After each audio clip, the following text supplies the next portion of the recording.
In the heart of London, where shadows stretch long and secrets hide in every corner, a dark mystery begins to unfold. Edgar Wallace's The Dark Eyes of London takes us deep into the sinister world of crime and intrigue, where a series of chilling events are tied to the dark, enigmatic figure known as the Eyeless Man.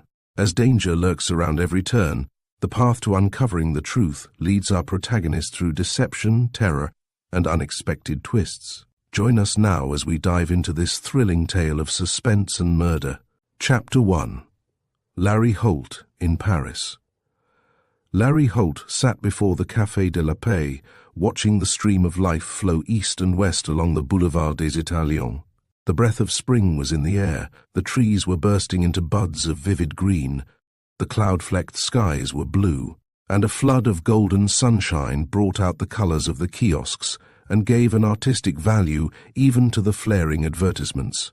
Crowded motor buses rumbled by, little taxis dashed wildly in and out of the traffic, to the mortal peril of unsuspecting pedestrians. A gendarme, with cloak over his shoulder, stood in a conventional attitude on the curb, his hand behind him, staring at nothing, and along the sidewalk there were hurrying bare-headed girls, slow-moving old men, and marching poilus. Itinerant vendors of wares loafed past the tables of the café, dusky-faced Arabs with their carpets on their arms, seedy-looking men who hawked bundles of picture postcards and would produce, at the slightest encouragement, cards which were not for the public gaze. All these things and people were a delight to Larry Holt, who had just returned from Berlin after 4 years' strenuous work in France and Germany, and felt in that holiday spirit to which even the mind of a detective will ascend. The position occupied by Larry Holt was something of a mystery to the officials of Scotland Yard. His rank was inspector. His work was the administrative work of a commissioner, and it was generally understood that he was in the line for the first vacant assistant commissionership that came along. The question of his rank, of his prospects, did not trouble Larry at that particular moment. He sat there, absorbing the sweetness of spring with every breath he drew. His good-looking face was lit up with the sheer joy of living, and there was in his heart a relief, a sense of rest, which he had not experienced for many a long day. He revealed himself a fairly tall man when he rose, after paying the waiter, and strolled round the corner to his hotel. It was a slow progress he made, his hands in his pockets, his soft felt hat at the back of his head, a half-smile on his parted lips as he gripped a long black cigarette holder between his white teeth. He came into the busy vestibule of the hotel, the one spot in Paris where people hustle and rush, where bellboys really run, and even the phlegmatic Briton seems in a frantic hurry, and he was walking towards the elevator, when, through the glass door leading to the Palm Court, he saw a man in an attitude of elegant repose, leaning back in a big chair and puffing at a cigar. Larry grinned and hesitated. He knew this lean-faced man, so radiantly attired, his fingers and cravat flashing with diamonds, and in a spirit of mischief he passed through the swing doors and came up to the lounger. "If it isn't my dear old friend Fred," he said softly. Flash Fred, continental crook and gambler, leapt to his feet with a look of alarm at the sight of this unexpected visitation. "Hello, Mr. Holt," he stammered. "You're the last person in the world I expected to see, or wanted to see," said Larry, shaking his head reproachfully. "What prosperity! Why, Fred, you're all dressed up like a Christmas tree." Flash Fred grinned uncomfortably, but made a brave show of indifference. "I'm going straight now, Mr. Holt," he said. "Liar you are, and liar you will always be," said Larry without heat. "I swear to you on the book," began Fred vigorously. "If," said Larry without resentment, "you stood between your dead aunt and your failing uncle and took an oath on Fox's Book of Martyrs, I wouldn't believe you." He gazed admiringly at Fred's many adornments, at the big pin in his tie, at the triple chain of gold across his neatly tailored waistcoat, at his white spats and patent shoes, and then brought his eyes back to the perfectly brushed hair. "You look sweet," he said. "What is the game?" "Not," he added, "that I expect you to tell me, but it must be a pretty prosperous game, Fred." The man licked his dry lips. "I'm in business," he said. "Whose business are you in now?" asked Larry, interested. "And how did you get in?" With a jemmy or a stick of dynamite? That's a new line for you, Fred. As a rule, you confine yourself strictly to picking crumbs of gold off the unwary youth of the land and, he added significantly, in picking the pockets of the recently deceased. The man's face went red. You don't think I had anything to do with that murder in Montpellier? He protested heatedly. I don't think you shot the unfortunate young man, admitted Larry, but you were certainly seen bending over his body and searching his clothes. For identification, said Fred virtuously. I wanted to find out who did it. You were also seen talking to the man who did it, said Larry remorsefully. An old lady, a Madame Prideaux, looking out of her bedroom window, saw you holding him and then saw you let him go. I presume he dropped. Fred said nothing at first. He hated a pretended gentleman who descended to the vulgarity of employing the word drop for bribe. That's 2 years ago, Mr. Holt, he said. I don't see why you should rake that thing up against me. The examining magistrate gave me a clean bill. Larry laughed and dropped his hand on the man's shoulder. Anyway, I'm off duty now, Fred. I'm going away to enjoy myself. You ain't coming to London, I suppose? Asked the man, looking at him quickly. No, said Larry, and thought he saw signs of relief. I'm going over today, said Fred in a conversational tone. I was hoping we'd be fellow passengers. I'm grieved to shatter your hopes, said Larry, but I'm going in the other direction. So long. Good luck, said Fred, and looked after him with a face which did not indicate any desire for Larry Holt's fortune. Larry went up to his room and found his man brushing his clothes and laying them out on his bed. Patrick Sonny, the valet he had endured for 2 years, was a serious young man with staring eyes and a round face, and he grew suddenly energetic on Larry's appearance. He brushed and he hissed, for he had been in a cavalry regiment. Larry strolled to the window and looked down on the Place de l'Opéra at the busy scene. Sonny, he said, you needn't brush those dress things of mine. Pack 'em. Yes, sir, said Sonny. I'm going to Monte Carlo by the night train. Indeed, sir, said Sonny, who would have said exactly the same if Larry had expressed his intention of going to the Sahara or the North Pole. To Monte Carlo, Sonny, chortled Larry. For 6 bright, happy, expensive weeks start packing at once. He picked up the telephone from the writing table and called the travel bureau. I want a sleeper and a first-class reservation for Monte Carlo by tonight's train, he said. Monte Carlo, he repeated louder. No, not Calais. I have not the slightest intention of going to Calais, thanks. He hung up the receiver and stood looking at his servitor. I hate talking to you, Sonny, he said, but I must talk to somebody, and I hate your name. Who gave you that horrible name? My forefathers, said Sonny primly, continuing his brushing without looking up. They rather missed the bus, didn't they? Asked Larry. For if there is anything less like a bright spring day than you, I should like to avoid it. But we're southward bound, Sonny, to this Côte d'Azur, to the land of flowers and folly, to the orange groves. Do you like oranges, Sonny? I prefer walnuts, sir, said Sonny, but fruit of any kind means nothing to me. Larry chuckled and sat on the edge of the bed. We're going to be criminals and take people's money from them, he said, instead of nosing about the criminal practices of others. No more robberies, defalcations, forgeries and murders, Sonny. 6 weeks of dolce far niente. I don't play that game myself, sir, said Sonny. I prefer cribbage. Larry picked up the afternoon paper and had turned its columns. There were quite a few items of news to remind him of his profession and its calls. There was a big bank robbery at Lyons. A mail coach had been held up in Belgium by armed robbers, and then he came to a paragraph. The body of a man picked up on the steps leading down from the Thames embankment has been identified as Mr. Gordon Stewart, a rich Canadian. It is believed to be a case of suicide. Mr. Stewart had been spending the evening with some friends at the theatre and disappeared between the acts, and was not seen again until his body was discovered. A coroner's inquest will be held in due course. He read the paragraph twice and frowned. A man doesn't usually go out between the acts of a play and commit suicide, unless the play is very bad, he said, and the obedient Sonny said, No, sir. He threw the newspaper down. Sonny, I'm getting into bad habits. I'm taking an interest in lunacy, and for that same reason I notice that you've folded my trousers so that the crease comes down the side. Unfold 'em, you lazy devil. He spent the afternoon making preparations for his journey, and at 6:30, with his trunks in the hands of the porters and Sonny carrying his overcoat. He was settling his bill at the cashier's desk, had folded up the receipt and was putting it in his pocket when a bellboy came to him. "Monsieur Holt?" he asked.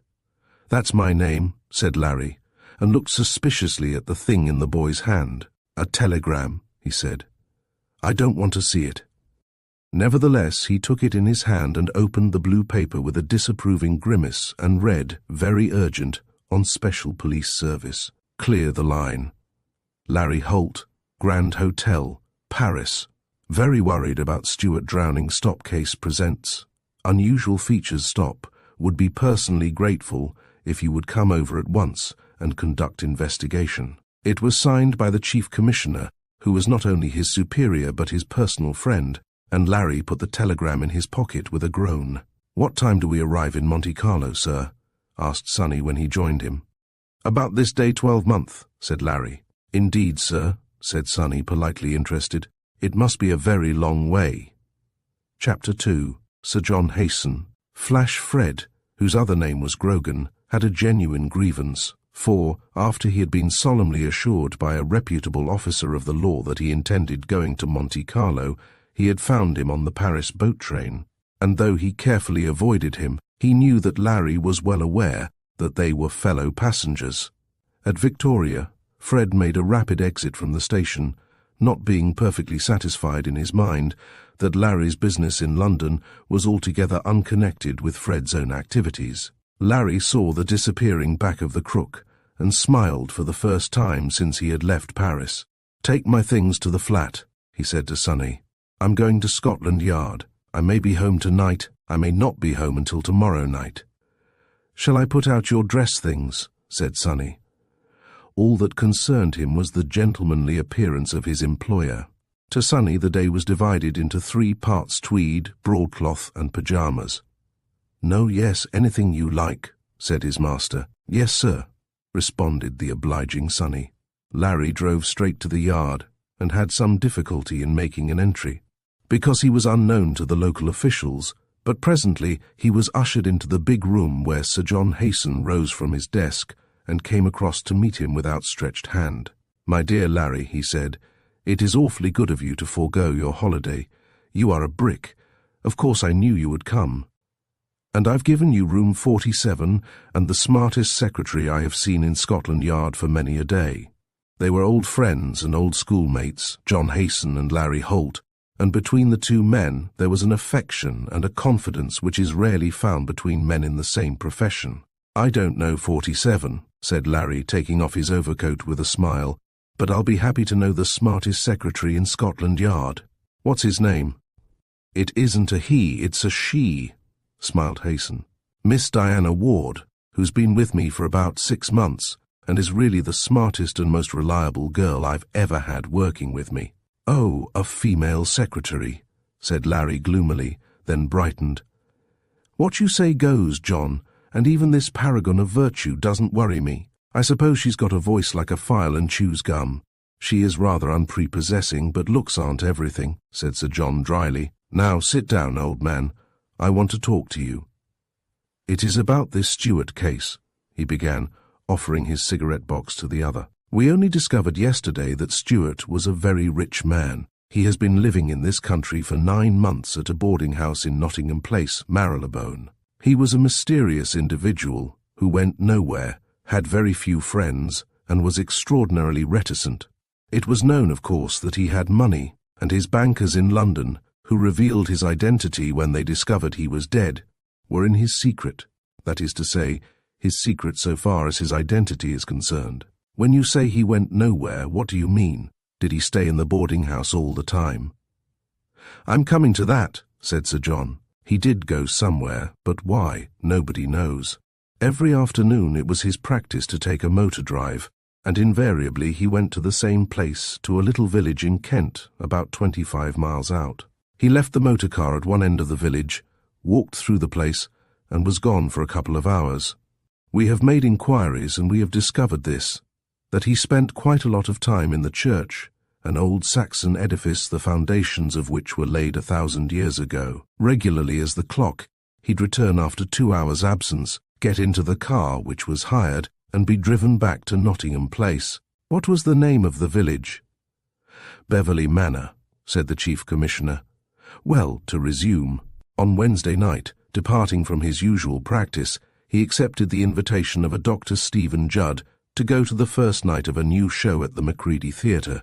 Dr. Stephen Judd is the managing director of the Greenwich Insurance Company, a small affair and quite a family concern, but having a pretty good name in the city. Dr. Judd is a genial person who dabbles in art and has a very beautiful house at Chelsea.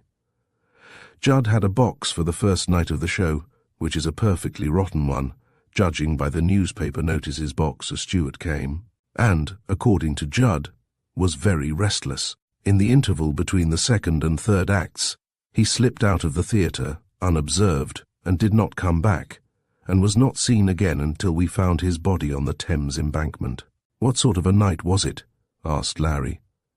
Bright in the early part, but rather misty and inclined to be foggy later, said Sir John. In fact, the constable who was patrolling that particular beat where the body was found reported that it was very thick between 3:30 and 4:30. Larry nodded. Is there any possibility of his having mistaken his way in the fog and fallen into the water? He asked. None whatever, replied Sir John emphatically. Between the hour he disappeared and 2:30 in the morning, the embankment was entirely clear of fog, and he was not seen. It was a very bright night until that hour. And here is another curious circumstance, the Commissioner went on. When he was discovered, he was lying on the steps with his legs in the water, his body being clear, and, he added slowly, the tide was still rising. Larry looked at him in astonishment. Do you mean to say that he hadn't been deposited there by the falling tide? He asked incredulously. How could he be there, with his legs in the water, when the tide was low, as it must have been, when he came upon the steps? That is my contention, nodded Sir John. Unless he was drowned immediately he left the theatre when the tide was high and was falling. It seems almost impossible that he could have been left on the steps at daybreak, when the tide was rising. Larry rubbed his chin. That's queer, he said. There's no doubt about his being drowned. None whatever, replied the Commissioner, and pulled open a drawer, lifting out a little tray on which were a number of articles. These were the only things found in his pockets, he said. A watch and chain, a cigar case, and this roll of brown paper. Larry took up the latter object. It was about an inch in length, and was still sodden with water. There is no writing on it, said Sir John. I opened it when it first came in, but thought it better to roll it back and leave it as it was for another inspection when it dried. Larry was looking at the watch, which was an ordinary gold half-hunter. Nothing there, he said, snapping back the case, except that it stopped at 12:20, presumably the hour of his death. Sir John nodded. The chain is gold and platinum, mused Larry, and at the end is a what? There was a little cylinder of gold about 1.5 inches long. A gold pencil fitted in here, said Larry. Have they found the pencil? Sir John shook his head. No, that is all we discovered. Apparently Stuart was not in the habit of wearing rings. I'll have these sent to your office. Now will you take on the case? But what is the case? Asked Larry slowly. Do you suspect foul play? The Commissioner was silent. I do and I don't, he said. I merely say that here are the elements of a terrible crime. But for the fact that he has been found on the steps with the tide still rising, and it was obviously low when he died, I should have thought it was an ordinary case of drowning, and I should not have opposed a verdict of accidental death if the jury reached that conclusion. Larry looked at the watch again. It's strange, he said, speaking half to himself, and then, I'll take these things into my room if I may. I expected you would want them, said the Commissioner. Now will you see the body? Larry hesitated. I'll see Dr. Judd first, he said. Can you give me his address? Sir John looked up at the clock over his mantelpiece. He will be at his office. He's one of those indefatigable persons who work late. Number 17 Bloomsbury Pavement, you can't miss the building. Larry gathered up the tray and moved to the door. Now for the unattractive secretary, he said, and Sir John smiled. Chapter 3. The Secretary. Room number 47 was on the floor above that, where the commissioner's office was situated. It lay at the end of a long corridor, facing the detective. He carried the tray in one hand and opened the door with the other, walking into a comfortable little bureau. "Hello," he said in surprise. "Am I in the wrong office?" The girl who had risen from her desk was young and extremely pretty. A mass of dull gold hair, dressed low over her broad forehead, gave an added emphasis to clear grey eyes that were regarding him with surprise. She was neat and slim of figure, and when she smiled, Larry thought he had hardly ever seen so gracious and pleasant a lady. "This is Inspector Holt's office," she said. "Good Lord," said Larry, coming slowly into the room and shutting the door behind him. He went to the other desk and put down the tray, and the girl looked puzzled. "This is Inspector Holt's office," she repeated. "Are those things for him?" Larry nodded, looking at the girl in wonder. "What is that?" he asked suddenly, pointing to a glass and a jug on a side table, which was covered with a small white cloth. "Oh, that is for Inspector Holt," she said. Larry looked into the jug. "Milk?" he said in wonder. "Yes," said the girl. "Inspector Holt is rather old, you know, and when I asked the commissioner if he would like something after his journey, the commissioner suggested invalids' food and milk, but I can't make invalids' food here, and—" His shriek of merriment stopped her, and she stared at him. "I am Inspector Holt," he said, drying his eyes. "You?" she gasped. "I'm the lad," said he complacently. "John, the commissioner, has played a joke on you. Miss, I don't know your name. Now, would you be good enough to ask the aged Miss Ward to step in?" A smile twitched her lips. "I am Miss Ward," she said, and it was Larry's turn to stare. Then he put out his hand with a smile. "Miss Ward," he said, "we're companions in misfortune. Each has been equally a victim of a perfidious police commissioner. I'm extremely glad to meet you, and relieved." "I'm a little relieved," laughed the girl as she went to her desk, and Larry, watching every movement, thought she floated rather than walked. "Sir John said you were 60 and asthmatic, and told me to be careful that no draft should come into the office. I've had a draft excluder specially fitted this afternoon." Larry thought a moment. "Perhaps it's as well I didn't go to Monte Carlo," he said, and sat down at his desk. "Now, let us start, shall we?" She opened her book and took up a pencil, while Larry examined the trinkets that lay on the tray. "Take this down, please," he said. "Watch made Guildman of Toronto, half hunter, jewel balanced, no. A 778,432. No scratches on the inside." He opened the case and snapped it again, then tried the stem winder. "Wound less than 6 hours before death took place." She looked up. "Is this the Stewart case?" she asked. "Yes," said Larry. "Do you know anything about it?" "Only what the commissioners told me," she replied. "Poor man. But I'm getting so used to horrors now that I'm almost hardened. I suppose one feels that way if one's a medical student. I was a nurse for 2 years in a blind asylum," she added, "and that helps to toughen you, doesn't it?" She smiled. "I suppose it does," said Larry thoughtfully, and wondered how young she had been when she started to work for her living. He put her at 21 and thought that was a fairly generous estimate of her age. "Do you like this work?" he asked. She nodded. "I love it," she said. "Sir John says that one of these days he's going to make me a—" She hesitated for a word. "A sleuth?" "Don't say you're going to be a sleuth," begged Larry. "I thought we had this business to ourselves. Female competition today." She shook her head. "You're neglecting your work, Mr. Holt," she said. "I've got as far as the watch." He chuckled a little and resumed his inspection. "Chain made of platinum and gold, length 12 inches, swivel at end, and container of a gold pencil, at least I presume it was gold." He dictated. "The pencil wasn't found." "No," she said. "I particularly asked the sergeant who brought the goods whether the pencil had been found." Larry looked at her in surprise. "Did you notice that?" "Oh, yes, I noticed that too," said Diana calmly. "The knife has gone too." He looked across at her in genuine amazement. "What knife?" he asked. "I guessed it was a knife," said she. "The swivel is too large to be attached to a pencil only. If you look, you will see a little ring. It has probably got entangled with the ring holding the pencil. It was broken when it came in, but I pressed it together. It looked as if somebody had wrenched it off." "I guessed the knife," she said. Because men so often carry a little gold penknife there. Or a cigar cutter, suggested Larry. I thought of that, she said, nodding. But they'd hardly have taken the trouble to nip off a cigar cutter. They? He asked. Whoever killed Stewart, she said quietly, would have removed all weapons from his possession. He looked at the chain again and saw the other ring, and wondered why he had not noticed it before. I think you're right, he said after a further examination.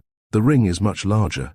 It had slid up the chain, by the way, and there are distinct scratches where the knife was wrenched off. He put down the object on the table and looked at his own watch. Have you seen the rest of the things? He asked. She shook her head. I've only examined the watch. He looked around for some receptacle and saw a cupboard in the wall. Is this empty? He asked, and she nodded. Then we'll leave the examination of these until I come back. I have to see somebody. He slipped the tray into the closet and locked the door, handing the key to the girl. He was halfway to the door when he remembered. You won't be here when I come back. I suppose you have some sort of office hours.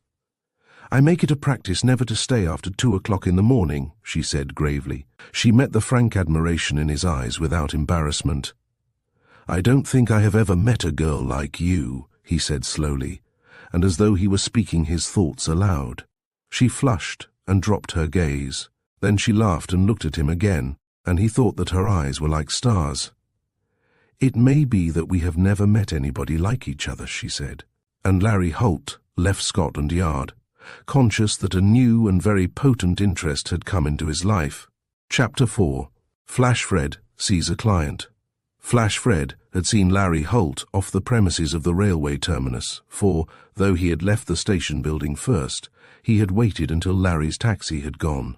He had a particular desire that he should not be shadowed that evening, and to this was engrafted a wholesome respect for the perspicacity and genius of Larry Holt. On the continent of Europe, wherever crook met crook, it was generally and unanimously agreed that the first person they wished to meet on the other side of the sticks was Larry Holt. Only they did not say on the other side of the sticks, they said, simply and crudely, in hell. The ruthlessness of this man, once he got his nose onto the trail, was a tradition and a legend, and Fred, more than any other man, had reason to fear him. He gave Holt 10 minutes' start and then doubled back to the station, left his suitcase at the cloakroom and came out at one of the side entrances where the cabs were ranked, and choosing the first of these, he gave an address. 10 minutes later, he was set down in a quiet Bloomsbury Square, devoted in the main to lawyers' offices. There was an exception to these. The building at which he alighted was a narrow and tall erection of red brick, and though no light showed in the lower office, there was a subdued gleam in the windows of the upper floor. A commissionaire on duty in the hall looked at Fred askance. "The office has been closed for hours, sir," he said, shaking his head. "We open at 9 in the morning." "Is Dr. Judd on the premises?" asked Flash Fred, shifting his cigar from one corner of his mouth to the other. The commissionaire hesitated. "Mr. Judd is still busy, sir, and I don't think he wants to see anybody." "Oh, you don't you?" sneered Fred. "Now, you go upstairs to the governor and tell him that Mr. Walter Smith wants to see him. Don't forget the name. It's an unusual one," he added humorously. The commissionaire looked dubiously at the visitor. "I shall only get into trouble," he grumbled, as he stepped into one of the 2 small elevators and, pressing the automatic knob, he went quickly up out of view.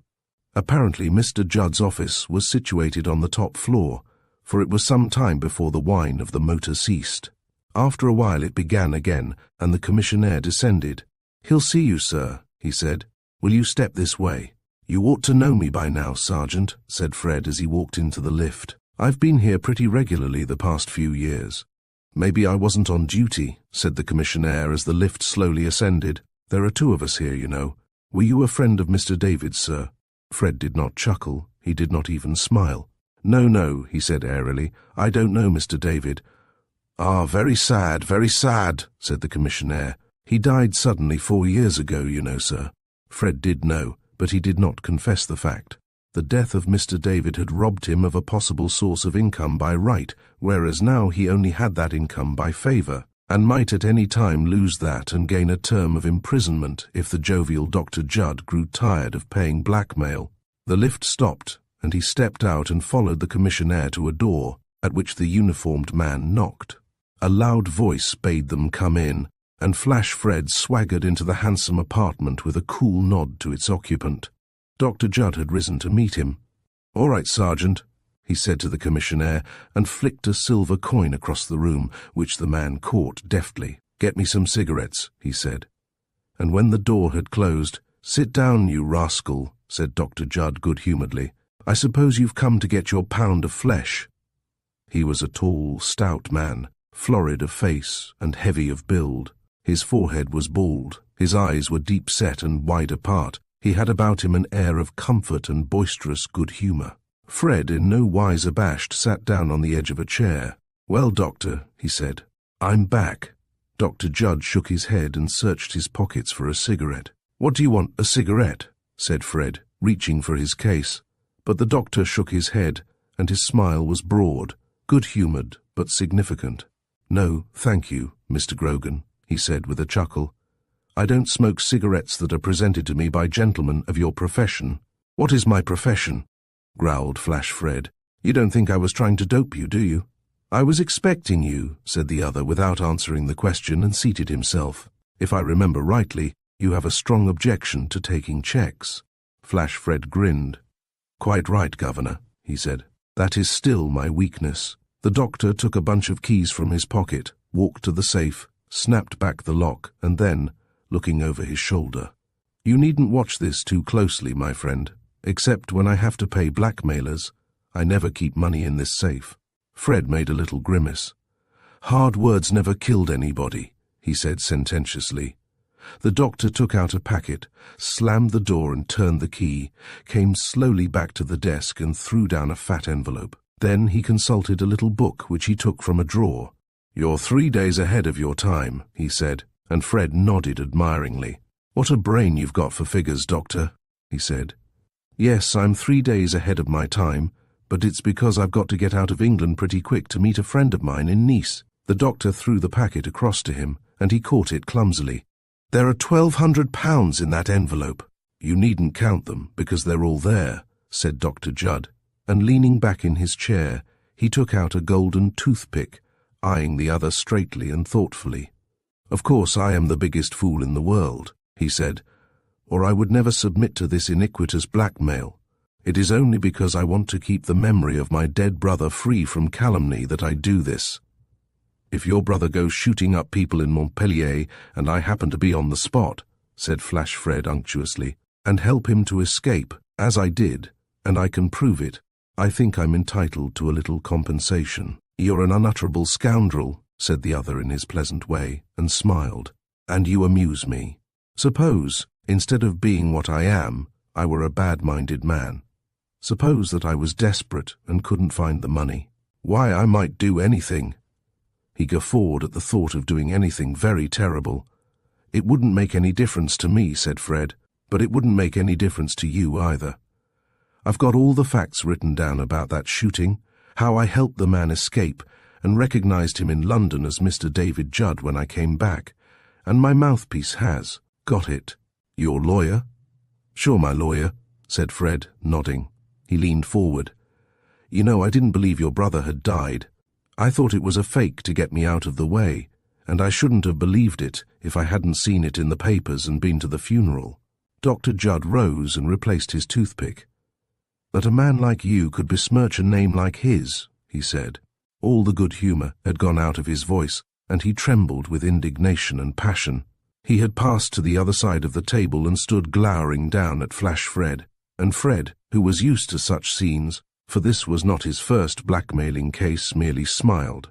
"He was the best man that ever lived, the cleverest, the most wonderful," said Dr. Judd, and his face was white. "The greatest man perhaps that this world has seen." His voice shook with the intensity of his emotion.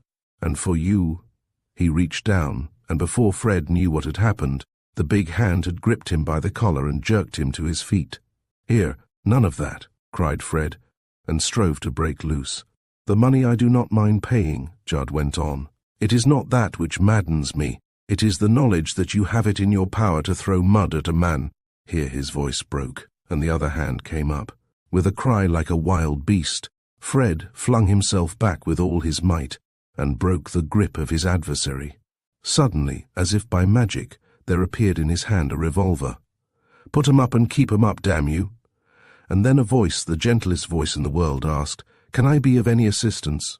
Fred turned with a start. Larry Holt was standing in the doorway, an engaging smile upon his face. Chapter 5. The Will. Flash Fred looked upon the intruder, a picture of comical amazement. "You don't lose no time, do you?" The protest was forced from him, and Larry laughed softly. "For carrying concealed weapons you're pinched, Fred. It's no crime in this country," growled the other, putting up his gun. By this time Dr. Judd had recovered himself. "You know our friend Mr. Grogan," he said easily. "He's a member of our amateur dramatic society, and we were practicing a scene from the Corsican Brothers. I suppose it looked rather alarming." "Thought it was Julius Caesar," said Larry dryly. "The scene between Cassius and Brutus, though I don't remember the gunplay." The doctor looked at Flash Fred and then at Larry. "I'm afraid I don't know you," he said. He was still rather white, but his tone had recovered its good nature. "I am Inspector Larry Holt from Scotland Yard," said Larry. "Now seriously, Dr. Judd, are you charging this man with anything?" No, said Judd with a laugh. "Honestly, we were only doing a little harmless fooling." Larry looked from one to the other. The managing director of an insurance company, even a small company, does not fool with a known criminal. You know this man, I suppose? "I've met him several times," said Judd easily. "You know also that he's a member of the criminal classes, and that he is in fact Flash Fred, who has served penal servitude in this country and a term of imprisonment in France." The doctor said nothing for a while. "I'm afraid I guessed that too," he said in a low voice. "And in consequence my association with the man must seem rather curious to you, but I cannot explain." Larry nodded. The one perturbed person in the room was Flash Fred. He was in an agony of apprehension lest Dr. Judd tell his secret and the reason for his visit, but Judd had no such intention. "You can go now," he said curtly, and Fred, trying to summon up some of his old swagger, lit a cigar with a hand that trembled, and Larry watched the operation. "You want nervine for the nerves, Fred," he said.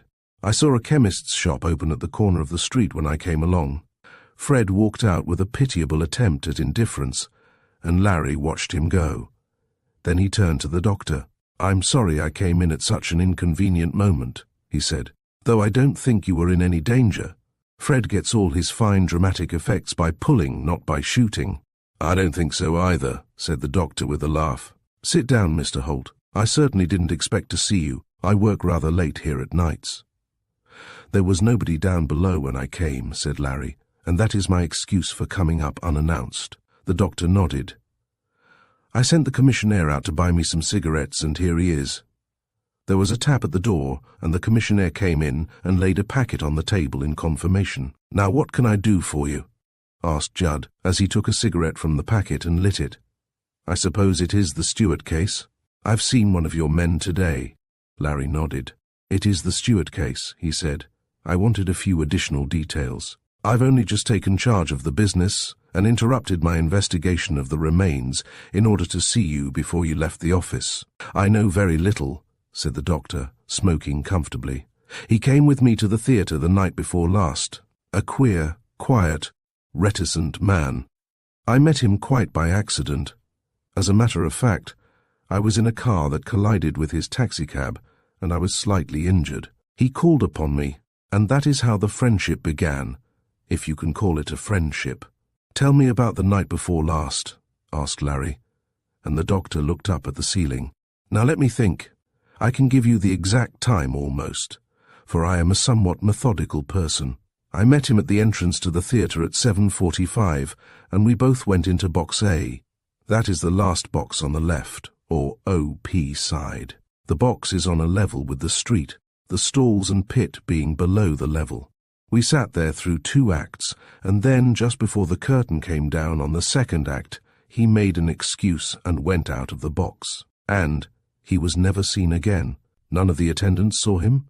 "No," said the doctor, "but that, I think, is easily explained. It was a first night, and as you know, the attendants are very interested in the action of a play, and fill the doorways and the entrances to gangways, looking at the stage, when of course they should be attending to their business.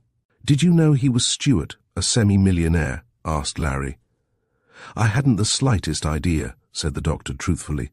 "I knew nothing whatever about his past life except that he had come from Canada." Larry was disappointed. "I hoped I was going to get a lot of information from you," he said. "Nobody seems to have known Stuart, and naturally I thought that you would have been in his confidence." "Neither I nor his bank manager was in his confidence," said the doctor. "It was only this morning that I heard from the manager of the London and Chatham that he was a client of theirs. We knew absolutely nothing of him, except that he had plenty of money." A few minutes later, Larry was walking down Bloomsbury pavement, and he was a very thoughtful man. What had Flash Fred been doing in that office? What was the significance of that flashing of the revolver and the white face of Dr. Judd? It was another little mystery, into which he had not time to investigate, and anyway it was no concern of his. Ahead of him, his iron-shod stick tapping the pavement, was a man who walked slowly and deliberately. Larry passed him, and waiting for a cab which he had signalled, saw him again. "Blind," he noted casually, not interrupting his thought of Fred and the doctor. But he had no time for side trails and side issues, and entering the cab, he drove to Westminster. He was not going back to the yard immediately. First, he had a gruesome little duty to perform. At the Westminster mortuary, whither the cab had taken him, he found 2 Scotland Yard officers awaiting him. The examination of the body was a brief one. The only mark was an abrasion of the left ankle, and then Larry began an inspection of the clothing, which had been placed in an adjoining room. "There is the shirt, sir," pointing to a garment which had been roughly folded. "I can't understand those blue marks on the breast." Larry carried the garment under a light. It was a dress shirt, rough-dried, and the purple specks on the breast were clearly visible. "Made by an indelible pencil," said Larry, and in a flash remembered the missing pencil case. But what meant those specks, which formed 3 rough lines of indecipherable pothooks and hangers? And then the solution came to Larry, and quickly he turned the dress front inside out and uttered an exclamation. Written on the inside were 3 lines, and it was the indelible pencil markings which had soaked through that had caused the speckly appearance of the front of the shirt. The water had made the purple pencil markings run, but the words were distinct. "In the fear of death, 1. Gordon Stewart, of Merryhill Ranch, Calgary, leave all my possessions to my daughter, Clarissa, and I pray the courts to accept this as my last will and testament, Gordon Stewart." Underneath was written, "It is now clear to me that I have been betrayed by—" There followed a letter which looked like an O, but at this point the writing abruptly terminated. Larry raised his eyes and met those of his subordinate. "Here is the strangest will that has ever been made," he said in a hushed voice. He put down the shirt and walked back to the mortuary chamber and again examined the body. One hand was clenched, and evidently this fact had been overlooked by the doctors. Using all his strength, he forced the fingers apart, and something fell with a tinkle to the stone floor. He stooped and picked it up. It was a broken sleeve link of a peculiar pattern. The center was of black enamel, the rim was of tiny diamonds. He made a further inspection without discovering anything new. Then he looked at his companion, and his forehead was wrinkled. What did this mean? What association had all these circumstances with each other? They could be connected, he felt sure of that, the strange encounter between Flash Fred and Dr. Judd, the will on the shirt. And now this new clue. An atmosphere of impenetrable mystery enveloped this case like a fog behind which strange and inhuman shapes were moving, dimly glimpsed and as dimly suspected. Murder! He knew it, he felt it. Every shadowy shape he passed on his way to his office whispered the word, murder. Chapter 6. The writing in Braille. The girl was making tea on an electric stove when he came in. "Hallo," he said with a start. "I had forgotten you," and she smiled. "Tell me," he asked quickly, "did Stuart have any cufflinks?" She nodded and took a small packet from her table. "The commissioner forgot to send these on. They came in just after you left," she said. He opened the paper. The links were of plain gold without crest or monogram. He took the enamel and diamond half-link from his pocket and inspected it. "What is that?" she asked. "Did you find it in—" She hesitated. He nodded. "I found it in his hand," he said quietly. "Then it is murder, you think?" "I'm certain," said he. "It will be most difficult to prove, and unless a miracle happens, the villain who committed this crime will go free." He opened the cupboard and took out the tray, adding to the collection the 2 gold links and the half-link he had found in the dead man's hand. "Nothing at all," he said, shaking his head. Then he remembered he had not examined the little roll of brown paper. "I don't know what this is. It was found in his pocket."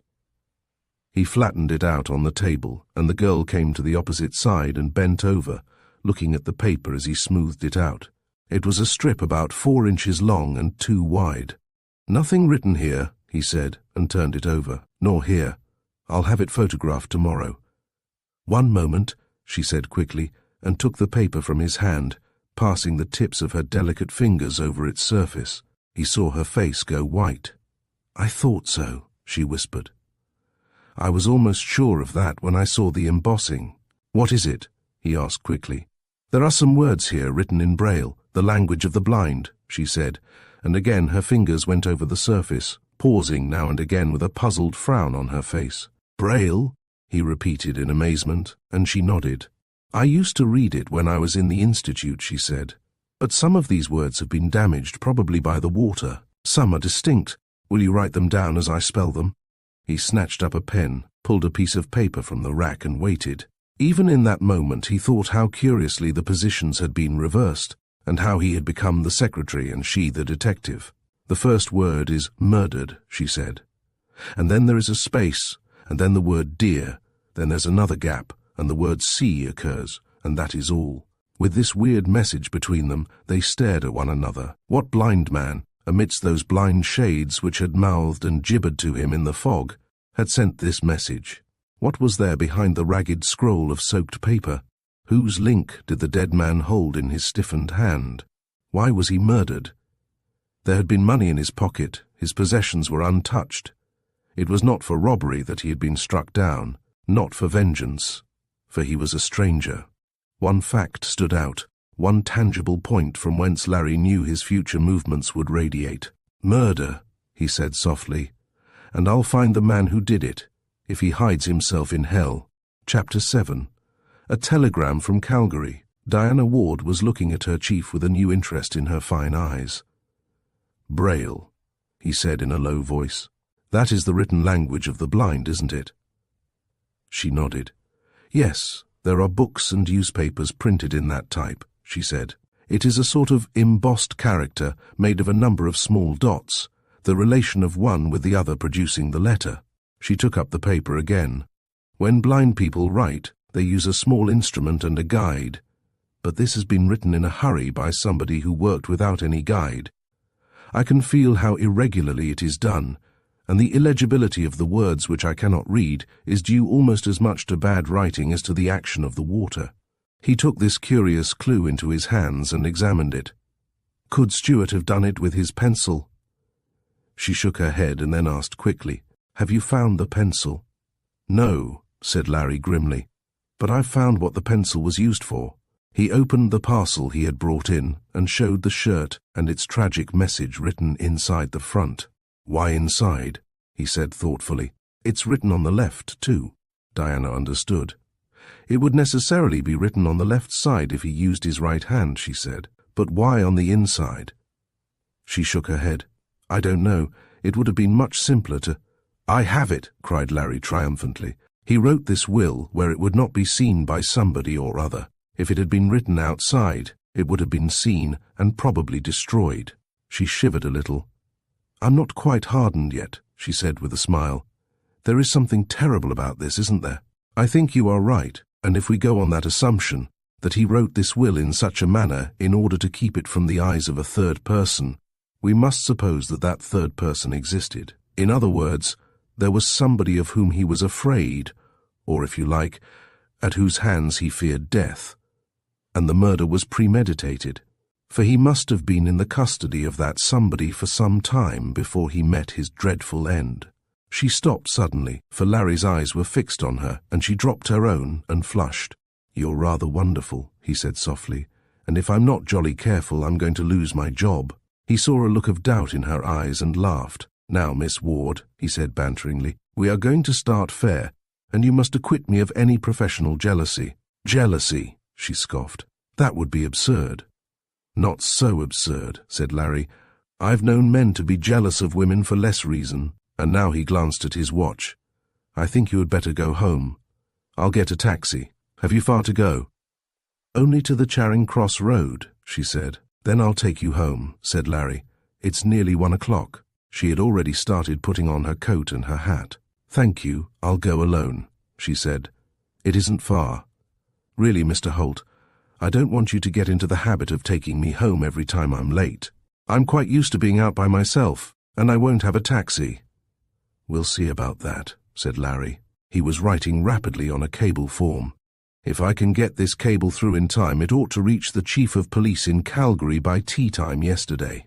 "Yesterday?" she said in surprise. "Oh, of course, they are 9 hours late on Greenwich time." And Larry groaned. "I'll have to try some new ones on you," he said. They walked home together, but as it happened, the girl's tiny apartment lay in the direction that he had to take. Larry reached Regent's Park, where his own flat was situated, and found the patient Sonny laying out his pyjamas. "Sonny," said Larry, as clad in these garments and his flowered dressing gown, he sipped a cup of chocolate. "Somewhere in this city is a very unpleasant gentleman, name unknown." "I expect there are many like that, sir," said Sonny. "And somewhere in England is a man who is known as the public executioner, and it's my job in life to bring them together." He was at Scotland Yard at 8:30 the following morning, and to his surprise the girl was before him, and the departmental memoranda and the various documents which come to every head of Scotland Yard were neatly arranged on his blotting pad. "A cablegram has just come in," said the girl. "I didn't open it. You must tell me what you want done about cables and telegrams." "Open 'em all," said Larry. "I have no private business, and the only scented notes which come to me can be read without bringing a blush to the youngest cheek." She came across the room with the cablegram in her hand, and he took it. "Calgary," he said, looking at the address. "That's pretty quick work." And then his mouth opened in amazement, for the telegram read, "Stuart had no child. He was not married." He looked at the girl. "Check number 1, he said. She took the telegram from him and examined the hour at which it was dispatched. "This is a common knowledge telegram," she said. "What do you mean by common knowledge?" asked Larry good-humouredly. "Well, it must have been answered just as soon as it arrived, and the man who sent this wrote from what is common knowledge. In other words, he didn't attempt to make any investigations, but took the fact for granted. Probably he asked somebody in the office, 'Is Stuart married or a bachelor?' And when they said he was a bachelor, he dispatched the reply." Larry folded the wire and put it away in his desk. "If it is common knowledge that Stuart was not married, it merely complicates a situation which is not exactly clear. Here is a man who dies and is obviously murdered, and in a few moments preceding his death, writes his will secretly on the inside of his shirt. It is possible, by the way, that he may have done this in the presence of his murderers without their being aware of the fact, and I should think that is most likely." "I thought that," she agreed. "He was murdered, and writes his will on the stiff breast of his shirt, leaving the whole of his property to his daughter. Now, a sane man, and there is no reason to suppose that he was anything but sane, does not invent a daughter on the spur of the moment. So it is obvious that the chief of the Calgary police is wrong. It is equally certain that if he was married, it was not in Calgary or even in Canada, where the fact would be known," said the girl. "Secret marriages are possible in a great city, but in small places, amongst very prominent people, and apparently he lived not in a town but on a ranch. The fact that he was married could not escape knowledge." On the way home the previous evening, Larry had told the girl almost all that the commissioner had told him. It was not usual for him to make confidants so quickly, but there was something very appealing about Diana Ward, and his confidence, usually a matter of slow growth, had come to maturity in a flash. The girl was looking thoughtfully down at her desk. "If he was married secretly," she said slowly, "would it not be in "In London, of course," said Larry, nodding. "Send a cable to the chief of the Calgary police, asking him particulars about Stuart's known movements when he was in London last before his present visit." Chapter 8. The Memorial Stone.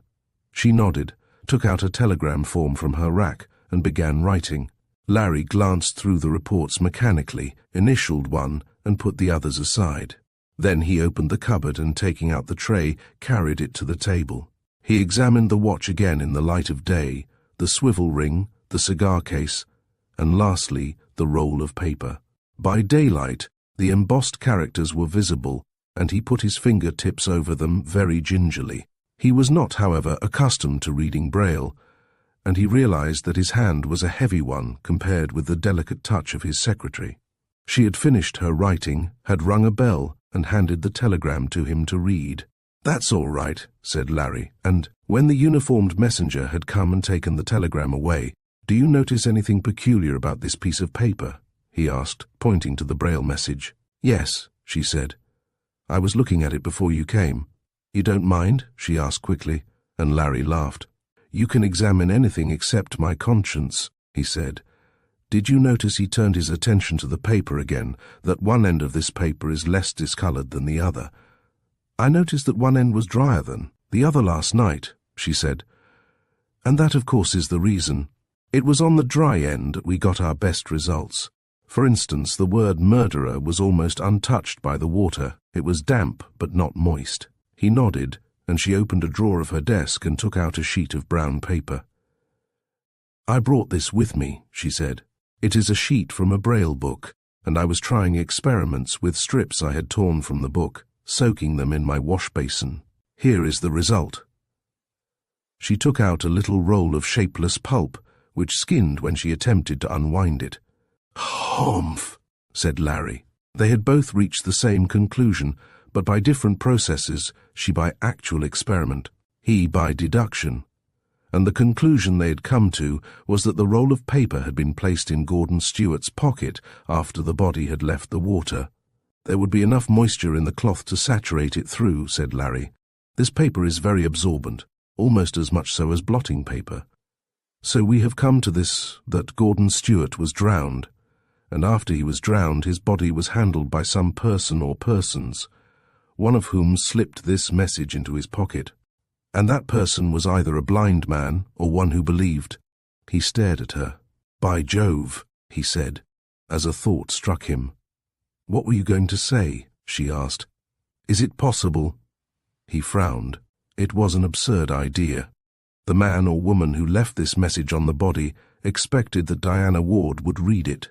She held no official position, and the fact that she was Larry Holt's secretary was a purely fortuitous circumstance, which could not have been anticipated by any outside person. Yet a hasty telephone call to the Chief of Internal Intelligence revealed the fact that there was no Braille expert at Scotland Yard, the only man who knew the system being at that time on sick leave for 6 months. "I think you can dismiss the idea that the message was intended for me," said the girl with a smile. "No, it was written by a blind man, or it would have been written better, a person with the use of his eyes, or—" "Suppose he were writing in the dark?" asked Larry. He put the tray away and locked the cupboard. The girl shook her head. "If he were not blind, he would not be in possession of the instrument to make these markings," she said, and Larry felt that was true. He spent 2 hours dictating letters to various authorities, and at 11 o'clock he rose and put on his coat and hat. "We're going for a joyride," he said. "We?" she repeated in surprise. "I want you to come along," said Larry, and this time his tone was authoritative, and the girl meekly obeyed. There was a car waiting for them at the entrance to the yard, and the driver evidently had already received his instructions. "We're going to Beverley Manor, the village which Stewart was so fond of visiting," he said. "I particularly want to discover what attractions the old Saxon church had for this unhappy man. He doesn't seem to have been an archaeologist, so the fact that the foundations were 1,000 years old would not interest him. It was a glorious spring day, with just a sufficient nip in the air to bring the colour to young and healthy cheeks. The hedgerows were bursting into vivid green, and the grassy banks were yellow with primroses. They sat silent, this man and woman whom fate had thrown together in such strange circumstances, enjoying the golden day and thankful of heart to be alive in that season of renewal. All the world was living. The air was lively with hurrying birds going about their business of nest-making. They saw strange, furtive shapes creeping across the road from burrow to burrow, and in one sheltered old-world garden which they passed, white lilacs were blooming. Beverley Manor was a straggling village at the foot of the Kentish Rag. Beyond its church it had few attractions for visitors, for it lay off the main Kentish road, a tiny backwater of rural England where life ran a smooth, unruffled course. They pulled up at the inn, where Larry ordered lunch, and then they set forth on foot to the church, which lay 1/4 of a mile away along a white and pleasant road. It was not a pretty church. Its square tower was squat and unlovely, and successive generations, endeavouring to improve its once simple lines, had produced a medley of architecture in which Romanesque, Gothic, and Norman struggled for recognition. "It rather swears, doesn't it?" said Larry irreverently as they passed through the old lich gate into the churchyard. The door of the church was open, and the edifice was empty. However disturbing its outside might be, there was serenity and peace and simplicity in the calm interior. Larry had hoped to find memorial tablets placed in the wall of the church, which would give him some clue to Stuart's movements. But beyond a brass testifying to the virtues of a former vicar and the tomb of an ancient Bishop of Rochester, the church was innocent of memorials. Larry then began a systematic inspection of the graves. Most of them were very old, and their inscriptions indecipherable. He came at last to the far end of the cemetery, where 6 workmen were carrying a new stone wrapped in canvas. And he and the girl stood side by side watching them in silence as they deposited their load by a well-kept grave. "I'm afraid we've had our journey for nothing," said Larry. "We'll make a few inquiries in the village, and then we'll go back to London." He was turning to go when one of the men stripped the canvas covering from the headstone. "We might as well know who this is," said Larry, and stepped forward to look. The men stood on one side to give him a better view, and he read, and reading, gasped. "To the memory of Margaret Stuart, wife of Gordon Stuart, of Calgary, Can. Died May 4th, 1909, also his only daughter Jean, born June 10th, 1908. Died May 1st, 1909. The girl had joined him now, and together they stood staring down at the headstone. "His only daughter," said Larry in a tone of bewilderment. "His only daughter. Then who is Clarissa?" Chapter 9. The Man Who Lost a Finger. An examination of local records produced no satisfactory result. Margaret Stuart had died at a farm 3 miles out of Beverley Manor, and the farm had changed hands twice since the date of her death. 20 years ago, said the farmer whom Larry interviewed. Why, 20 years ago this place was a sort of nursing home. It was run by a woman who took in invalids. Where the woman is, he could not say. She was not a local woman. He thought he had heard she was dead. "I've been racking my brains to recall her name," said the farmer. "I told the gentleman yesterday that he'd best go to Somerset House." "A gentleman here yesterday," said Larry quickly. "Was there somebody inquiring yesterday?" "Yes, sir, a man from London," said the farmer. "He came down in a car and offered me £50 if I could tell him the name of the woman who kept this place as a home, and £100 if I could give him any information about a lady that died here 22 years ago. A lady named Stuart." "Oh, indeed," said Larry, alert now. Nobody from Scotland Yard had made the inquiries, he was well aware. "What was this gentleman like who called yesterday?" he asked. "Rather a tall man," said the farmer. "I didn't see his face properly because he had his overcoat buttoned up to his chin, but I did notice that he'd lost the little finger on his left hand." On their way back to London, both Larry and Diana Ward were absorbed in their own thoughts. The car was threading through the traffic of Westminster Bridge Road before Larry made any reference to their visit. "Who is in such a frantic hurry to discover all about the Stuarts?" he asked, "and will give £50 for information? And who is his daughter Clarissa, and how can he have a daughter Clarissa when his only daughter lies at Beverley Manor? You inquired at the stonemasons when we came through Beverley. Didn't they tell you anything?" asked the girl. He nodded. The stone was put up by order of Mr. Stewart, who was in the habit of coming to the churchyard every day to sit beside the grave. The memorial was ordered 2 months ago, and the stone was seen and approved by Gordon Stewart only last week. He bit his lip thoughtfully. Between last week and the night of his murder, Stewart must have discovered that he had another child. He shook his head. That sort of thing doesn't happen, he said decisively. Not in real life, anyway. He spent 10 minutes with the commissioner and afterwards went into the city, and the girl did not see him till 7 o'clock that night. She had had instructions from him that she was not to wait, as it was a Saturday, and her office hours ended at 1. But she was sitting at her desk, reading, when he came in, and he was so elated that he did not reprove her. "I've got it," he said exultantly. "The murderer?" she asked with a start.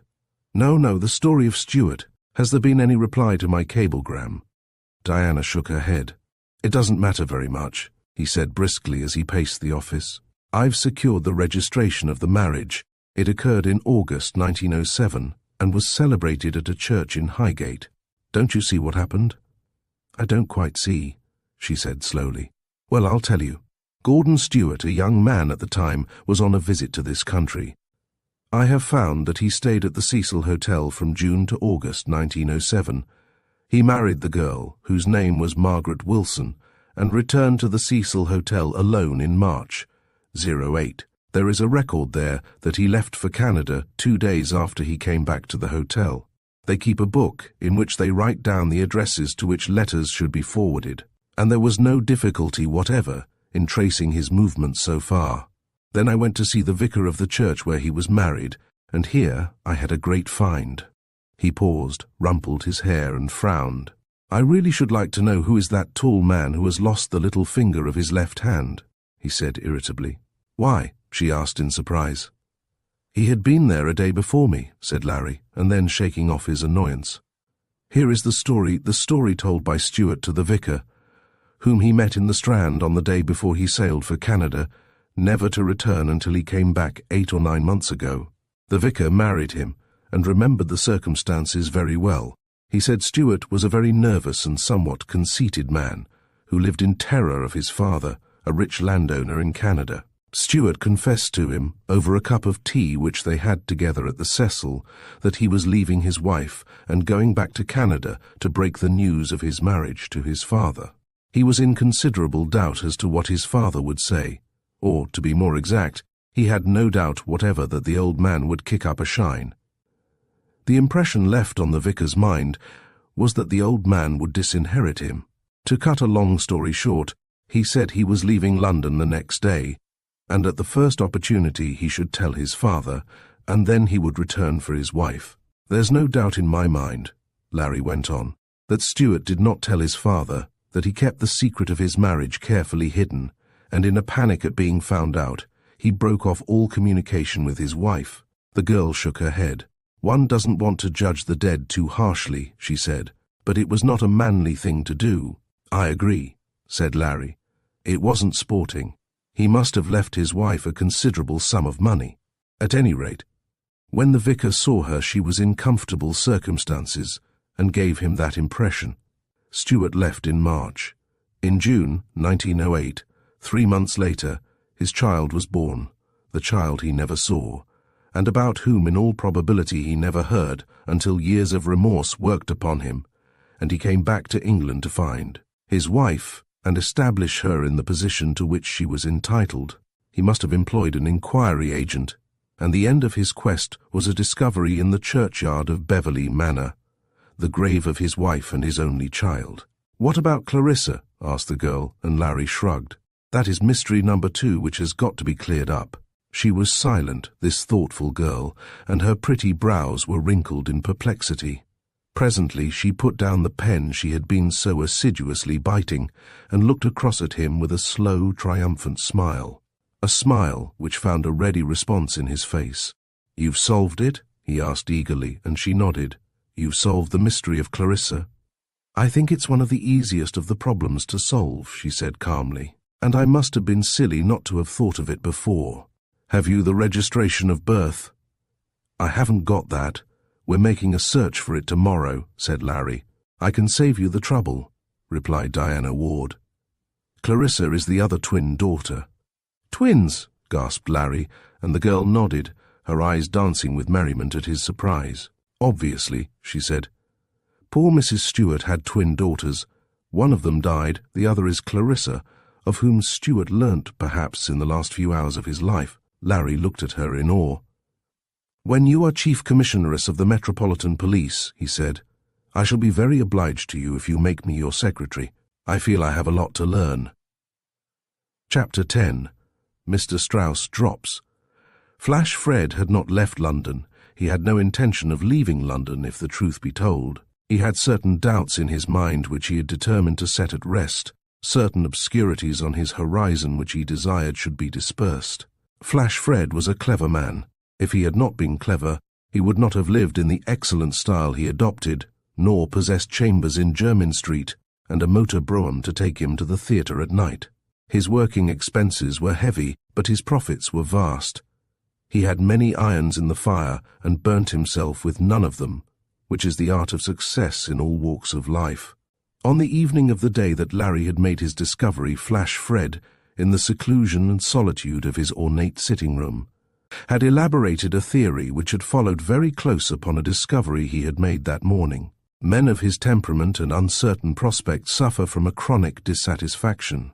This dissatisfaction is half the cause of their departure from the straight and narrow path, and is wholly responsible for their undoing. £100 a month, payable yearly, is a handsome income, but the underworld abhor anything that savours of steadiness, regularity, and system 3 qualities which are so associated with prison life that they carry with them a kind of taint particularly distressing to the lag who was. £1,200 a year for 5 years is £6,000, or $24,000 at the present rate of exchange, a respectable sum.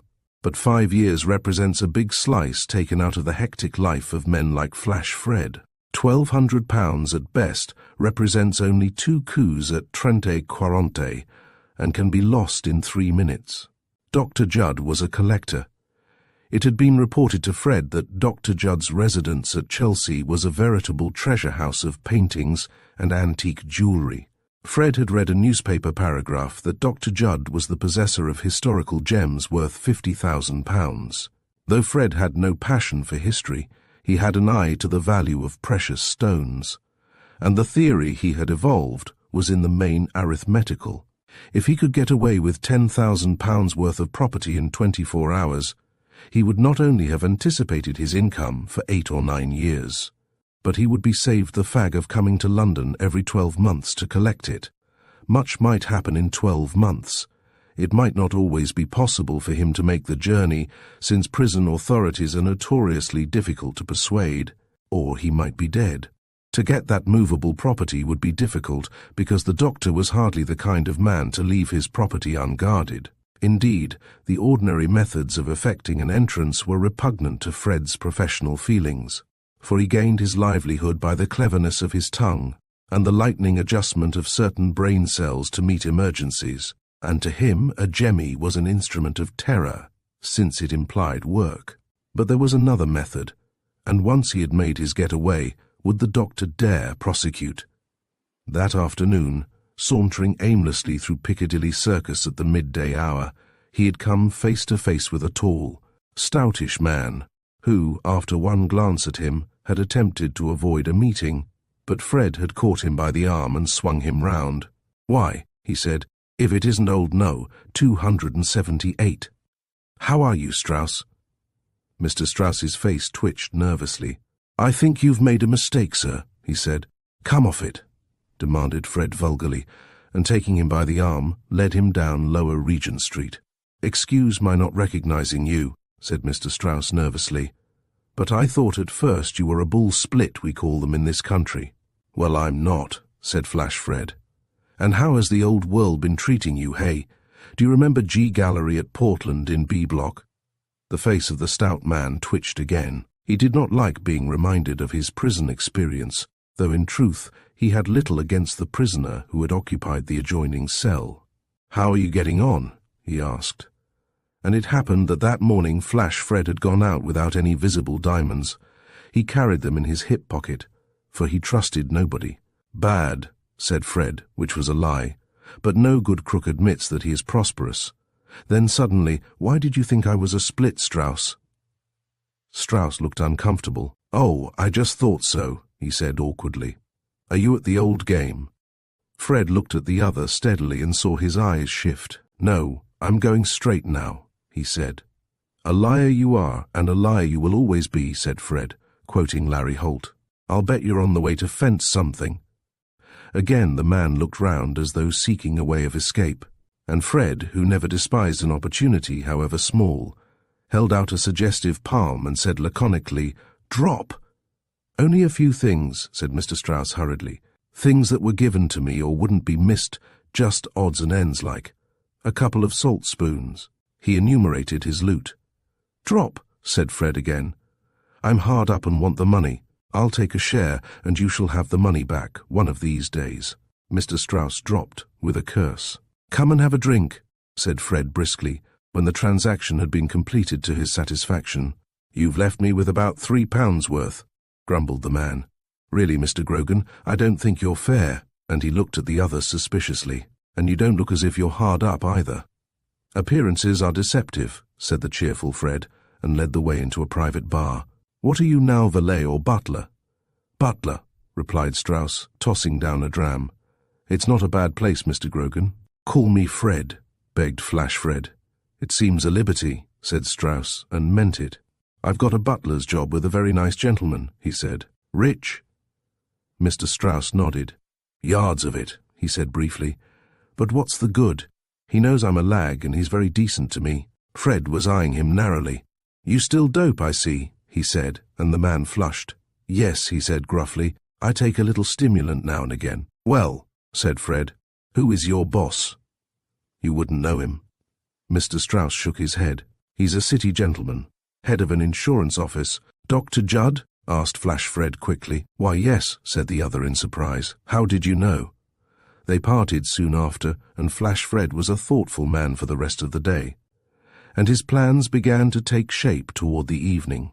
He dressed himself with care after dark and strolled strandwards, for he numbered amongst his other accomplishments that of an experienced squire of dames.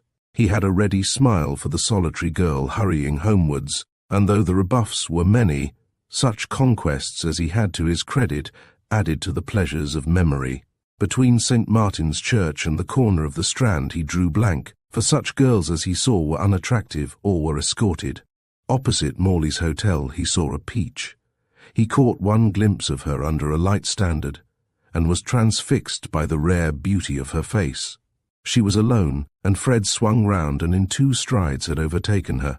"Haven't we met before?" he asked, raising his hat, but asked no more. Somebody caught him by the collar and jerked him back. "Fred, I shall really have to be severe with you," said the hated voice of Larry Holt, and Fred developed an instant grievance. "Haven't you got a home to go to?" he wailed, and continued his journey to the Strand in a bitter mood. For the romance had been shaken out of him, and he could still feel the knuckles of the shaker at the back of his neck. The girl passed on, unconscious of the fact that Larry Holt had been behind her. It was not an unusual experience to be spoken to in the street, and she had grown hardened to that also. She lived above a tobacconist's shop in the Charing Cross Road, and Larry saw her open the side door and go into the dark passage. He waited for a few minutes, then continued his walk. This girl had made an extraordinary impression upon him. He told himself that it was not her delicate beauty, or anything about her that was feminine, but that it was her genius, her extraordinary reasoning faculties which attracted him, and, to do him justice, he believed this. He was not a susceptible man. Beautiful women he had known, on both sides of the borderline which separates the good from the bad, the honest from the criminal. He had had minor affairs in his youth, but had come through those fiery dreams unscorched and unmarked by his experiences. So he told himself. It was extraordinary that it was necessary to tell himself anything, but there was the indisputable fact that he spent a great deal of his spare time in arguing out his attitude of mind toward Diana Ward, and he had known her something over 24 hours. Diana Ward was not thinking of Larry as she went into her flat. Her mind was wholly occupied by the problems which the Stewart case presented. She felt that if the missing Clarissa were found, they would be on the high road to discovering the cause of Stewart's death and the reason for this hideous crime. She slammed the door and went up the dark and narrow stairs slowly. The upper part of the tobacconist's was let off in 3 flats, and she occupied the highest and the cheapest. The tenants of the other 2 were, she knew, spending the weekend in the country. The first floor was occupied by a bachelor civil servant, a hearty man whose parties occasionally kept her awake at night, the second floor by a newspaper artist and his wife, and she had no reason to complain of her neighbours. She had reached the second landing. Her foot was on the stairs of the final 2 flights when she stopped. She thought she had heard a noise, the faint creak of a sound which she had felt rather than heard. She waited a second, and then smiled at her nervousness. She had heard these creaks and whispers before on the dark stairs, but had overcome her timidity to discover that they were purely imaginary. Nevertheless, she walked up a little more slowly and reached the landing from whence rose a short flight of stairs to her own apartments. The landing was a broad one, and as she turned, with one hand on the banisters, she put out the other in a spirit of bravado, as though she groped for some hidden intruder. And then her blood turned to water, for her hand had touched the coat of a man. She screamed, but instantly a hand, a big unwholesome hand, covered her face, and she was drawn slowly backward. She fought and struggled with all her might, but the man who held her had almost superhuman strength, and the arm about her was like a vice.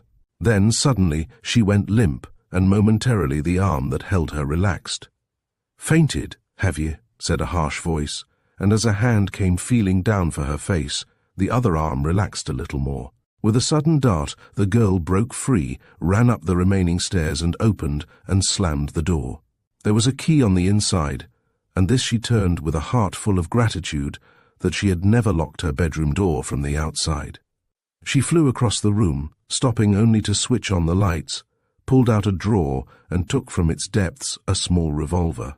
Diana Ward came from a stock which was not easily scared, and though her heart was pounding painfully, she ran back at the door and flung it open. She stood for the space of a few seconds. She heard a stealthy footstep on the stairs and fired. There was a roar of fear and a blunder of feet down the stairs. Only for a moment did she hesitate, and then raced down the stairway in pursuit. She heard the thump of feet on the landing lower down, heard the rattle of the door, and came down the last flight to find it open and nobody in sight. Concealing the revolver in a fold of her dress, she stepped out into the Charing Cross Road. At this hour there were few pedestrians, and she looked round for some sign of her assailant. A light motor van was driving away, and the only person she saw near at hand was an old blind man. The iron ferrule of his stick came tap, tap, tap as he stumbled painfully along. "Pity the blind," he wailed. "Pity the poor blind." Chapter 11. Burglars at the Yard. "Sonny," said Larry to his servitor, "London is a terrible city." "Indeed it is, sir," said Mr. Patrick Sonny. "But it has one bright, radiant feature which redeems it from utter desolation and abomination." "I think you're right, sir," said Sonny. "I've often noticed that myself, sir. I'm very fond of the picture houses myself." "I'm not talking about the picture houses," snapped Larry. "Nothing is further from my thoughts than the cinema houses. I am talking of something different, something spiritual." "Would you like a whiskey and soda, sir?" asked Sonny, at last securing a tangible line. "Get out," roared Larry, bubbling with laughter. "Get out, you horrible materialist. Go to the pictures." "Yes, sir," said Sonny, "but it's rather late." "Then go to bed," said Larry. "Stop a bit. Bring me my writing case." He was wearing his favourite indoor kit, a dressing gown, a pair of old cricketing trousers and a soft shirt, and now he filled his polished briar with a sense of physical well-being. "Believe me, Sonny," said Larry Holt impressively, "there are many worse places than London on a bright spring day, when your heart—" There was a faint rat-tat-tat on the outer door. "A visitor at this time of night," said Larry in surprise. It could not be from Scotland Yard, because Scotland Yard used the telephone freely, a little too freely sometimes. "I think there's somebody at the door, sir," said Sonny. "That's a fine bit of reasoning on your part," said Larry. "Open it." He waited and heard a brief exchange of questions. The visitor was a woman, and before he could guess who it was, the door opened, and Diana Ward came in. He saw by her face that something had happened, and went to meet her. "What is the matter?" he asked quickly. "That man didn't follow you." "What man?" she demanded in surprise. "Flash Fred." She shook her head. "I don't know whether it was Flash Fred," she said grimly, "but if he is somebody particularly unpleasant, it was probably he. Sit down. Would you like some coffee?" "I'm just going to have a cup. Sonny, get 2 coffees." "Yes, sir," said Sonny, and then significantly, "Do you want me to go out to the pictures, sir?" Larry blushed angrily. "Get some coffee, you, he spluttered. "Now, what is it?" The girl told the story of her adventure without preliminary. Larry listened with a serious face. "You say he was big? That rules out Flash Fred," he said. "Do you think it was a burglar, somebody who had broken in and whom your arrival interrupted?" "I don't think so." She shook her head. "In fact, I know that it was a much more serious attack. When I got back to my flat, I went through all the rooms. In the dining room, the room to which I would have gone first in ordinary circumstances, I found a long laundry basket." "A laundry basket," he repeated in surprise. She nodded. "It was lined with a sort of quilting, very thick, and the lid was padded in the same way. Inside of it was this." She laid down the object she had been carrying. It looked like an airman's cap, except that there was no opening for the mouth. He took it up and sniffed, though there was no need for this, for he had noticed the sweet scent when she had come into the room. "It is saturated in chloroform," he said. "Of course, this would not make you entirely insensible, but it would have quieted you." He paced the room, his hands in his pockets, his chin on his chest. "Did you find anything else?" "When I got out into the street," she said, "a laundry van was just moving off. I noticed it particularly because I thought all the time that the word laundry, and that was all the inscription the van bore, had been written by an amateur, and very badly done." "I can't understand it," said Larry, bewildered. "The brute couldn't have got you away. He must have had some assistance in the house." "I don't agree with you," she said quietly. This man was terribly strong. I felt like an infant in his arms, and it would have been a very simple matter for him to slide the basket down the stairs and carry it out across the pavement with the help of the man who was driving the van. "But why you?" he asked, bewildered. "Why should they bother about you?" She did not reply immediately. "I am wondering," she said at last, "whether I have by accident stumbled upon some clue which incriminates the Stewart murderers. Perhaps, without knowing that I have such a clue, I am in possession of information which they wish to suppress." Larry was very thoughtful. "Just wait here a little while and I'll change," he said, and disappeared from the room. The girl looked round the cosy flat appreciatively, and Sonny came in, bearing a tray, first stopping outside the door to cough loudly, to the intense annoyance of Larry, who heard him from the other room. "Will you have sugar, miss?" asked Sonny solemnly, and when she nodded, "Some ladies don't like sugar. It makes them fat."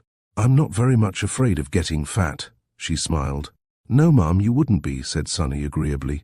On the way to the flat, she asked Larry laughingly if Sonny agreed with everything he said.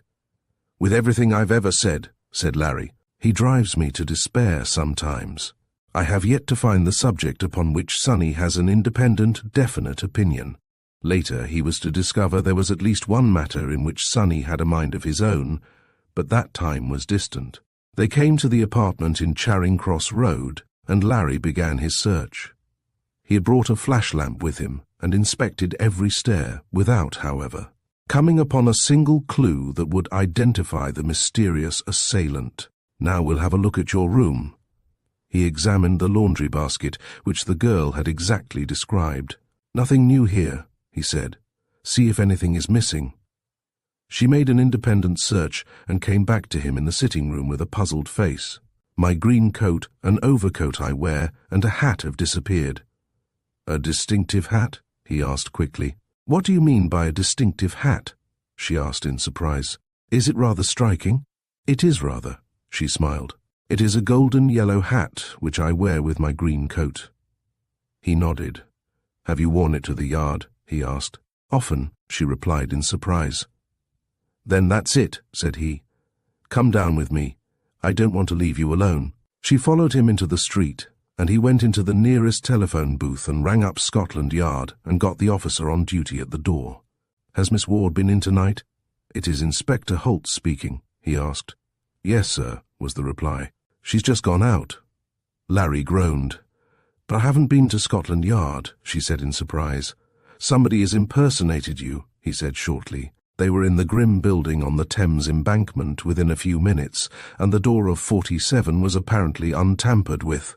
He opened the door and switched on the lights.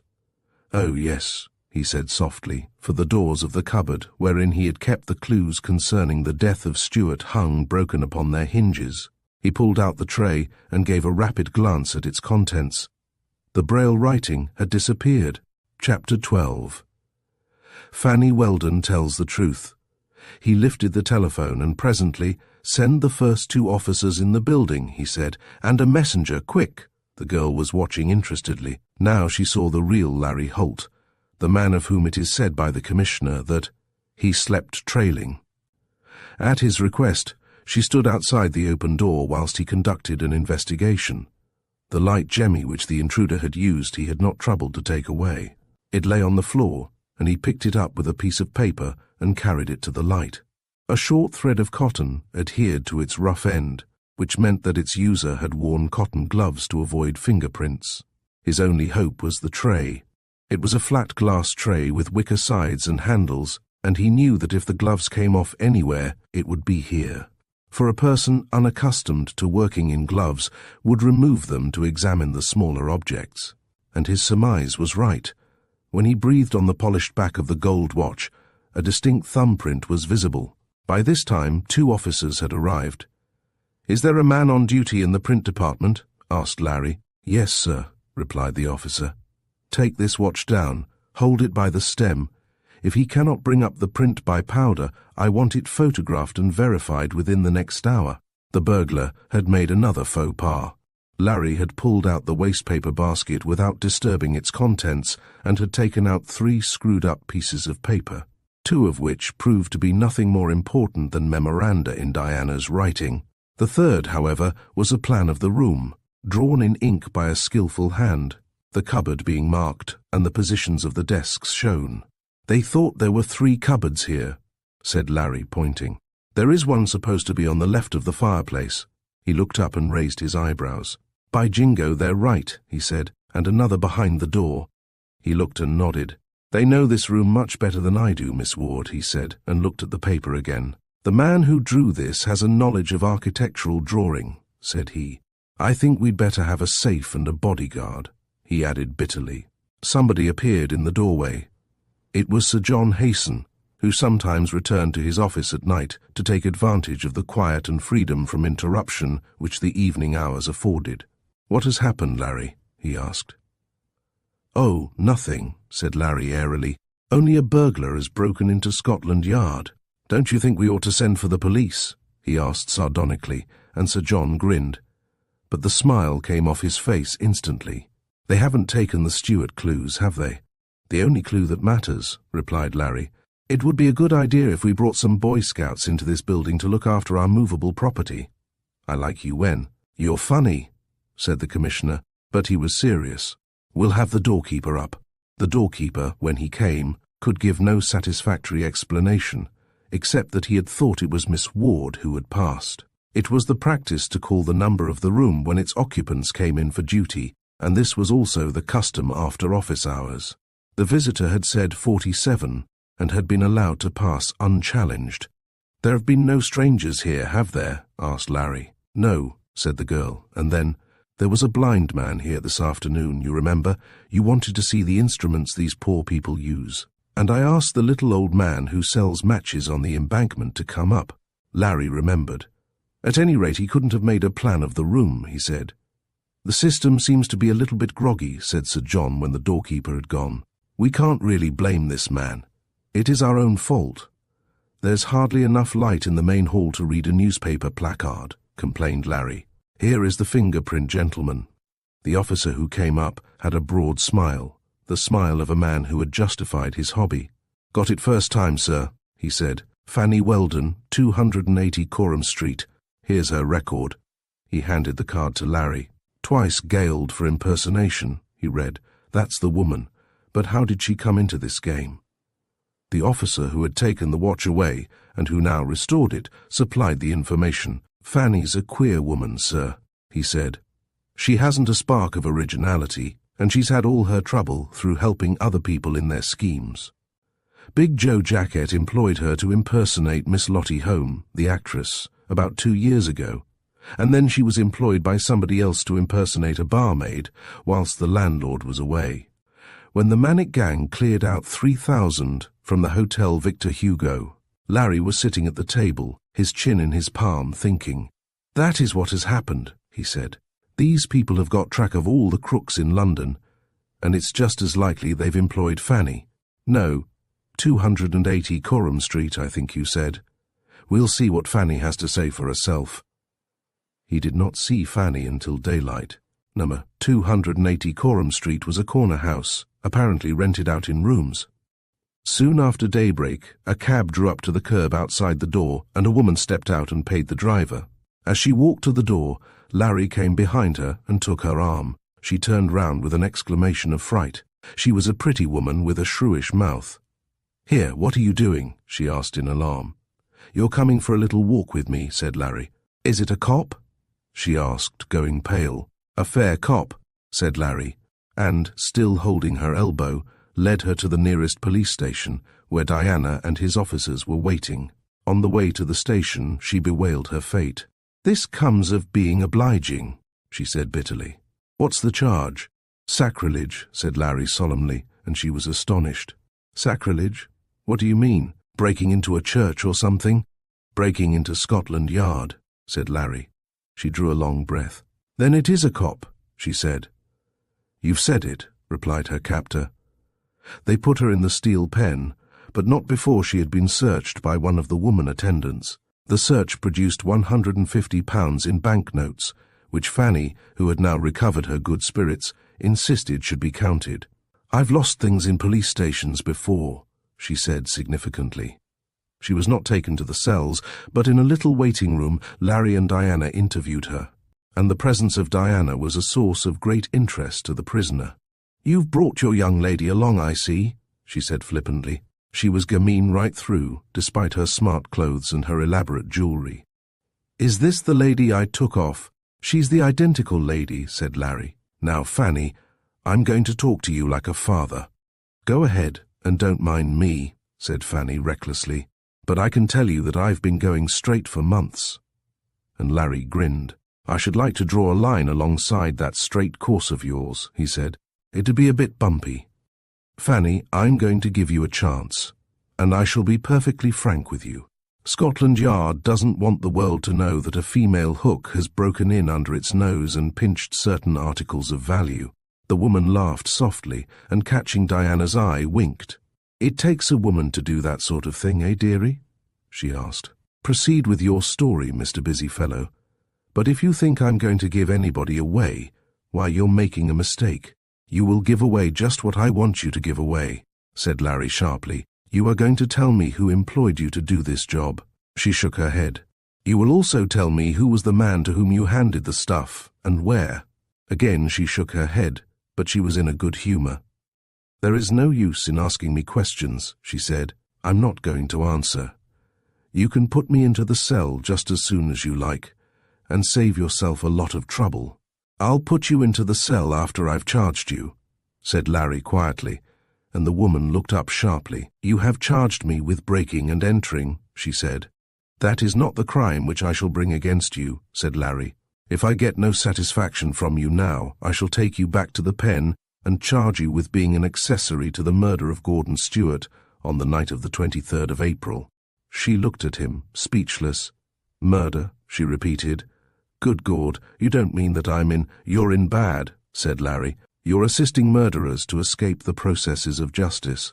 You were employed to steal a very important clue which the police held, and which might have led to the conviction of the murderer, and that is sufficient offence to bring you under the gravest suspicion." She was serious now. "Do you mean that?" she asked.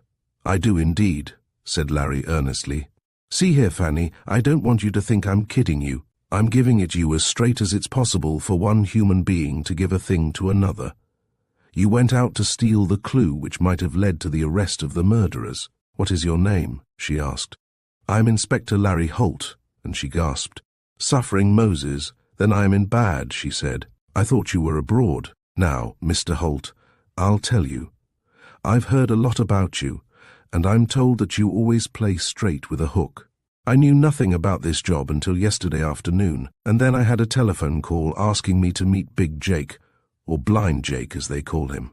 Blind Jake? Repeated Larry, to whom the name was new, and then he recalled the blind match seller on the embankment who had come to his office. But it could not be he. Diana had said he was a small man. Your men know all about him, Mr. Holt, Fanny hesitated. He's a wicked man. Now, that sounds funny coming from me, but if you know what I mean, he's just wicked. I'm scared to death of Blind Jake, and there isn't a hook in London who isn't. He's been inside twice, once for unlawfully wounding, and once for being in possession of property. There used to be 3 of 'em, all hooks together and all blind. We used to call 'em the blind eyes of London because they could get about quicker than you, and in a fog they'd beat the best detectives that ever lived, because fog never means anything to them. Blind Jake used to be the boss of the 3, and then one of 'em disappeared and I heard he was dead. We never heard much about them for 12 months, and then Blind Jake turned up again with yards of money. I believe he's working for a big boss. Well, you met Blind Jake? Yes, she nodded. He gave me the plan. Not his own, he couldn't draw, interrupted Larry. Not him, said the woman contemptuously. No, he brought the plan with him. I've got it somewhere. Maybe it's in the bag you've taken. Don't worry about the plan, said Larry. I found that in the office. Well, Blind Jake told me how to go about it, said he would give me a coat and a hat that this young lady always wore when she went to the yard, and I got instructions that I was to say 47 feet when I went into the room and run upstairs quick. What were you told to get? A little roll of brown paper, said the woman.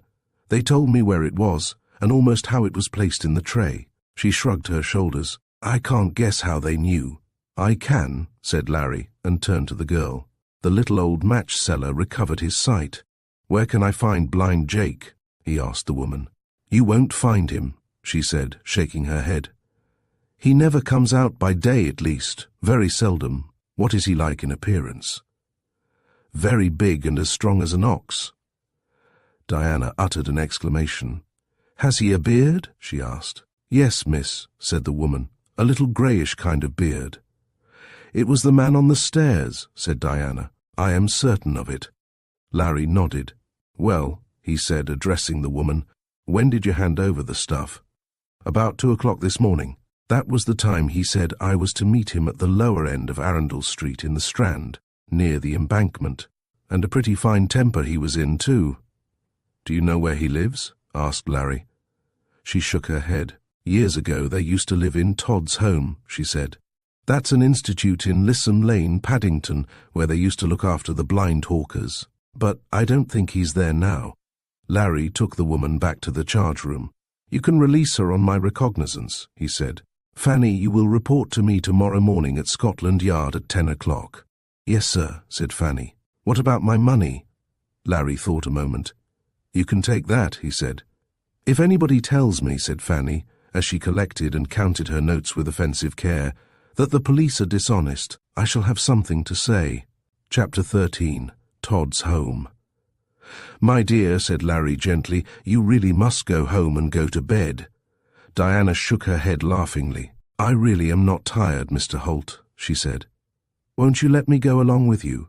You know, you promised to keep me in this case. I didn't promise to keep you up all night, he said good-humouredly, and you're looking a wreck. I don't think I shall do anything much more this morning, except sleep, said he. Now off you go. There's a providential taxi crawling this way, he said, and whistled. She was feeling desperately tired, and she knew his words were the words of wisdom, but she made one last ineffectual protest. Larry was adamant. The cab drew up, and he opened the door for her. Sergeant Harvey will go home with you, he said, and drew Harvey aside. Go upstairs to Miss Ward's room, search it thoroughly, and remain on duty on the lower landing until you're relieved." He watched the cab out of sight, then turned to the second officer who had accompanied him. "Now, Sergeant," he said, "I think we will investigate Todd's home." It was some time before they found another taxi, and Larry had a constitutional objection to walking. 6 o'clock was booming out from the church towers when the cab put them down before Todd's home. It was a bleak, unlovely house, the windows covered with blue wash. A long black board, covering the width of the house, was inscribed in faded gold letters, "Todd's Home for the Indigent Blind." Larry expected he would have some difficulty in making the inmates hear, but he was mistaken, for hardly had he knocked when the door was opened by a little man.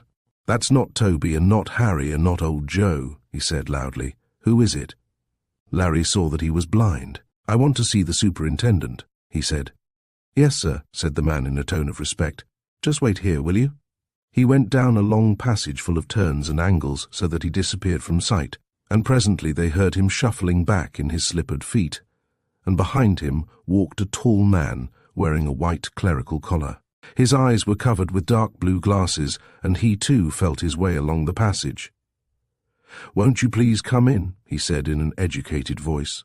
He was a man of powerful build, and his clean-shaven face denoted a strength of character out of the ordinary. "I am John Dearborn, the Reverend John Dearborn," he explained as he led the way. "We have few visitors here, alas. I'm afraid Todd's home is not very popular." He did not speak resentfully but cheerfully, and as one who had a great spirit, nor did he make allusion to the early hour they had chosen. "It is a little farther along, gentlemen," he said. "I know there are two of you because I can hear your footsteps. Mind the step this way." He pushed open a door and they went in. The room was cosily furnished, and the first thing that Larry noticed was the bare condition of the walls, and then he remembered, with a little pang, that the blind have no need for pictures. A curious little instrument stood by the side of the table, which was the principal article of furniture in the room, and a tiny wheel was spinning as they came in. The superintendent walked unerringly to the machine.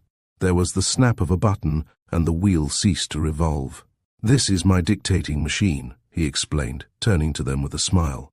"I am engaged in literary work, and I can dictate to this cylinder, which is then transferred to an operator who types from my voice."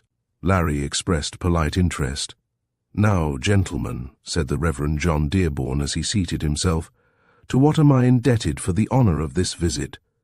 "I am an officer from Scotland Yard," said Larry, "and my name is Holt." The other inclined his head. "I hope none of my unfortunate men have been getting into trouble?" he asked. "I don't exactly know yet," said Larry.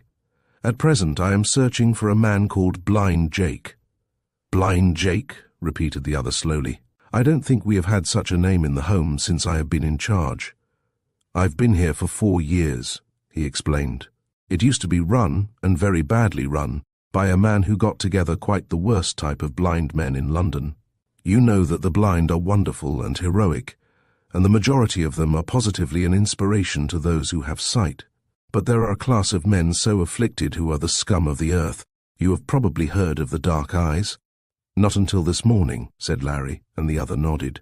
"We have got rid of those people, and we have now very respectable old hawkers who come here, where everything is done for them. You would like to see the home. You don't know Blind Jake?" "I have never heard of him," said the Reverend John Dearborn, "but if you will come with me, we will make inquiries." The home consisted of 4 dormitories and a common room, and in this latter, reeking with tobacco smoke, sat the inmates of the home. Larry looked round and could scarcely repress a shiver. "Just one moment," said Mr. Dearborn, when he had ushered the 2 men into the passage. He returned shortly, shaking his head. "Nobody there knows Blind Jake, though one has heard of him." They ascended to the first dormitory. "I don't suppose you want to see any more?" said Mr. Dearborn. Larry raised his head. "I thought I heard somebody groaning." Yes, a sad case," said the superintendent. "There are cubicles upstairs for those men who can afford to pay a little more than their fellows. In one of them we have a man who, I fear, is going out of his mind. I have had to report the case to the local authorities." "May we go upstairs?" asked Larry. "With pleasure," said the Reverend Dearborn, after a moment's hesitation. "The only thing I am afraid of," he said as he led the way, is that the language of this man will distress you. In a little cubicle lay a wizened man of 60, who tossed desperately to and fro in his bed, and all the time he was talking to some invisible person. And Larry, watching him, wondered. "Brute, coward," muttered the man on the bed. "You'll swing for it, mark my words. You'll swing for it." "It is very terrible," said the Reverend John Dearborn, turning away and shaking his head. "This way, gentlemen." But Larry did not move. "All right, Jake, you'll suffer too. Mark my words, you'll suffer. Let them do their dirty work. I didn't put the paper in his pocket, I tell you." Larry took a step into the cubicle and, bending over, shook the man. "Let go my arm, you're hurting it," said the man on the bed, and Larry released his hold. "Wake up," he said. "I want to speak to you." But the man went talking on, and Larry shook him again. "Leave me alone," growled the old man. "I don't want to have any more trouble." "What is your name?" asked Larry. "I don't want any more trouble," said the man. "He's quite delirious," said John Dearborn. "He is under the impression that he's accused of a practical joke on one of his friends downstairs. But he said—" "Jake," said Larry. "There is a Jake below Jake Hawley. Would you like to see him? He's a little fellow and rather amusing." Disappointed, Larry walked down the stairs and took farewell of his conductor. "I am very glad to have had a visit from the police," said John Dearborn. "I only wish that we could persuade other people to come to us. You have seen some of our work and some of the difficulties with which we are faced. Before you go," he added, "perhaps you will tell me why you are seeking blind Jake. The men will be consumed with curiosity to know the reason for this police visit." "That is easy to satisfy," smiled Larry. "There is a charge against him made by a woman to the effect that she was employed by him to commit a felony." The police officer who was with him gasped, for it is not the practice of the police to give away their informants. Larry opened the door himself and paused with his hand upon the handle. "Pardon my asking what may be a very painful question, Mr. Dearborn," he said gently. "Are you afflicted?" "Oh, yes," said the other cheerfully. "I am quite blind. I wear these glasses from sheer vanity. I think they improve my appearance." He laughed softly. "Goodbye," said Larry, shaking his disengaged hand. And then he pulled the door open and came face to face with Flash Fred. Flash Fred was dumbfounded, and he walked backwards down the few steps at some peril to himself. Larry surveyed him, his head on one side like an inquisitive hen. "Are you following me, or am I following you?" he asked gently. "And why this early rising, Fred? Have you been out all night at your business?" For once Fred had no words. He had walked all the way from Jermyn Street to Paddington, and had been very careful to see that he had not been followed. At last he found his voice. "So it was a trap, was it?" he said bitterly. "I might have guessed it. But you've got nothing on me, Mr. Holt." "I have several things on you," said Larry pleasantly. He had unconsciously closed the door of the home behind him. "I don't like your face. I don't like your jewels. I positively loathe your record. What is the idea, Fred? Have you called to deliver a contribution? Is your conscience pricking you?" "Stow that stuff, Mr. Holt," growled Fred, and to Larry's surprise began walking away with him. "Aren't you going to the home?" he asked. "No, I'm not," snapped Fred.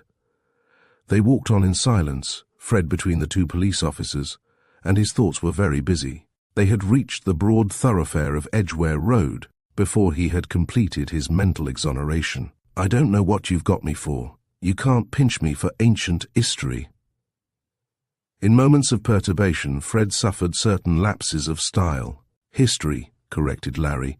"For the matter of that, I don't know why you're with us, but since you've forced yourself upon us, and since there's nobody to see the disgraceful company I keep, I will endure you."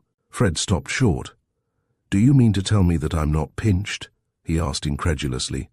"So far as I am concerned, you are not," said Larry, "unless Sergeant Reed has a private engagement with you." "Not me, sir," smiled Sergeant Reed. "Who told you you were pinched, Fred?" "Well, that beats it," said Fred aghast. "What was the game?" "Don't you know somebody at the home?" "I don't know it from a cowshed," said Fred. "I had to inquire my way of a milkman." "You should have asked a policeman," murmured Larry. "There are plenty about." "There are too many about for me," replied Flash Fred vindictively.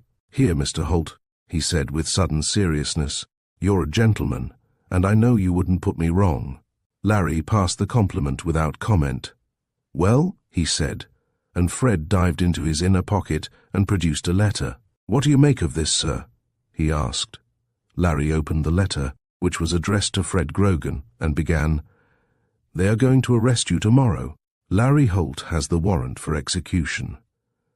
Come to Todd's home in Lissam Lane at 6:30 in the morning and ask to see Lou, and he will give you information that will help you to make a getaway. Don't allow yourself to be shadowed, or tell anybody where you are going." It was unsigned, and Larry folded the letter and was about to give it to Fred. "Do you mind if I keep this?" he asked. "No, sir, I don't mind. But Mr. Holt, will you tell me," he demanded nervously, "is there any truth in that yarn of my being pinched?" Larry shook his head. "So far as I know, you are not on the list, and certainly I have no warrant for you, Fred," he said. "In fact, you have such a good record just now that if you ran straight, you could pretty well live without fear of the police."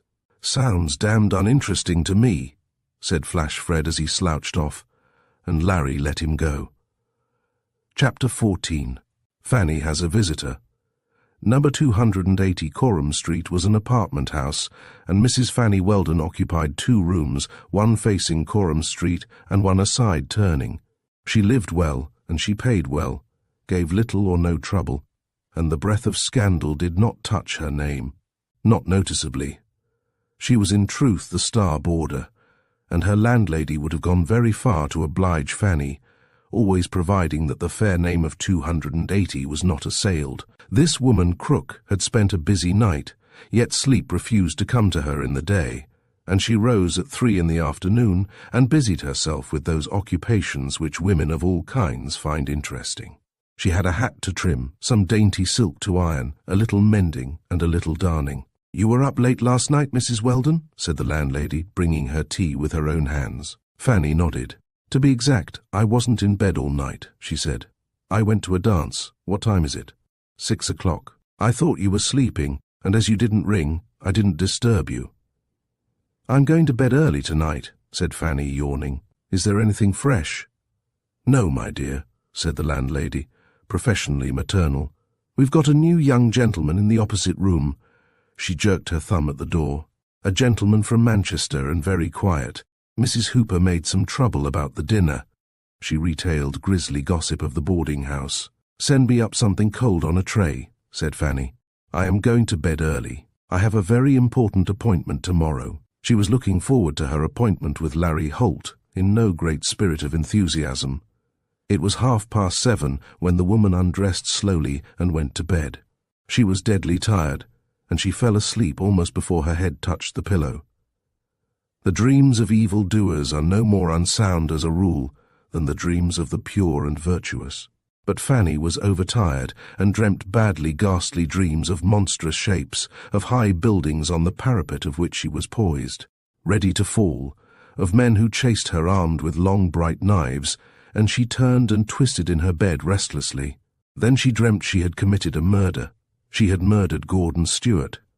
She had never heard of Gordon Stewart until Larry had mentioned his name, but she pictured him as a weak youth. And now the day of doom had come, she dreamt, and they brought her from the cell with her hands strapped behind her, and she paced slowly by the side of a white-robed clergyman into a little shed. And then a man, an executioner, had stepped out, and he had the mocking face of blind Jake. She felt the rope about her neck and tried to scream, but it was choking her, choking her. She woke up. 2 hands were about her throat, and in the reflected light from a street lamp outside she looked up into the sightless face of blind Jake. It was no dream, it was reality. She tried to move, but he held her so that she was powerless. One of his knees pressed on her and he was talking softly, a sibilant whisper, meant only for her ear. "Fanny, you gave me away," he whispered. "You gave me away, you devil. Poor old blind Jake.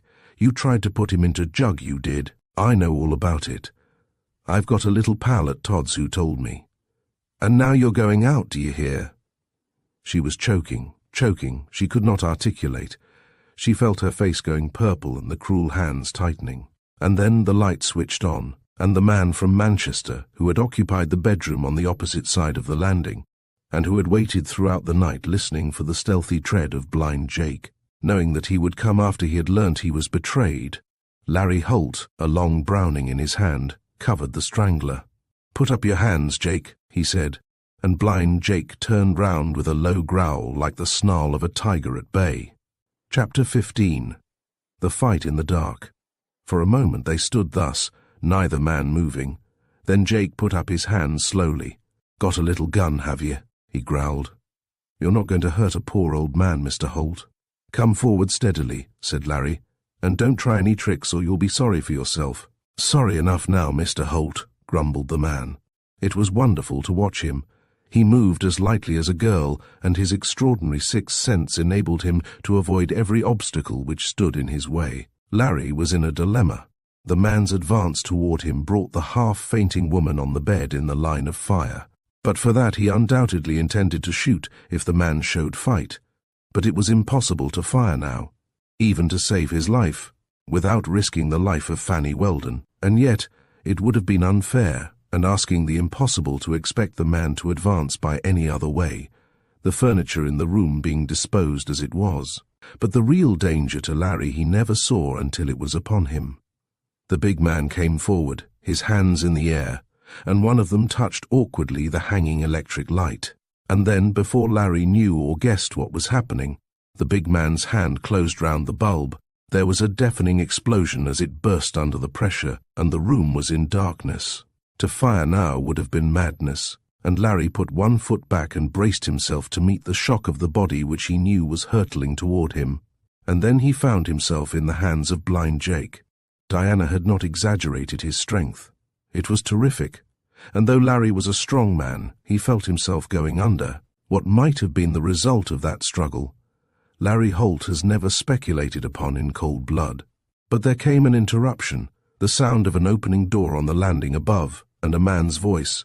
And then blind Jake lifted the detective as though he had been a bundle of rags and flung him to the other end of the room, where he lay gasping and breathless. A second later, the door had opened, and blind Jake was going down the carpeted stairs faster than any man with eyesight would have dared. Larry struggled to his feet, took his flash lamp from the floor and found his revolver where it had dropped. He picked it up and, running to the window, flung it open and peered out. But blind Jake had already gone round the corner. Somebody brought another bulb, and Larry went to look after the girl. She was still unconscious, the purple marks about her throat testifying to the character of blind Jake's grip. "You had better get a doctor," he said to the landlady, who was the third person in the room, and she looked at him with suspicion and distrust. "What were you doing in this room?" she asked accusingly. "I am going to send for a policeman." "Send for two," said Larry, "and get a doctor." Fortunately, the police station was near at hand, and the divisional surgeon had been called to examine a doubtful case of drunkenness, and he was on the spot within a few minutes. By this time the woman had come back to life, but had subsided into a condition of hysteria painful to witness. "You had better get her into an infirmary or a hospital, I think, doctor," said Holt, and the surgeon agreed. He was looking at the marks about her throat with a puzzled expression. "No man could have done this," he said. "He must have used an instrument of some kind." Larry laughed. It was a very rueful laugh. "If you think that, doctor," he said, "you'd better have a look at my throat," and he showed the red wheal where blind Jake's thumb and finger had gripped. "Do you mean to say that he did that to you?" asked the doctor incredulously.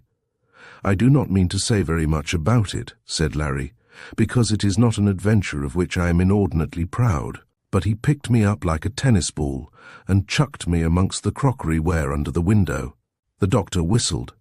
By this time the landlady had been assured of Larry's bona fides, and was at once apologetic and tearful at the indignity which had been offered to her house by the presence, even for one night, of a detective officer. Larry went out into the street to breathe the night air. He was dizzy and shaky and sore. The fact that he, Larry Holt, who had pretensions to winning the middleweight amateur championship, had been treated like a punchball did not distress him. What made him grave was the knowledge that there was loose in the world, and in the city of London, a man of the criminal class is more dangerous than a tiger, with the strength of a bear and an intelligence which was little better than a monkey's. "And that exhausts the whole zoological gardens," said Larry after he had enumerated the unpleasant qualities of his assailant. Half an hour afterwards, every police station received an all-stations message, and the hunt for Blind Jake had begun. Larry reached his flat at 3 o'clock, and Sonny was dozing peacefully in a chair. He aroused his servant with a gentle tap. "Sonny," said he, "I have had the experience of a lifetime." "I suppose you have, sir," said Sonny, blinking himself awake. "Will you have some coffee too, sir?" Larry was thinking. He stood with his hands in his pockets and his legs wide apart, gazing down at the hearthrug. "He took me by the scruff of the neck, Sonny," he said softly, "and he threw me to the other side of the room." "He would, sir," said Sonny. "What time would you like your tea in the morning?" Weary and sick as he was, Larry had to laugh. "If I were brought home with my neck broken, Sonny," he demanded irritably, "what would you do?" "I should stop the morning papers, sir," said Sonny without hesitation. "I think I should be doing right, sir." "Haven't you got a heart?" snarled Larry. "No, sir," was the surprising reply. "The doctor says it's indigestion, sir." Larry made a gesture of despair, kicked off his boots, slipped off his coat and vest, followed that with his collar and tie, and loosening his braces. He lay down on the bed and pulled the eiderdown over him. He did this partly because he was very tired, and partly because he knew that it would annoy Sonny. Chapter 16. Mr. Grogan Meets a Lady. There was a fashionable wedding on the Monday at St. George's, Hanover Square. A queue of motor cars and broughams stretched in all directions and lined both sides of the streets and partly filled Hanover Square. Amongst those present, as they say, was Mr. Frederick Grogan. Flash Fred had not been invited for 2 reasons. In the first place, the friends of bride and bridegroom did not know him, and in the second place he would not have been invited if they had. But a little thing like an invitation did not worry Fred. He knew that when the family of the bride and the bridegroom were meeting for the first time and were regarding one another with mutual suspicion and deprecation, and when all sorts of obscure cousins emerged from the oblivion which happily covered them and were not even recognizable to the principal actors in the great drama, that a face such as his, and a smartly tailored figure such as he possessed, would pass muster and gain for him a prominent seat. So he arrived at St. George's in a glossy silk hat, white kid gloves, and perfectly pressed trousers, and made his way up the aisle, where he was mistaken for the bridegroom. He had not come because he wished to break into society, but because it was a fashion for women to wear their precious jewels in the early hours of the morning at such functions as these. He had no particular piece of villainy in view. He was merely surveying the land, as a good general might survey a possible battlefield. Marriages did not interest him. He regarded them as superfluous ceremonies indulged in by the idle rich and the hopeless bourgeoisie.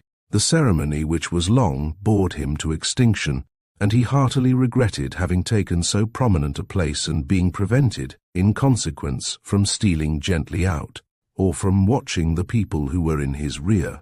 At last the service ended, the organ pealed a triumphant note, and the bride and bridegroom, looking extremely ashamed of themselves, proceeded solemnly down the aisle, and Fred fell in the ranks of the near and dear, and came out onto the steps. He was wondering whether it would be politic or advisable to go on to the reception, having discovered where that reception would be held, when somebody touched his arm, and he turned quickly. "Hallo, Dr. Judd," he said, relieved. "I thought it was that fellow Holt. He follows me about until he's got on my nerves." Dr. Judd, a fine figure of a man in his morning dress, was eyeing him sternly. "You told me you were going to Nice," he said. "I missed the train," replied Fred glibly, "and my pal went on without me. I'm staying over for a few days and then I hope to get away." Dr. Judd was thoughtful. "Walk a little way along with me," he said.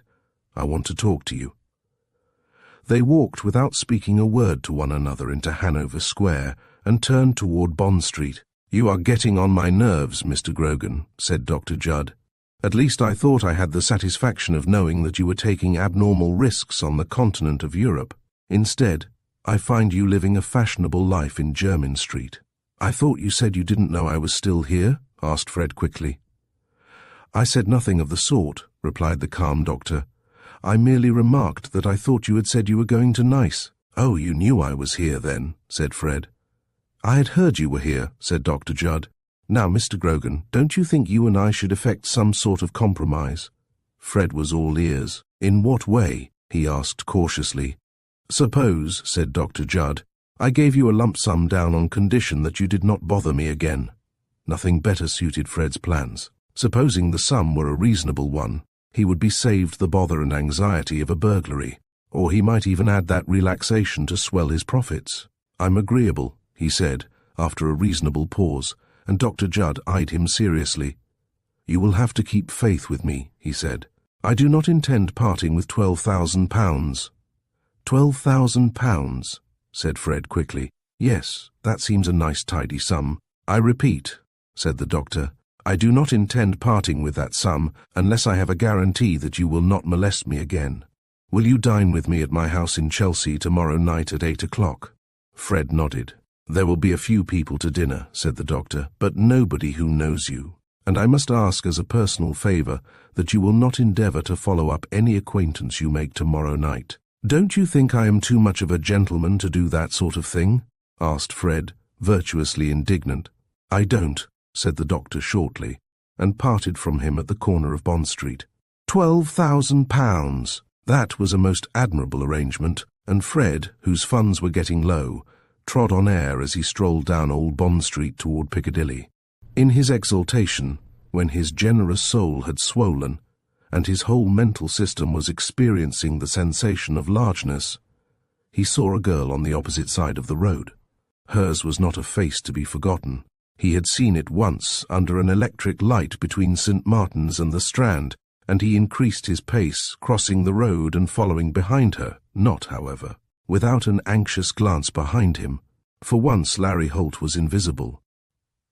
It could not have happened better, said Fred, for he was sensible of his fine appearance. He overtook her at the corner of Piccadilly, and raised his hat with a smile, and for a moment Diana was under the impression that she knew this stranger, and her hand was halfway up when he made the mistake of repeating that fashionable formula. Haven't you and I met before somewhere? She drew her hand back. My dear, said Fred, you're the most wonderful thing in the world, and I simply want to know you.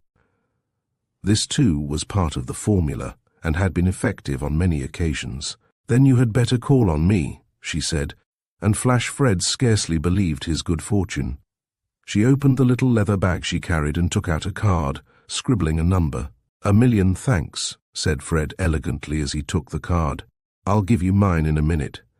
Now what about a little dinner? He lifted the card and read, Miss Diana Ward, a beautiful name, he said. Diana, room 47. And then his face underwent a change. Scotland Yard, he said hollowly. Yes, I am with Mr. Larry Holt, she said sweetly, and Fred swallowed something. If he ain't here, you're here, and if you're not here, he's here, he said savagely. Why can't you leave a gentleman alone? Chapter 17. The Insurance Money. That afternoon Diana made a request of her employer which disappointed him a little. Certainly, he said. I shan't want you this evening. Going to a dance, do you say? She nodded. That's fine, he said heartily. I hope you enjoy yourself. It chilled him a little, for he was so completely absorbed by the game that he could not understand that what was fun to him was work to her. She must have read his thoughts, for she said with a little jerk of her chin which was characteristic of her, I am merely going on duty, Mr. Holt. I should not have thought of going to the dance, but the man who asked me is a young underwriter to whom I was secretary for about 6 months, she said. You seem to have started work at a very early age, he smiled. Did you go to a public school? I went to a council school, she replied quietly. My aunt who brought me up was very poor. You didn't know your father and mother? She shook her head. I hope you're not going to associate me with the missing Clarissa, she smiled. I'm afraid my origin is a little less romantic. I am always expecting to find my father figuring in the records of Scotland Yard, if he is alive, for Mrs. Ward never spoke of him except in uncomplimentary terms. Yes, I did begin work rather young. You say you are going on duty, he interrupted her. What do you mean? She went to her desk and took up her handbag, opened it and produced a letter. It will interest you to know, she smiled, that Mr. Gray's wife will be there to chaperon me and joins in the invitation. It did interest Larry very much indeed. He did not say so because he thought it might be indiscreet, and he was not quite sure of how he would express the pleasure that news brought to him. "Here is the paragraph that made me decide to go," said the girl, and read, "We have had a pretty bad time lately. The loss of a ship in the Baltic hit my partner rather hard, and I have had to pay out a very considerable sum of money over the death of a man named Stewart." "Stewart?" said Larry quickly. "That can't be our Stewart. By the way, the jury have just returned a verdict of found drowned in that case. We did not care to oppose the verdict, or offer any evidence which might put the murderers on their guard." "Stewart, eh?" He nodded to himself several times. "I owe you an apology, Diana," he said, using her name for the first time. "I thought you were going to frivol, and I was hoping that you were sufficiently interested in this case to give your whole mind to it." She looked at him with kindling eyes, and her face was flushed pink. "I am giving all my mind to it," she said in a low voice. "It is lovely working with you." And then, to change the subject, she told him of her adventure with Fred. "Poor old Fred," chuckled Larry. "You have the satisfaction of knowing that he will avoid you like the plague for the future." "What time will you come back?" he asked. "Why?" She was surprised. "I was wondering whether you could come here, or whether I'd be waiting on the doormat for you in Charing Cross Road. I want to know what you have discovered." She nibbled her finger thoughtfully. "I will come to the yard," she said. "I'll be here soon after 11. She looked with narrowed eyes at the mark on his throat. "Does that feel awfully sore?" she asked sympathetically. "Not so bad," said Larry. "Injury to vanity doing very badly. It will take some time before that heals. He must be terribly strong," she said with a shudder. "I shall never forget that night on the stairs. I suppose there is no news of him?" "None whatever," said Larry. "He's gone to ground." "Are you watching the home?" "The home?" he said in surprise. "No, I don't think that is necessary. The superintendent seems a very decent sort of man. I saw the local police inspector, and he told me that every man in the home is an honest character, and he can vouch for all of them except the fellow they call Lou. He was the man I saw upstairs who seemed to be half demented." "I want to ask you a favor," she said. "Will you take me tomorrow to the home?" "Yes," he hesitated. But will you?" "Surely, if you wish to go, but I don't think you'll find any clue there to bring us nearer to the gentleman who murdered Stewart." "I wonder," she said thoughtfully. She permitted him to lunch with her that day. It was a joyous meal for Larry, and he was unusually incoherent. The afternoon was a more serious time for him, for his search for documentary proof that Diana's theory was correct and that Mrs. Stewart had had twin daughters had been unavailing. There was no record of the children's births, though the files at Somerset House had been diligently examined. "Check number 2, said Larry. "Which will be overcome," replied the girl, "though it is curious that a woman of Mrs. Stewart's position should have neglected to register her children." She said this and smiled, and Larry asked her why. "Mrs. Ward had views on that subject. My aunt, whose name I bear," she said. "She hated vaccination, registration, and education." "What happened to your aunt? Did she die?" asked Larry. The girl was silent. "No, she didn't die." She said this so strangely that Larry looked at her and the girl went crimson. "I oughtn't to talk about her if I'm not prepared to go on," she said quietly. I come from a very bad stock, Mr. Holt. My aunt stole from her employer, and I rather think she made a practice of doing so. At any rate, when I was 12, she went away for quite a long time, and I never saw her again." Larry crossed the room and laid his hand on the girl's shoulder. "My dear," he said, "you have succeeded in shaking loose and establishing yourself in a truly marvelous way. I am very proud of you." When she looked up, her eyes were filled with tears. "I think she drank. I'm not quite sure. She was very good to me when I needed her most," she said. "I would like to know what has happened to her, but I simply dare not ask." "She went to prison?" The girl shook her head. "I think it was an inebriate's home," she said. "Now what are you doing this afternoon?" she demanded briskly, and Larry laid down his program, dictated a letter or two, and went out, leaving her to finish them. With every step he took, the Stewart mystery grew more and more of a tangle. Dead ends and cul-de-sac met him at every turn, and even the fact that Stewart had been murdered was no fact, but a theory based upon the eccentricity of the tide which had left his body on the steps of the embankment. and a piece of paper, now stolen, embossed with Braille characters. He stopped in his walk when he was halfway up Northumberland Avenue and took out his pocketbook. Murdered. Dear.c. He read and shook his head. Why the dear, he wondered. The man who attempted to betray the murderers would not go to the trouble of writing Dear Sir, and anyway it occurred in the wrong place, for the girl had pointed out the characters at the end of the second line. Dear, dear, dear, he repeated as he strolled along, and then for no reason at all, a name came into his mind. Dearborn. He laughed quietly. That good soul of a clergyman, labouring amongst the men who lived in everlasting darkness. He shook his head again. It is a fact which all people can verify that, if you see an unusual name for the first time, you meet with it again in the course of 24 hours.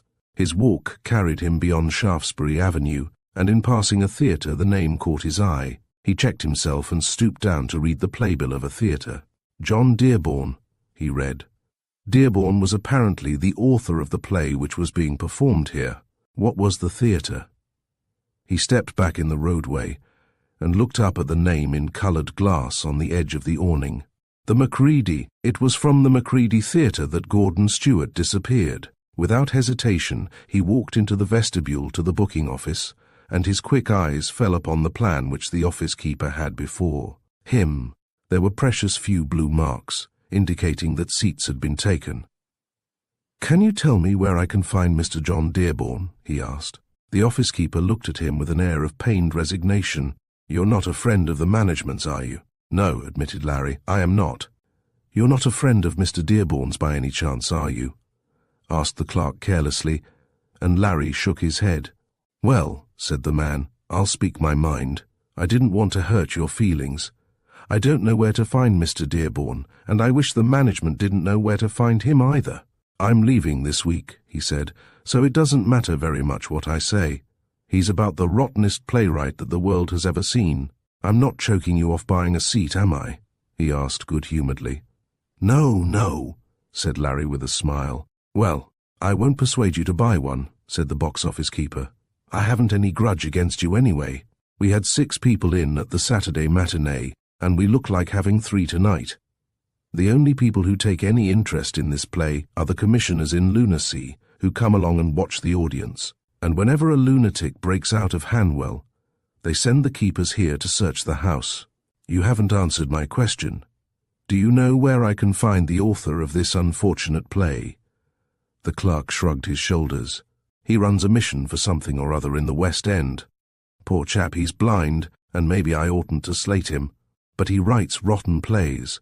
"Is he continuously writing plays?" asked Larry in surprise.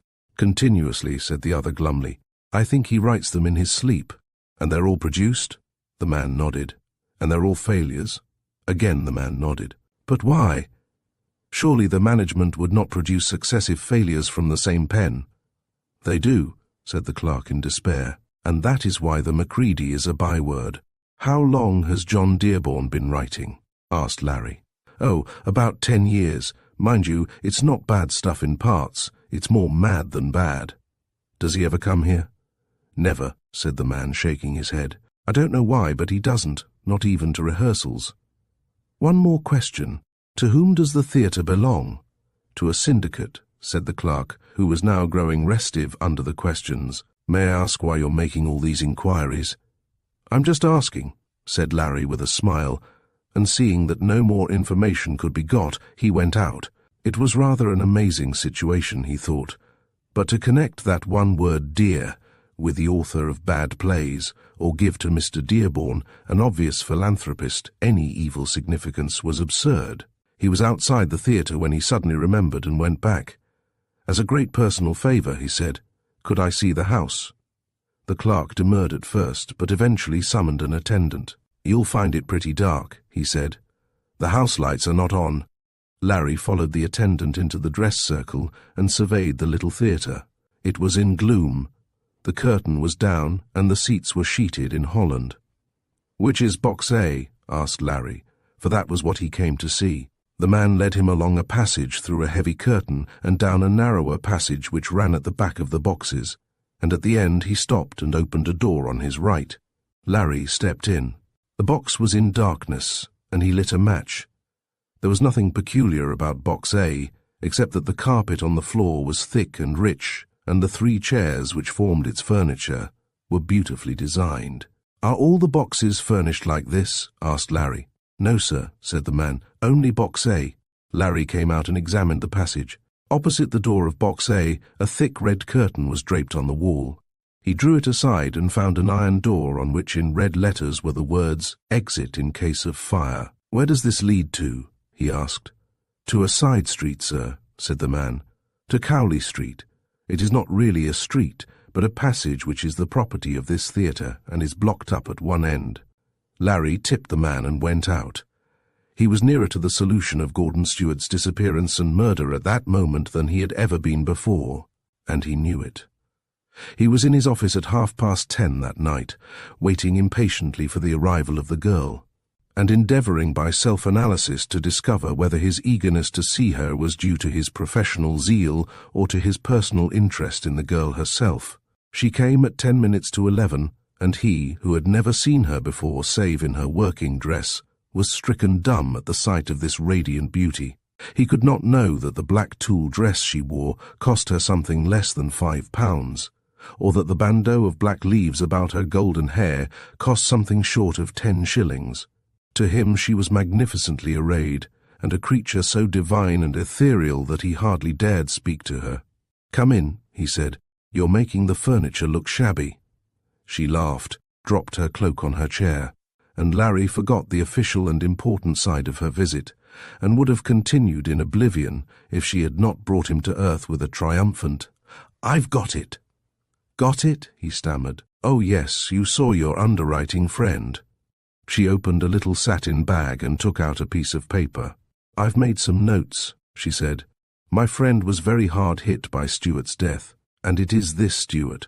Larry whistled. "How did it happen?" he asked. "My friend is an underwriter. He's in the insurance business," she explained. "When a man has his life insured for a very large sum, as you probably know, the company that issues the policy does not retain all the risk. It sends round to other offices and to various underwriters, offering each underwriter some of the responsibility. It appears that my friend, the underwriter, underwrote £3,000 worth of the reinsurance." £3,000 worth? Said Larry in astonishment. "Then, in the name of heaven, for how much was Stewart insured?" "I asked that." She nodded and lifted her paper. "On the policy which was endorsed by Mr. Gray, the sum of £50,000 was mentioned, but Mr. Gray says that there was another policy for a similar amount." Larry sat down, his eyes gleaming. "So that was the business end of Stewart's death, was it? Insured for £100,000. Did your friend pay?" "Naturally he paid," said the girl, "the moment the company which had accepted the insurance had sent in its claim. He had nothing else to do but to find the money." "What is the name of the company?" She paused and looked at him. "The Greenwich Insurance Company," she replied slowly, and he jumped to his feet. "Dr. Judd," he said softly. Chapter 18. A Tea the Pawnbrokers. He escorted the girl downstairs, and they stood talking in the hall. There was a car at the door, a luxury which she easily explained. She was using the Gray's car, which was to go back and pick up the underwriter and his wife at 2 o'clock. "I hate declining your invitation," said Larry, "but I am hanging on to the end of a wire. I sent Harvey on a tour of investigation today, and he promised to phone me round about midnight." She was looking at him in some concern. "Aren't you rather overdoing it?" she said. "You don't get any sleep." He laughed. "I am one of those fortunate people who can do without sleep," he said boastfully. And then an official came out of one of the ground floor rooms. "There is a call through for you, sir," he said. "Come along," said Larry. "I may get this business off, and then I shall be able to revel in that millionaire feeling." He went back to his room and the girl followed. It was not Sergeant Harvey who had called him, but the inspector in charge of the Oxford Lane police station. "Is that Inspector Holt?" he asked. "That's me," said Larry ungrammatically. "You circulated a description of a sleeve link of black enamel and diamonds." "Yes," said Larry quickly. "Well," said the man, "Mr. Emden of Emden and Smith, pawnbrokers, brought a pair of links exactly tallying with the description published in the Hue and Cry." "Have you got them there?" asked Larry eagerly. "No, sir," said the inspector, "but Mr. Emden is here if you would like to interview him. He can get the links in the morning. He happened to be reading the hue and cry tonight after dinner, and he came upon the description and immediately walked over to the station. He lives close by." "I'll come down," said Larry. "What is it?" asked the girl. "Have they found the links?" Larry shook his head. "They've found a pair of links exactly like the one which was found in Gordon Stewart's hand," he said, a little puzzled. "I can't understand that. If it had been half a link or a link and a half, that would have been clearly a clue." He looked dubiously at the switchboard and the operator. "If Sergeant Harvey comes through," he said, "tell him to ring me again, or if he is in reach of the office to come back and wait for me. I am going to the Oxford Lane police station. Incidentally," he said to the girl as they came out, "I will accept a lift in your palatial conveyance." He dropped her at her flat. There was a lounger outside who saluted Larry. "You are not putting a guard on me?" said the girl in surprise. "I think that's unnecessary, Mr. Holt." "My own experience tells me that it is very necessary," said Larry grimly. "The gentleman who tossed me about as though I were a feather is not wanting in courage. There is no other way into the house except by this front door, is there?" he asked the detective on duty. "No, sir. I have had a good look round, and I've also been into the ladies' rooms." She gasped. "How?" she asked. "I had a duplicate key made from yours," said Larry. "I hope you don't mind. And talking of keys," he added, "the appearance of blind Jake in Fanny Weldon's room is now no mystery at all. She had given him a key of the house in case she missed him with the swag on Saturday night. He was to come up and take it from her. She was in such terror of him that she did not dare refuse the key, but she must have forgotten she had loaned it, for she would never have slept." He said good night to her and went on to Oxford Lane on foot. Mr. Emden proved to be a mild little man in pince-nez. "I happened to be running through the list of properties stolen," he said, "and I came upon this description of yours, Mr. Holt." He showed a fold of the paper on which a drawing of the link whose fellow was sought appeared. "You say you have a pair?" "Yes, sir," said the man. "It was pledged with me this morning. As a matter of fact, it happened to be me who took the pledge. I don't as a rule work behind the counter, but one of my clerks had gone on a message, and when the man came in, I took the links and gave the pledger £4 for them." "They are not of a usual pattern, are they?" asked Larry, and Mr. Emden shook his head. "They are very unusual," he said. "I don't remember having seen a pair exactly like those before. I think they must be of a French make. They were slightly damaged. 3 of the diamonds on the rim were missing, or I should have given him a great deal more. Do you know the man who pledged them?" "No, sir. He was a smart-looking fellow who told me he'd got tired of them. My impression was—" He hesitated. "Well," said Larry. "Well, I thought, in spite of his good appearance, that he looked like one of these smart thieves that abound in the West End, and I had an idea that he was pledging them, not so much because he wanted the money, but because he wanted to put them in a safe place. A thief will often do that, and take the chance of the pawnbroker discovering that the property is missing or wanted by the police." Larry nodded. "Smartly dressed," he said thoughtfully, and then quickly, "Did he wear any diamonds?" "Yes, sir," said the pawnbroker. "That is why I thought he was planting the stuff. £4 isn't much to advance on property of that value, but he didn't make any fuss." "What name?" asked Larry. "He gave the name of Mr. Frederick, and I think an accommodation address." "Flash Fred," said Larry. "Is Jermyn Street in your district?" he asked the inspector. "Yes, sir," said the officer. "Send a couple of men out and pull in Flash Fred. Bring him here first, and afterwards, if it is necessary, I'll take him to Cannon Row." "Is it an arrest?" asked the inspector. "A detention, merely. He may be able to explain, but I think he'll have to be clever if he gets out of this. Now, Mr. Emden," he said, turning to the pawnbroker, "I'm afraid I can't wait until the morning, and I must ask you to accompany me to your shop and let me have the actual links." "With pleasure, sir," said the pawnbroker. "I expected something like that, and I brought my keys over. My shop is only about 5 minutes' walk away." Accompanied by a plain-clothes officer, they went to the shop, and Mr. Emden fitted the key in the side door. But as he pressed the key into the keyhole, the door gave. "Why, the door's open," he said in surprise, and went quickly down the side passage. He tried another door, but there was no need even to go through the formality of putting a key in the lock. The door was ajar, and Larry's pocket lamp revealed the mark of the jemmy that had opened it. The pawnbroker hurried into his main premises and switched on the light. A book lay on the counter, open at the page of that day's transactions. "Where did you put these links?" asked Larry quickly. "In the safe, in my private office," said the man. "Look," he returned to the book, "there is the number. Also the word safe," said Larry. "And somehow I don't think you'll see your safe intact." And his words proved prophetic. The big burglar-proof safe presented a somewhat untidy appearance, for a hole had been burnt in the steel and the lock had disappeared. Articles of value there were none. Every package had been cleared out. "I think they have got those links," said Larry grimly. Chapter 19. In Flash Fred's flat. After the discovery in the pawnbroker's shop, Larry went back to the police station to make yet another discovery. Flash Fred was not in his lodgings. "I wish you would come down and see his flat, sir," said the officer who had gone to make the arrest. "I think that something queer has happened." "If there has been anything in this case which has not been queer," said Larry with asperity, "I should like to hear about it." Flash Fred lived in Modley House, Jermyn Street, a block of service flats, and the porter had a strange story to tell. "Mr. Grogan came in at about 11 o'clock tonight," he said, "and went up to his flat. I took him a siphon of soda he ordered and said good night to him. Afterwards I went round seeing that the service doors were shut and that the lights had been out in the kitchen, then came to my cubby-hole to have my supper and read the evening newspaper."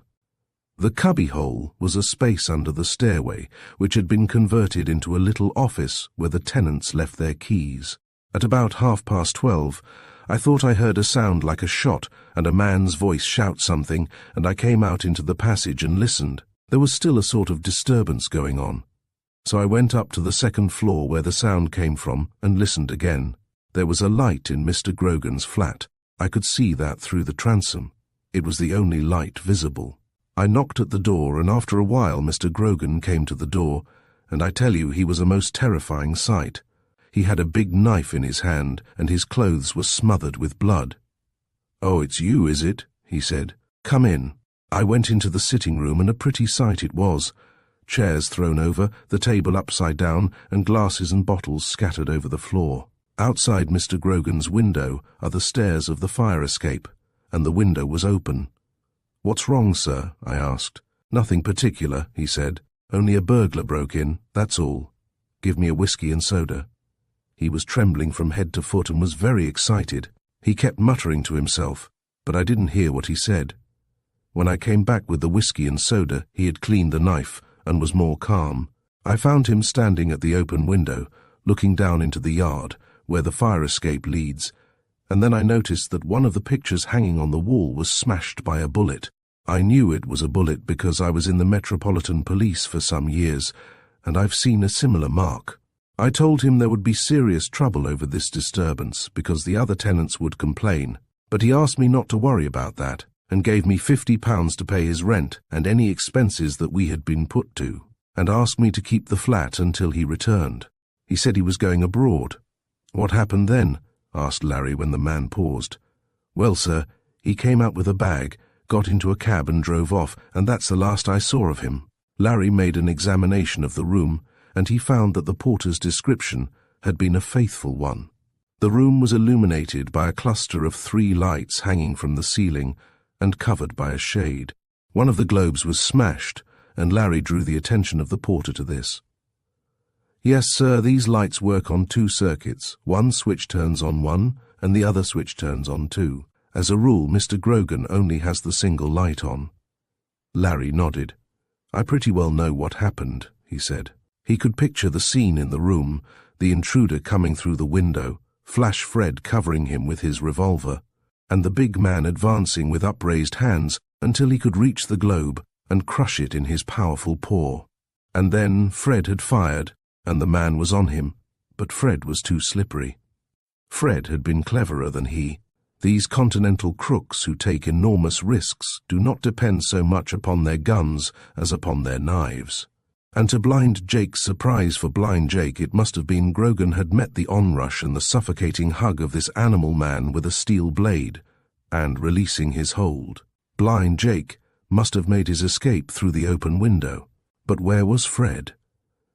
In that moment, Larry felt an unexpected wave of sympathy for the crook. He, too, then, had stumbled by accident or design upon the murderer of Gordon Stewart.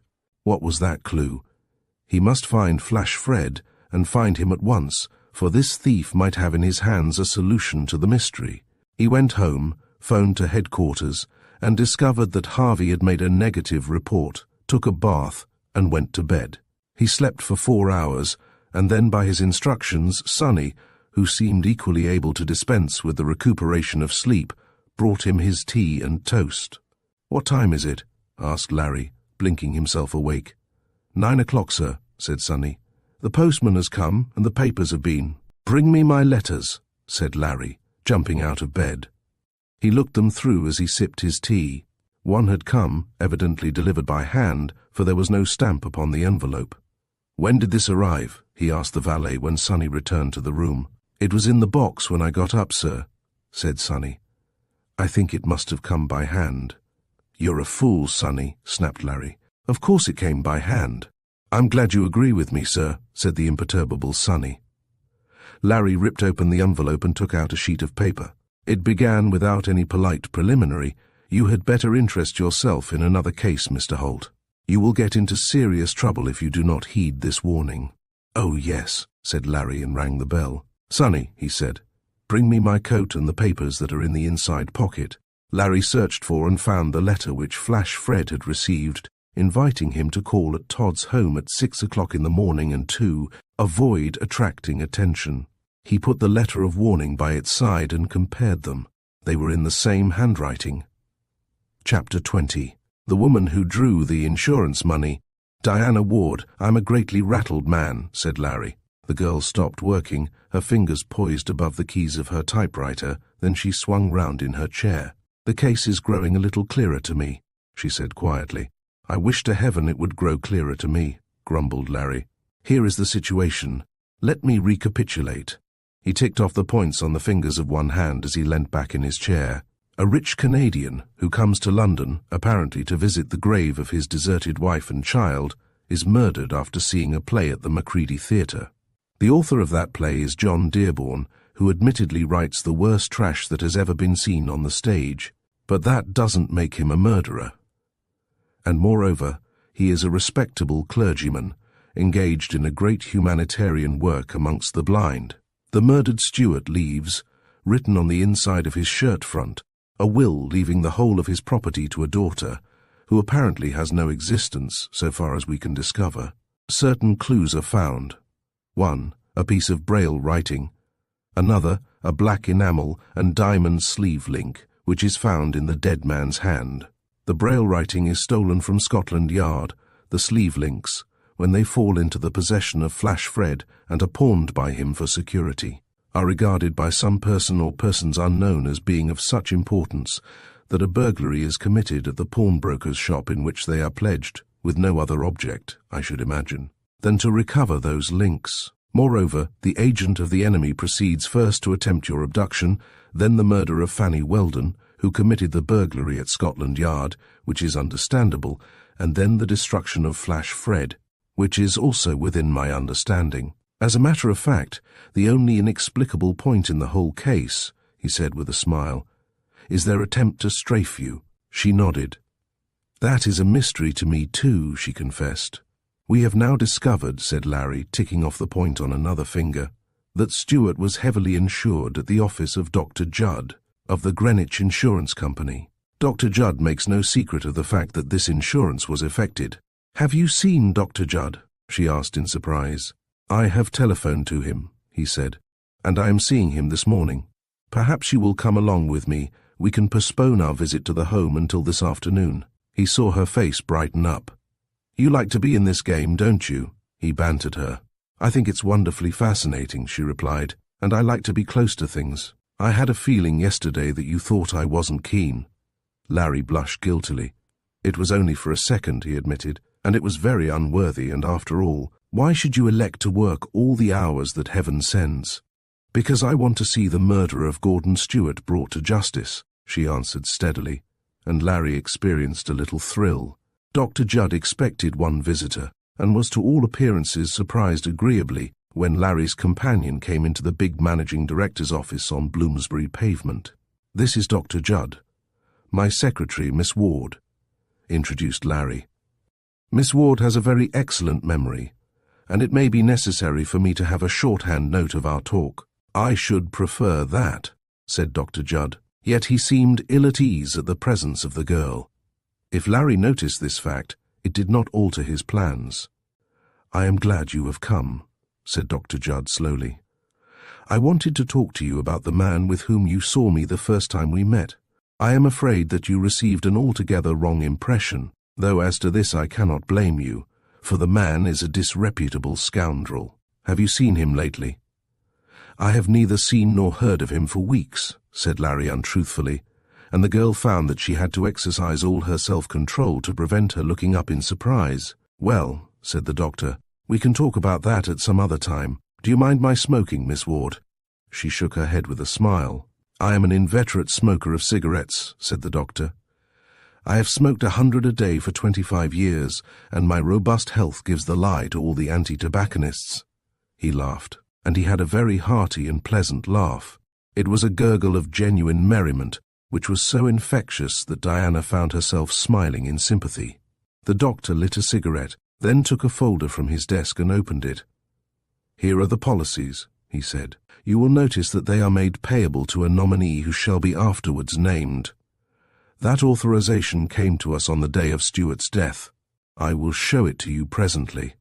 The matter was not brought to my attention until yesterday morning, when my clerk reminded me that we had issued these policies.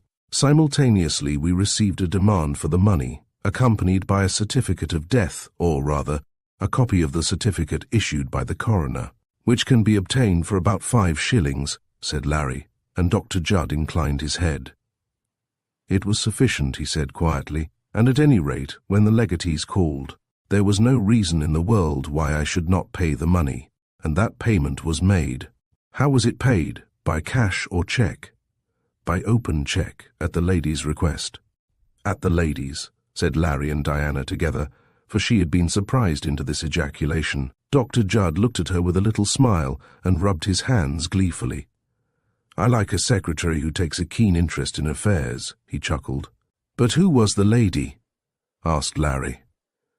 The doctor took 2 slips of paper from the folder and laid one before the detective. Here is the receipt, he said. You see it is for £100,000. Larry took up the paper and examined it. It was signed, Clarissa Stewart, Chapter 21. When Diana fainted, Larry could not believe his eyes. He handed the slip to the girl, but she had already seen the signature over his shoulder. Clarissa Stewart, he said slowly. Do you know her? Never heard of her before, said the doctor cheerfully, but she was the person nominated to receive the proceeds of the policy. What is she like? Asked Larry after a pause. Dr. Judd was lighting a fresh cigarette from the glowing end of another, and he threw the butt into the fireplace before he replied. Young, pretty, fashionably dressed, he said briefly. Did she seem distressed at all? Not at all, said the doctor. On the contrary, she was rather amusing. They looked at one another, Diana Ward and Larry Holt, and there was blank astonishment in each pair of eyes. Did this lady give any address? No, it was not necessary, said the doctor. I told you I gave her an open cheque. Well, she seemed a little perturbed at first. She did not want a cheque, so I sent my clerk to the bank to draw the money, and when he brought it back, I delivered it to her. So it was in cash, said Larry. Literally, it was in cash I paid her, said Dr. Judd. You have never seen her before, persisted Larry. Dr. Judd shook his head. She came from nowhere so far as I am concerned, he said. She was undoubtedly the daughter of Mr. Stewart, or at least she told me so, and I have no reason to disbelieve her word. Larry and the girl were out in the street again before he spoke to the girl. It is amazing, he said. His cab was waiting and he ushered the girl in. No, 304 Nottingham Place, he said. Where are we going? Asked the girl in surprise. We're going to the lodgings that Stewart had, replied Larry. I left the investigation at that point to Sergeant Harvey, and he is a particularly thorough man, but may have missed something. Surely, if Gordon Stewart learnt on the day of his death that he had another daughter, he must have had some visitor. Do you think the girl saw him? Asked Diana quickly. Clarissa, I mean. It is possible, replied Larry, but that is to be discovered. No, 304 Nottingham Place was a big and sedate-looking mansion, of the type which is patronized by American visitors of the better class, and Larry and his companion were shown into a comfortable drawing-room.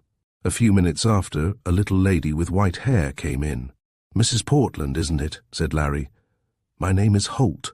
I am from Scotland Yard. A look of dismay came to the lady's face.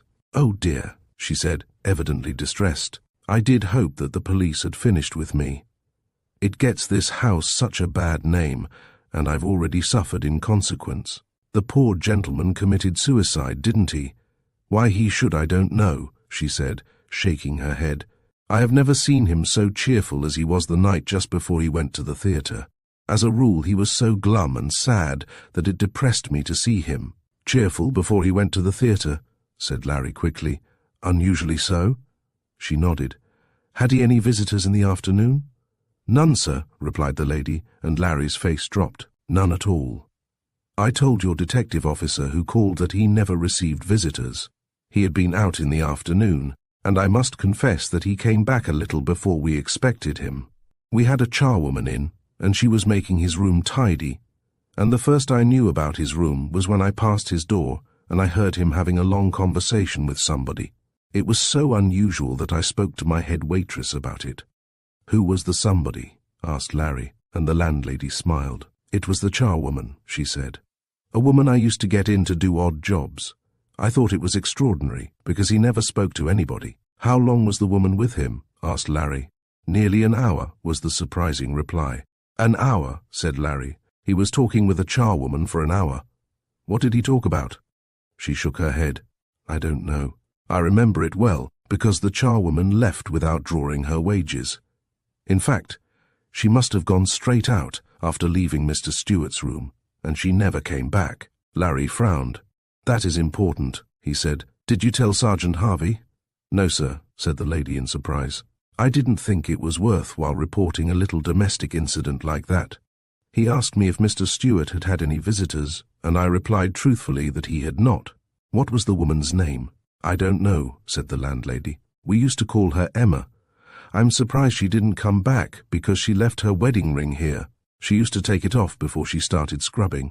It is a peculiar ring for a woman of her position, half platinum and half gold. And catch that young lady, sir, she said suddenly. Larry turned quickly and caught the girl as she fainted. Chapter 22. The Man Who Was Deaf. He carried her to a sofa and laid her down, and presently she opened her eyes. I am an awful idiot, she said, trying to rise, but he laid his hand on her shoulder. You must lie there a little while. What is the trouble? The room is a little close, I think, she said. The room was stuffy. Larry had noticed it when he came in, and as the landlady pulled up the window, she apologized. I'm always telling the servants to keep this room aired, and they never do, she said. It's like a furnace. I am very sorry. Larry had seen many fainting women, but never before had such a phenomenon occasioned him so much alarm. I don't remember doing such a stupid thing before, said the girl at last, sitting up. You had better go home, said Larry solemnly. She was still very white, but the cup of tea which the landlady brought in revived her. I'm not going home, she said firmly. I'm going with you to Todd's. You promised me I should, and as soon as I get into the air I shall be all right. If you were to take me a drive around Regent's Park, it's quite near. I should be as well as ever. They made the slow round of the outer circle, and the colour came back to her face. Was it this morning you told me I was overdoing it? Smiled Larry. My young friend, you are in danger of a breakdown. She shook her head. I shall be very hurt if you insist upon that. I am not so stupid that I would go on if I wasn't fit, she said. That undignified collapse into your arms will not occur again. Besides, she said mischievously, if I am liable to having a fit on the mat, don't you think it would be better if you were with me than if I were by myself in my room? There's something in that, said Larry, But I'm not so sure that visiting Todd's is the best way of spending an afternoon. It's very smelly, and the sights are not quite pleasant. They will not worry me, she answered quietly. Please, please let me go. He reached over and took her hand, and she did not resist this attention. You can go just where you like, Diana, he said, and as far as you like. By now his own flustered feelings had calmed, and he remembered that he had not asked to see the novel wedding ring of Emma, the charwoman, nor had he made the inquiries which he would have made but for the dramatic interruption of Diana's collapse. He drove the girl back to Piccadilly, and they lunched together, and then they went on to Scotland Yard. In the restaurant he had telephoned to Harvey, and Harvey had renewed the distress of Mrs. Portland by another visit. He was waiting for Larry at the Yard in room 47 when they returned. I've traced Emma, he said, and his tone was so serious that Larry knew that he was not wrong in giving importance to the interview which the charwoman had with Stuart. She lives, or lived, in Camden Town, said Harvey. She lodges with an army pensioner and his wife. Well, have you seen her? No, sir, I haven't seen her. She's no longer there, said Harvey. She has not been home since the night following the Stuart murder. Larry made a little grimace. That is the real end and the real clue of this crime, he said. Emma the charwoman is going to supply us with a considerable amount of information. Did she take away her things from her lodgings? He asked. No, sir, replied Harvey. That is the curious circumstance. The woman neither told her friends that she was leaving, nor did she take any of her clothing or her belongings with her. Put her on the list, said Larry, and warn all stations. No news of blind Jake? No, sir. Nor Fred? No, sir. To the already overburdened vigilance of the Metropolitan Constabulary, poor chaps, said Larry with a smile. We will add the name of Miss Clarissa Stuart, young, pretty, and smartly dressed, probably staying in a good-class hotel. Put a comb through those places where a woman of wealth is likely to be, and report. Harvey lifted his hat and went out, and Larry walked slowly to his desk and stood for a while, looking down at it disapprovingly. I don't know why I am given a table in this office, he said. I never sit at it. Nevertheless, he dropped down in his chair and glanced across at the girl. Well, Miss Ward, he said, you have a further mystery to add to the others. Emma has disappeared as unexpectedly as Flash Fred or as Stuart, and the man who persuaded Emma to go was the man who nearly persuaded Mrs. Weldon to depart this life. Blind Jake? She asked. That is the lad, he replied. A terrible figure. I can't think of him without a shudder. What a confession for a detective to make, she scoffed. Of course you can think of him, he's human. And a very sore human too, smiled Larry. For Flash, Fred was fairly useful with a knife in the days when I was trailing him for carving up LaRue, a rival of his. Do you think they have caught him? She asked. He shook his head. No, Fred has gone to Earth. He's gone because he's afraid they'll catch him. Then he is not in with them? Fred, he laughed. Not Fred. Fred's a lone wolf and plays a lone hand. He preys upon the virtuous and the wicked alike. One of his many boasts is that he has never been a member of a gang, and I dare say that is why he has so far escaped, or partially escaped, the consequence of his rascality. He is in London, he mused, and I have an idea we shall see him again very soon.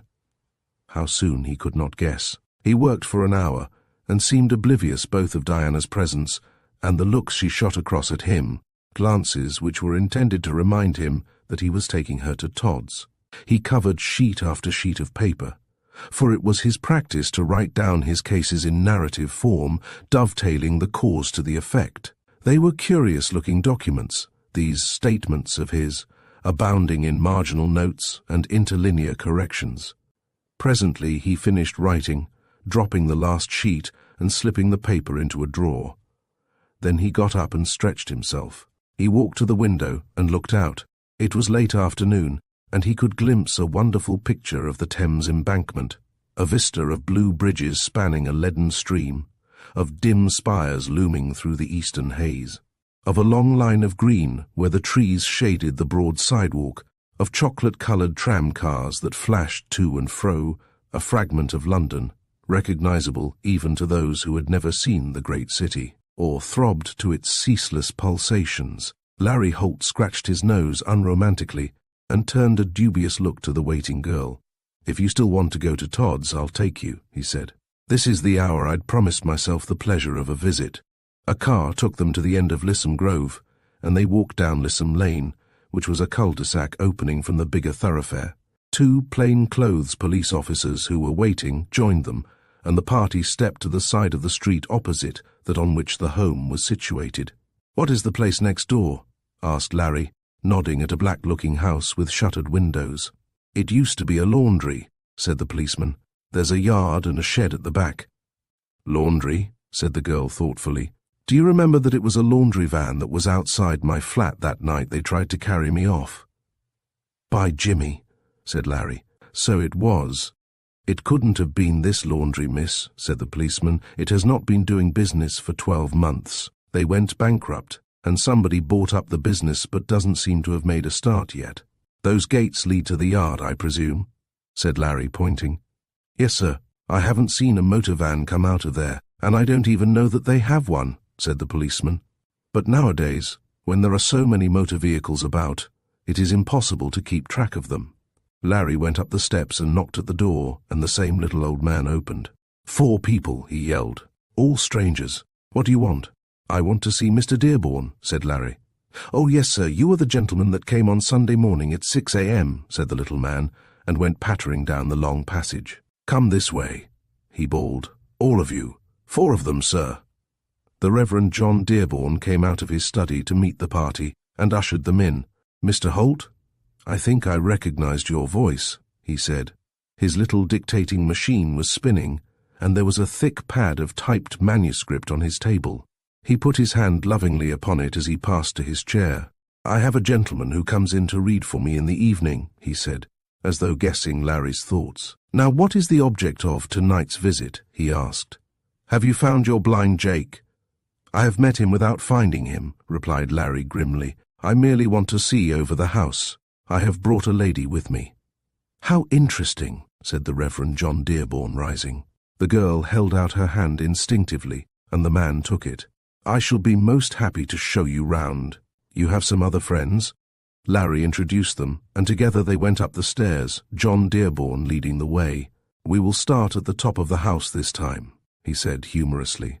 "Our friend Lou is still in his cubicle. Aren't you afraid to keep a man here who is not quite right in his head?" "He is very weak," said John Dearborn, "and I haven't the heart to send him to the infirmary. I fear that I must do so sooner or later." Larry had the girl by his side on the landing, and lowering his voice he asked, "Do you want to see this old man? He is rather—" He did not finish his sentence. "I want to see him?" "Yes," she said. "You forget that I was nurse in an institute for the blind." Dearborn led the way to the cubicle. No lights shone, though there were electric globes on every landing. The blind needed no lights, thought Larry. The old man in the cubicle lay quietly on his back, his hands folded patiently. He was no longer talking and was indeed much calmer than when Larry had seen him last. "How are you today?" asked Larry. The man made no reply. It was the girl who laid her hand upon his shoulder. "Are you feeling better?" she asked, and the man started round. "Who's that? Is that you, Jim?" he asked. "Have you got any supper?" "Are you feeling better?" said Diana. "And bring me a mug of tea, will you?" said Lou, and lay over on his back and resumed the same attitude of resignation in which they had found him. The girl stooped and looked closely at the old man, and, sensing her presence, he put up his hand and touched her face. "Is that a lady?" he said. And then Dearborn pressed past them and caught the man's hand in his. "Are you better today, Lou?" he said, and the man winked. "All right, sir," he replied. "I'm feeling fine, thank you." Diana Ward walked out of the cubicle, her eyes fixed absently on space, and Larry joined her. "What is the matter?" he asked. "That man is dead," she said. "Dead?" he repeated in amazement. "Of course he's not dead." She nodded her head. "Diana, I don't understand you," said Larry. He thought for a moment that her fainting fit had affected her mind, and that she was talking light-headedly. "Dead," she repeated, and her voice had a passionate thrill which made him gasp. "As effectively dead as if he were lying cold and lifeless on that bed." "Oh, it's cruel, cruel." John Dearborn and the detectives were still in the cubicle discussing the invalid. "What do you mean, Diana?" he asked. "Don't you see? I've seen it happen once before," she said in a low voice that shook. "There were little black marks on the man's ear. Those are powder marks. He has been deafened." "Deafened?" he whispered, still not grasping the significance of the revelation. "You told me something of what this man said when you saw him on Sunday," she said, speaking rapidly and almost in a whisper. "And now I see what has happened. This man has had a shotgun discharged near both ears and he is dead. But I don't understand. Do you realize," she asked, and she spoke slowly now, "what it means to be blind and deaf?" "Good God," he gasped. "That is what has happened to the man they call Lou. Some persons, who for their own purpose desire to spare his life, have made him incapable of testifying against them." "What do you mean?" "I mean," she said, "that he is the man who wrote the Braille message found in Gordon Stewart's pocket." Chapter 23. The disappearance of Diana Ward. Was it guesswork? Was it sheer deduction? Was it knowledge? These three questions flashed through Larry's mind, but before he could ask her any further questions, John Dearborn had come from the cubicle and was feeling his way down the stairs.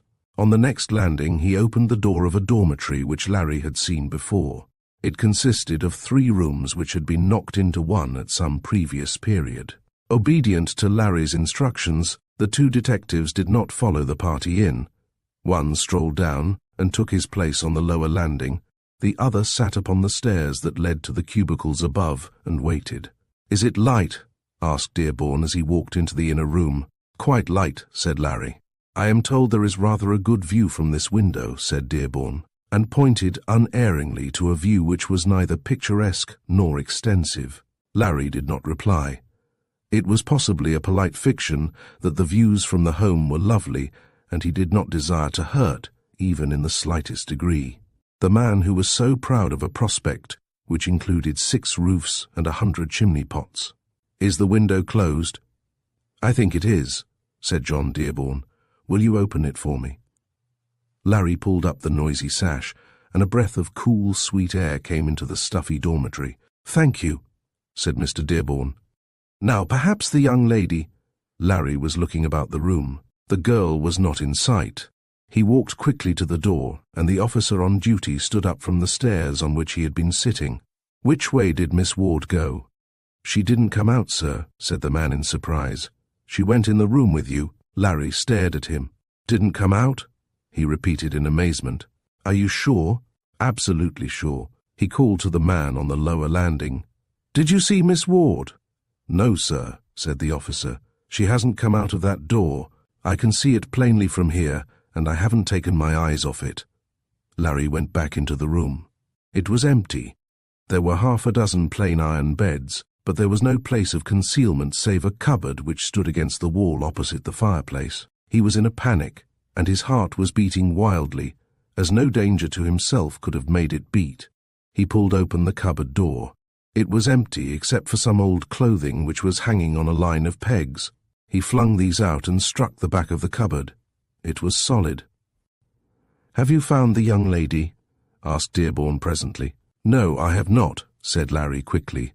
"Is there any other way out of this room but these doors?" The clergyman shook his head. "No," he said in astonishment.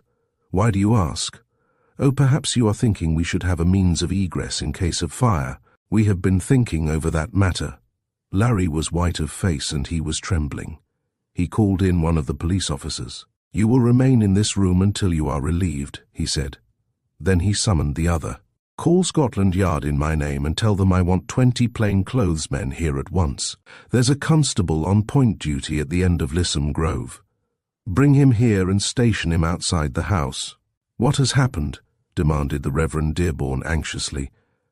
"These are the only times when my malady distresses me, when I feel that I cannot help. Perhaps it would be better if you went to your study," said Larry gently. "I am afraid a crime has been committed under my very eyes. How could it have happened?" He had heard no sound.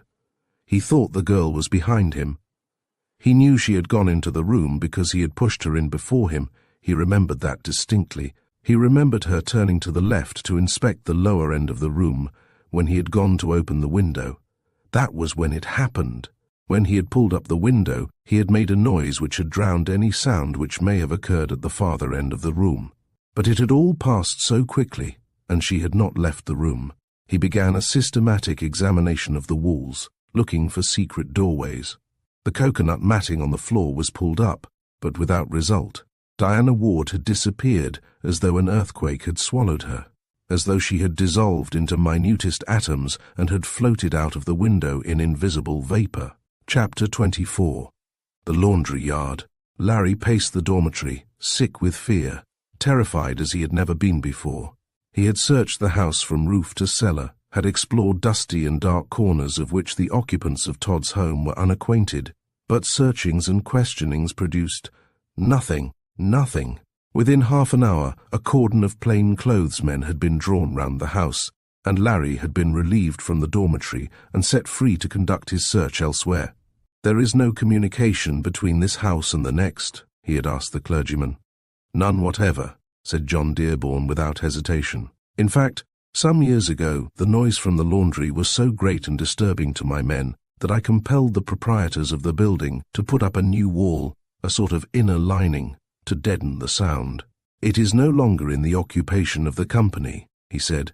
"They went bankrupt, and the premises were taken over by a firm of provision merchants. I understand that they intended storing their goods in the laundry building."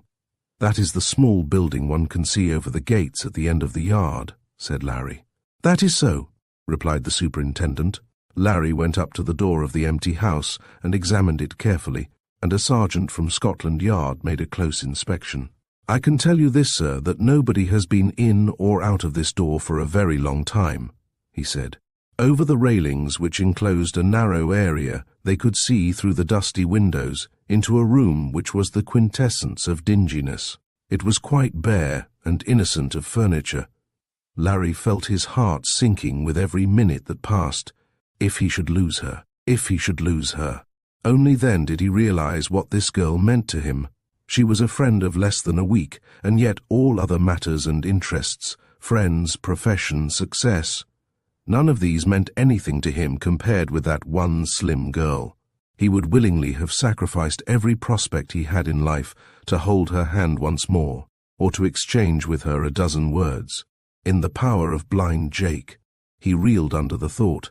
It was maddening, grotesquely horrible. He pulled himself together with a jerk. He would go mad if he allowed his mind to dwell upon that hideous possibility. He had no time to think upon the Stewart case or its bearing on this disappearance. All his energy and agony of endeavor were concentrated upon one object, one discovery, Diana Ward. He climbed over the wooden gates and explored the yard of the laundry, and here he found something which set his eyes on the trail again. There were wheel tracks, and they were comparatively new, the tracks of a motor car, possibly two cars. He looked round the littered yard for a garage and saw a black-looking door which had the appearance of closing some such building. Sergeant Harvey, who had followed him over the gate, tried a picklock on the door, and after 2 attempts succeeded in forcing back the bolt of the lock. The doors were fixed on slides, and they went back easily and noiselessly, almost at a touch. "They have been used recently," said Larry. There were 2 cars in the garage, a long-bonneted limousine and a small motor van. Larry walked in, and there was light enough to see, for the day had not yet failed. "Look!" cried Larry suddenly, pointing to the hood of the motor van. It had been newly painted, but clearly underneath the white paint which covered it was the faint impression of a word, badly and awkwardly painted by an amateur hand, the word laundry. "Do you remember, Harvey, Miss Ward telling us that there was a laundry van outside her flat the night they tried to abduct her? If she can identify this—" He stopped suddenly with a twinge of pain.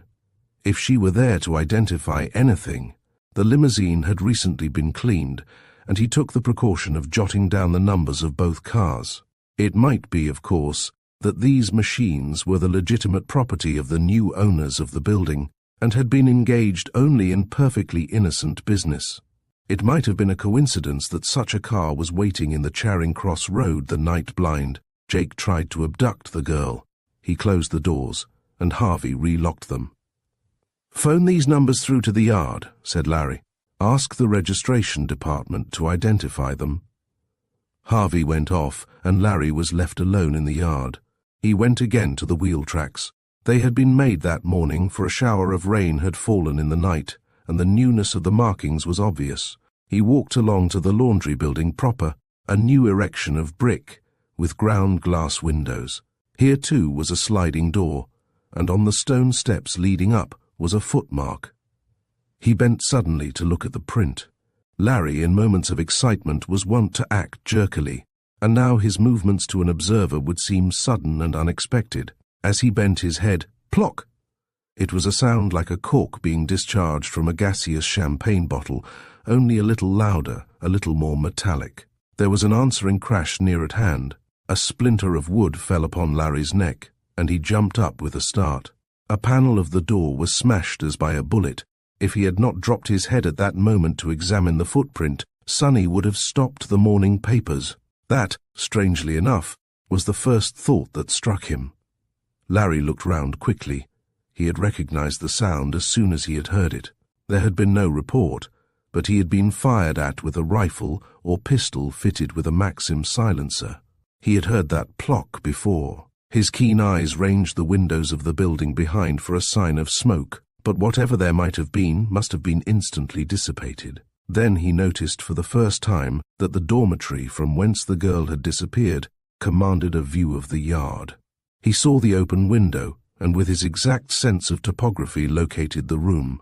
No other shot was fired, and he crossed the yard, keeping his eyes upon the backs of the two houses, ready to drop at the first flash of a rifle. Harvey, on his way back, had opened a wicket in the bigger gate, and Larry stepped out into the street in a thoughtful frame of mind. He went straight back to the home. The blind hawkers who used the home were beginning to arrive. They came in ones and twos, tapping their way with their iron-shod sticks, and as they passed him on their way to the common room, a local officer identified them. "They're all decent citizens, eh?" said Larry. "None of them is on the crime index?" "None, sir," said the man. "They're all quite law-abiding people, and we've never had a complaint against any of them." Larry went up to the dormitory from whence he believed the shot had been fired. To his surprise, the door was locked, and the officer was on duty outside. "What is the meaning of this?" he asked sternly. "The superintendent sent a message up, telling me that you wished to see me, sir," said the detective. "I went down and found that he had sent no such message. When I came back, the door was locked." "From the inside?" asked Larry. "Apparently, sir. There is no key in the lock." "Who brought the message?" "The little fellow who opens the door of the place. I know him," nodded Larry. "What explanation did he give?" "He said that somebody with the superintendent's voice told him to go upstairs with the message." "Stand on one side," said Larry, and with his foot kicked open the door. The room was empty, but he sniffed. "A rifle has been fired in here, probably when you were downstairs," he said. "You understand that you are not to leave this room unless I personally or Sergeant Harvey come to you and bring a man to take your place." "Very good, sir," said the crestfallen worker. "But in the circumstances I'm not blaming you," interrupted Larry with a faint smile. "We are dealing with an extraordinary gang, and they will use extraordinary methods. You cannot be expected to meet every move as it comes, let alone anticipate what their next will be." There was no doubt that the rifle had been fired in this room. He could smell the exploded cordite. The proof came when he found under the bed near the window the exploded shell of a cartridge. He descended to the superintendent's office and found the Reverend John Dearborn a little perturbed. "How long do you intend keeping your men here, Mr. Holt?" he asked. "Some of my fellows want to go to their dormitory to sleep." "I am keeping my men here until I get some proof that Miss Ward is not on the premises," said Larry shortly, "and until I have found the gentleman who shot at me from the very dormitory in which she disappeared." "Shot at you?" said the other in surprise. "You don't mean—" "I mean just what I say," said Larry. "Forgive me if I am brusque. Whilst you were talking to the detective who had been brought downstairs by a ruse, I was shot at from that room and the door was locked." "It is most amazing," said the Reverend John, shaking his head. "I cannot imagine a situation more trying to myself or more exciting for you." "Exciting," repeated Larry, and laughed bitterly. "There will be excitement, all right," he said grimly. "But it will come later, when I have unravelled this tangle. And then his mordant humor asserted itself. "You should put this situation into one of your plays, Mr. Dearborn," he said, and he thought he saw the color come to the man's pale face. "That is quite an idea," replied the superintendent thoughtfully, "and I thank you for it. Have you ever seen any of my plays?" "No, I have not seen them," said Larry, "but I am going at the first opportunity to pay a visit to the Macready." The superintendent shook his head. "I sometimes fear," he said, "that they are not as good as some of my friends think they are, and I am disappointed that you have not seen one. But they go on producing them, and money comes in for the home." "Who pays the cost of production?" asked Larry curiously. He welcomed any diversion from the overwhelming misery of his thoughts. "A gentleman who is interested in my work," replied Mr. Dearborn. "I have never met him, but he has never refused to produce a play of mine. Sometimes I think he does so because he wishes to help this home." "He must have some good reason," said Larry. Conversation flagged after this. Once a telephone buzzed, and the superintendent took up a receiver from his table and listened. "Yes, I think you had better," he said, and hung up the receiver again. "A mundane question from the kitchen," he smiled. "I have telephones fitted all over the house so far as our means allow us," he added. "It saves so many journeys." Just then, a deputation came from the common room with a grievance. The men of number 1 dormitory wished to go into their sleeping places. Some of them made a practice of sleeping the clock round, and all of them, whether they wanted to retire at once or not, claimed their right to enter their dormitory. "You hear?" said the superintendent. "It is rather difficult for me." Larry nodded. "They can have beds at the nearest hotel," he said, "and I will pay for them, or they can sleep somewhere else. I don't mind the beds being taken out, but nobody occupies that room until Miss Ward is found." He strolled out into the passage and walked to the common room. These poor men were entitled to an explanation, and he gave it, stating the case fairly and simply, and there was a chorus of approval, even from the most obstreperous. He had concluded his harangue and was standing in the passage with his back to the wall, his head on his breast, thinking, when he heard a commotion upstairs and a cry, and leapt up the stairs 2 at a time. He got to the first landing and was turning, when he saw a sight that brought his heart into his mouth. Walking slowly down the stairs toward him was Diana Ward. Her blouse hung in rags, so that the under bodice and the snowy white of her shoulders were visible. She carried in one hand a compact Smith & Wesson revolver, and on her white face was a smile of triumph. For a second, Larry looked at her and then leapt up the remaining stairs to meet her, and caught her in his arms. my dear," he said brokenly, "thank God you have come back." Chapter 25. What happened to Diana? Diana Ward had strolled to the farther end of the dormitory and was feeling the texture of the rough sheets. The housewife instinct in her was a strong one, and her nurse's training had given her an additional interest in the means which were adopted to give comfort to these poor blind beggars. 4 beggars most of them were. She had heard the superintendent ask Larry to open the window, and she was watching idly when the door of the cupboard behind her opened without a sound and a barefooted man crept out.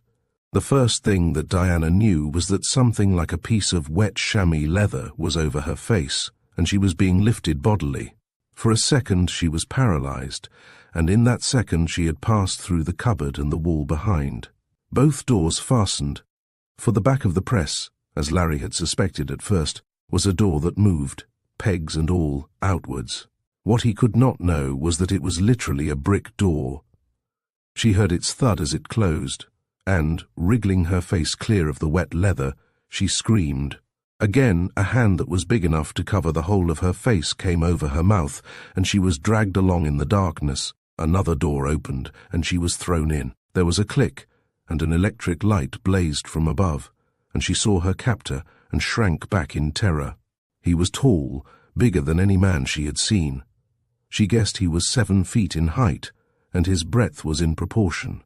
He was dressed in a shirt and a pair of trousers. His feet and his arms were bare, and she had no need to study that hairy forearm to appreciate its strength.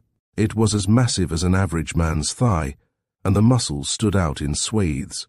His face was red and large and curiously flat. His eyes, which did not move when he spoke, were of the palest blue, and a mane of grey hair swept back from his forehead and hung untidily behind.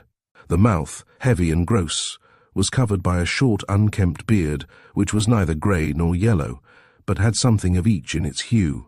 His enormous ears stuck out from his head, almost at right angles, and she thought she had never seen so terrible a creature in her life. "I'll let you have a look at me so that you'll know me again," he giggled.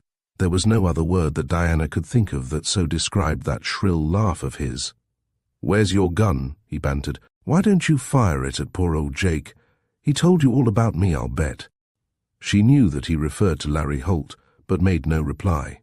Her eyes were searching the room for some weapon, but the rough plastered walls were bare, and there was not a stick of furniture in the place. The only window was a long, narrow slip of toughened glass near the ceiling, flanked on each side by 2 wall ventilators. She searched her bag, but there was nothing there. She was even without hatpins, though they would be practically useless against this brute. "Looking for something to kill me with, are you?" He giggled again. "I hear you. Now you sit down and be patient, young woman," he said. "There's a good time coming, and nobody wants to hurt you." He did not attempt to approach her, and she had that relief. But his next words told her that the real danger was but postponed. "You're pretty by all accounts," he chuckled. "And them as likes pretty ones might give the world for you. It's a wonder to me that they ain't took ye, my dear, but they haven't any use for women or marriage and the like, so they've given ye to old Jake." He giggled again, and the girl went cold at the sound. He had a trick of pausing before and emphasizing they, as though the word stood in capitals in his dark mind. "I can't see ye, so prettiness don't mean much to me, my little darling. And if your face was like hers," he jerked his thumb to the ceiling, "it wouldn't make no difference to me. You'll never get out of this building," she said, realizing that it was best to show a bold attitude. "Mr. Holt is in the house next door, and by this time the place will be surrounded." This time his chuckle had a deeper note. "There are 10 ways out of the house," he said contemptuously. "That's why they bought it. There's a hole underneath the cellar where you can walk for miles and nobody there to stop you but the rats. Rats are afraid of blind men." There was the hint of a curious childlike simplicity that ill-fitted his monstrous shape. "Sooner or later he will get you," she said quietly. And then, with a sudden inspiration, "He has already got Lou." He was on the point of leaving the room, and he spun round, his face working. "Lou!" he roared. "He's got Lou!" Then he was silent, and the silence ended in a shout of laughter that seemed to shake the room. "Lou will tell him a lot," he said. "How's he going to ask Lou for information when Lou doesn't know where he is, or who he's talking to? He can't read or write. He'd have been dead too," he nodded sagely. "Dead as a doornail Lou would have been, for the dirty trick he played upon them. He was the man who put the paper into the pocket of the fella they croaked." "We know that," she said boldly, and he seemed to be impressed. "You found that out, did you?" he said. "But Lou didn't tell you. He'd have been dead as a doornail, Lou would, only they didn't want no dead men knocking about. Me and Lou carried him down the steps," he said, nodding his great head. "I can tell you that, because I know the law. I know the law properly, I do. You can't tell old Jake anything." She was wondering what he meant by this boast of his knowledge of the law. "A wife can't give evidence against her husband," he said with a little leer.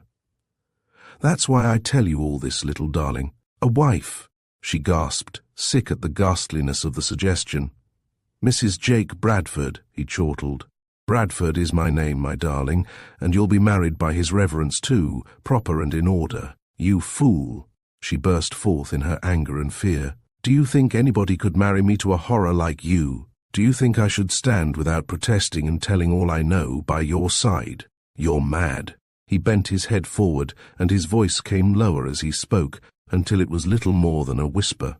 "There's worse than me in this house," he said slowly. "And maybe you won't mind me if you don't see me, young lady. And you may be blind as I am, and deaf too, like Lou." He paused, and she shrank back, holding on to the walls for support. "And dumb, if you're going to talk," he roared in a sudden fury. "There's nothing I wouldn't do to you if they told me to." The door opened and closed. A key turned and a bolt was shot, and looking up, she saw he was gone, and slid to the floor half conscious, half fainting. Then, with an effort, she drooped her head low and felt the blood coming back. And presently she was able to stand. No power of will could stop her hands from shaking, and it was not until she had paced the room for 10 minutes that she came back to anything like normal. She knew that it was no idle threat this man had uttered. He would be merciless if his unknown superiors gave the order. He would crush out the youth and the beauty of youth, the sweet senses of life, without compunction at the word of them. He would mutilate and torture, and pity would not come to him. She had to think clearly and think quickly. She went to the door, but she knew that escape that way was impossible. There was no chair by which she could reach the window, and she could not make her escape without even attracting attention through that slit of wall. There was nothing in the room but the electric light. She remembered Larry's story of how this man had come toward him with his hands up, and how he had crushed the bulb in his powerful fist. He must be animal strong, she thought. Wasn't there a danger of his being shocked by the electric current? At that, she looked up quickly.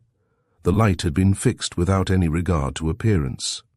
The long wire came from the ceiling at one end of the room and was loosely tacked to the ceiling as far as the center, where it passed over a hook and hung downwards, with a little tin reflector over the pear-shaped lamp. She reached for the lamp and turned it round.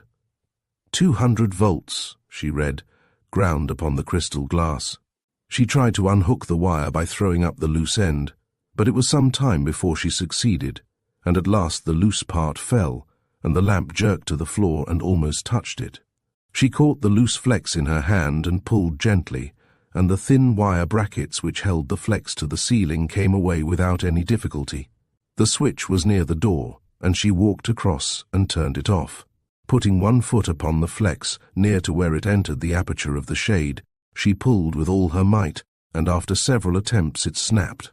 She was in darkness, but her nimble fingers plucked at the loose end of the wire, and with her fingernails she cleared away the rubber casing which enclosed the tiny thread like strands of copper.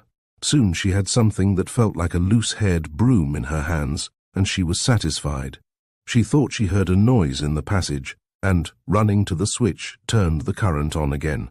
She groped in the half-darkness for her bag, and found it, took out her gloves and put them on, then felt gingerly for the hanging strands. She took them in her hands and held the brush before her, being careful not to touch one exposed strand. Pushing away the shade and the globe with her foot, she waited in the center of the room. And then the door opened. "Here I am again, dearie." And her breath came quickly as she heard the door locked from the inside. "You think I'm a funny-looking fellow, don't you?" He did not know that the light was out, for he lived in everlasting darkness. For a time, he made no attempt to come near her. She could just see the shape of him by the evening light which filtered through the narrow window. "Tony missed him," he said, by way of conveying information. "Missed him," he said contemptuously. "If I'd had my eyes, I'd have got the devil. I'd get him now with this little gun of mine, blind as I am, if I could hear him move. But we'll have Holty yet, my darling. We'll have him and cut his heart out. He'll wish he was never born." He lowered his voice and said something which was not intelligible to the girl. Then he seemed to recall the object of his visit. "Come to old Jake, my dear," he giggled, as he walked stealthily toward her, both of his huge arms outstretched. "Come to your old husband, my pretty." He was as quick as a cat, and one hand had gripped the shoulder of her blouse before she realized he was upon her, gripped it, and tore it from shoulder to hem. She threw herself back, and his other hand came up and touched the outspread wire. With a yell that was half shriek, half roar, he fell back. "What did you do?" he asked savagely. "What did you do, you little devil? Did you knife me like that swine?" He was evidently feeling himself to discover an injury, and then he leapt at her, and this time the wire struck his face, and he fell to the ground like a log. She heard him stir. "What is it? What is it?" he whispered. "I can't see it. You oughtn't to treat an old blind man like that, you little—" His hand shot out and caught her ankle, flinging her to the ground, but again his face touched the electric wire, charged with 200 volts, and he screamed and rolled over. He was mad now, a whimpering lunatic. Again and again he approached her. Again and again his hand, his face, his neck came into contact with the current, And then suddenly he fell again, and the girl thrust the cruel ends of the wire at his throat. She felt like a murderess as he shivered convulsively. But she had to kill him. She knew that nothing short of killing him would save her life. Presently she took the wire away. He lay very still, and her shaking hands searched his pockets. She found the key, felt the revolver in his pocket and extracted it, and fumbled for the lock. Presently the door was open, and she was in the passage which turned to the right, and along here she went. She was in a lighter room with 2 windows, but she was still in mortal terror, for now she had lost her best weapon of defense. The door was easy to find. Cleverly concealed, it might be in the dormitory of Todd's home, but here it was well marked. She pulled a handle, and the mass of brickwork swung back, and she walked through the door. A man standing in the dormitory spun round, a revolver in his hand. "Good Lord," he cried. "Miss Ward, where did you come from?" Chapter 26. Back again. That sense of security, of peace, and of deep happiness was inexpressibly sweet, she thought, as she lay in Larry Holt's arms. Presently she released herself, and in a few hurried words had said enough to send a small battalion of detectives racing to the dormitory and through the brick door, which she had left ajar. Larry handed the girl to the care of Harvey and followed his men. The room where Diana had been imprisoned was empty. He stopped long enough to switch off the current, then joined the searchers. There was no doubt that this place, for all its unoccupied appearance, had regular tenants. They found rooms that had been built within rooms, a thin wall being erected within a few feet of each window. This meant that the house might be occupied at night, and lights might blaze in every apartment without anybody outside being the wiser. Blind Jake had said no more than the truth when he had told the girl that there were plenty of ways out of the house. They found one in the cellar that led to an old disused rainwater sewer, and here pursuit was abandoned. None of the party except Larry, who always carried a small flash lamp, was equipped for a chase through the darkness. Another exit led directly into the yard where Larry had found the garage. A third communicated with the kitchen of Todd's home. Larry, realizing that his quarry had escaped, went back to the girl. He found her sitting in the superintendent's office, the watchful Harvey embarrassingly close to her side, an attitude which was explained when the laughing girl lifted one of her arms. For Harvey, who was taking no risks, had handcuffed their wrists together. "And very wise, too," said Larry with a smile, as the detective unfastened the irons. "Now, Mr. Dearborn, I want to have some sort of explanation of the mysterious happenings in this house." "I don't think anything mysterious has happened here," said Mr. Dearborn quietly. "You cannot hold me responsible for villainy which may have been perpetrated next door. I'm told that there are doors communicating between these 2 houses, but of that I had not the slightest knowledge. If there was a man living next door—" "There were 6 men living next door," said Larry. "We found their beds and some of their clothing. From the fact that there were books, some of them open, it is pretty clear that they are not blind." Mr. Dearborn shrugged his despair. "What can I do?" he asked. "In this house we are dependent entirely upon the loyalty of our inmates, and though it is possible sometimes to detect the presence of a stranger by his unusual footfalls, his voice, or his cough, it is quite possible that these men made the freest use of the home for the purpose of carrying on their nefarious work without our having the slightest knowledge of such things." This argument was so logical that Larry did not contest its truth. These cunning men who formed the gang might use the home with impunity if they exercised care in their movements and maintained silence. Frankly, he acknowledged the reasonableness of Mr. Dearborn's argument. "I quite appreciate the possibility," he said. "It is rather unfortunate for you as well as for me. It might have been a great deal more unfortunate," he added with truth. Though how unfortunately this adventure might have ended, he had to learn when the girl told her story on the way to Scotland Yard. "Dreadful, dreadful," he shuddered. "My poor, poor child." His own relief had been so great that he felt physically ill, but no such reaction was visible in the girl, who grew calmer and brighter as the taxi neared Scotland Yard. She wore his raincoat, and they had stopped in the Edgware Road to allow her to buy a blouse, for she insisted upon going to Scotland Yard first to make her statement. "I'm rather sorry for Dearborn," he said. "He is a pathetic figure. Men who devote their lives to this kind of work may be excused even their feeble dramatic efforts. Did you notice how eagerly he shook hands with you? She looked at him sharply. Yes, I noticed that, she said in a strange tone. Why, Diana, he said. What do you mean? Oh, nothing, she said lightly. I mean that he took my hand, that is all, and shook it very heartily. Well, there's nothing in that, said Larry with a smile. There is a great deal in that, said the girl, a great deal more than you can realize. He leaned back in the cab and laughed softly. You're going to mystify me. I can feel it coming on, he said, and she squeezed his arm affectionately. He sent her up to 47 alone, and she had changed her torn blouse for the new purchase by the time he discreetly knocked at the door. By the way, he said, I forgot to ask you, where did you dig up that deadly-looking weapon I saw in your hand as you were coming down the stairs? From Blind Jake's pocket, she said. Ugh, it was horrid touching him. But I wanted to be quite sure that I had some kind of weapon. Undoubtedly you have a big end of the story, he said. We know now that Blind Jake and the man Lou... Have you left him there? She asked quickly. He smiled a little wryly. I've made too many mistakes in this case to add to them, he said.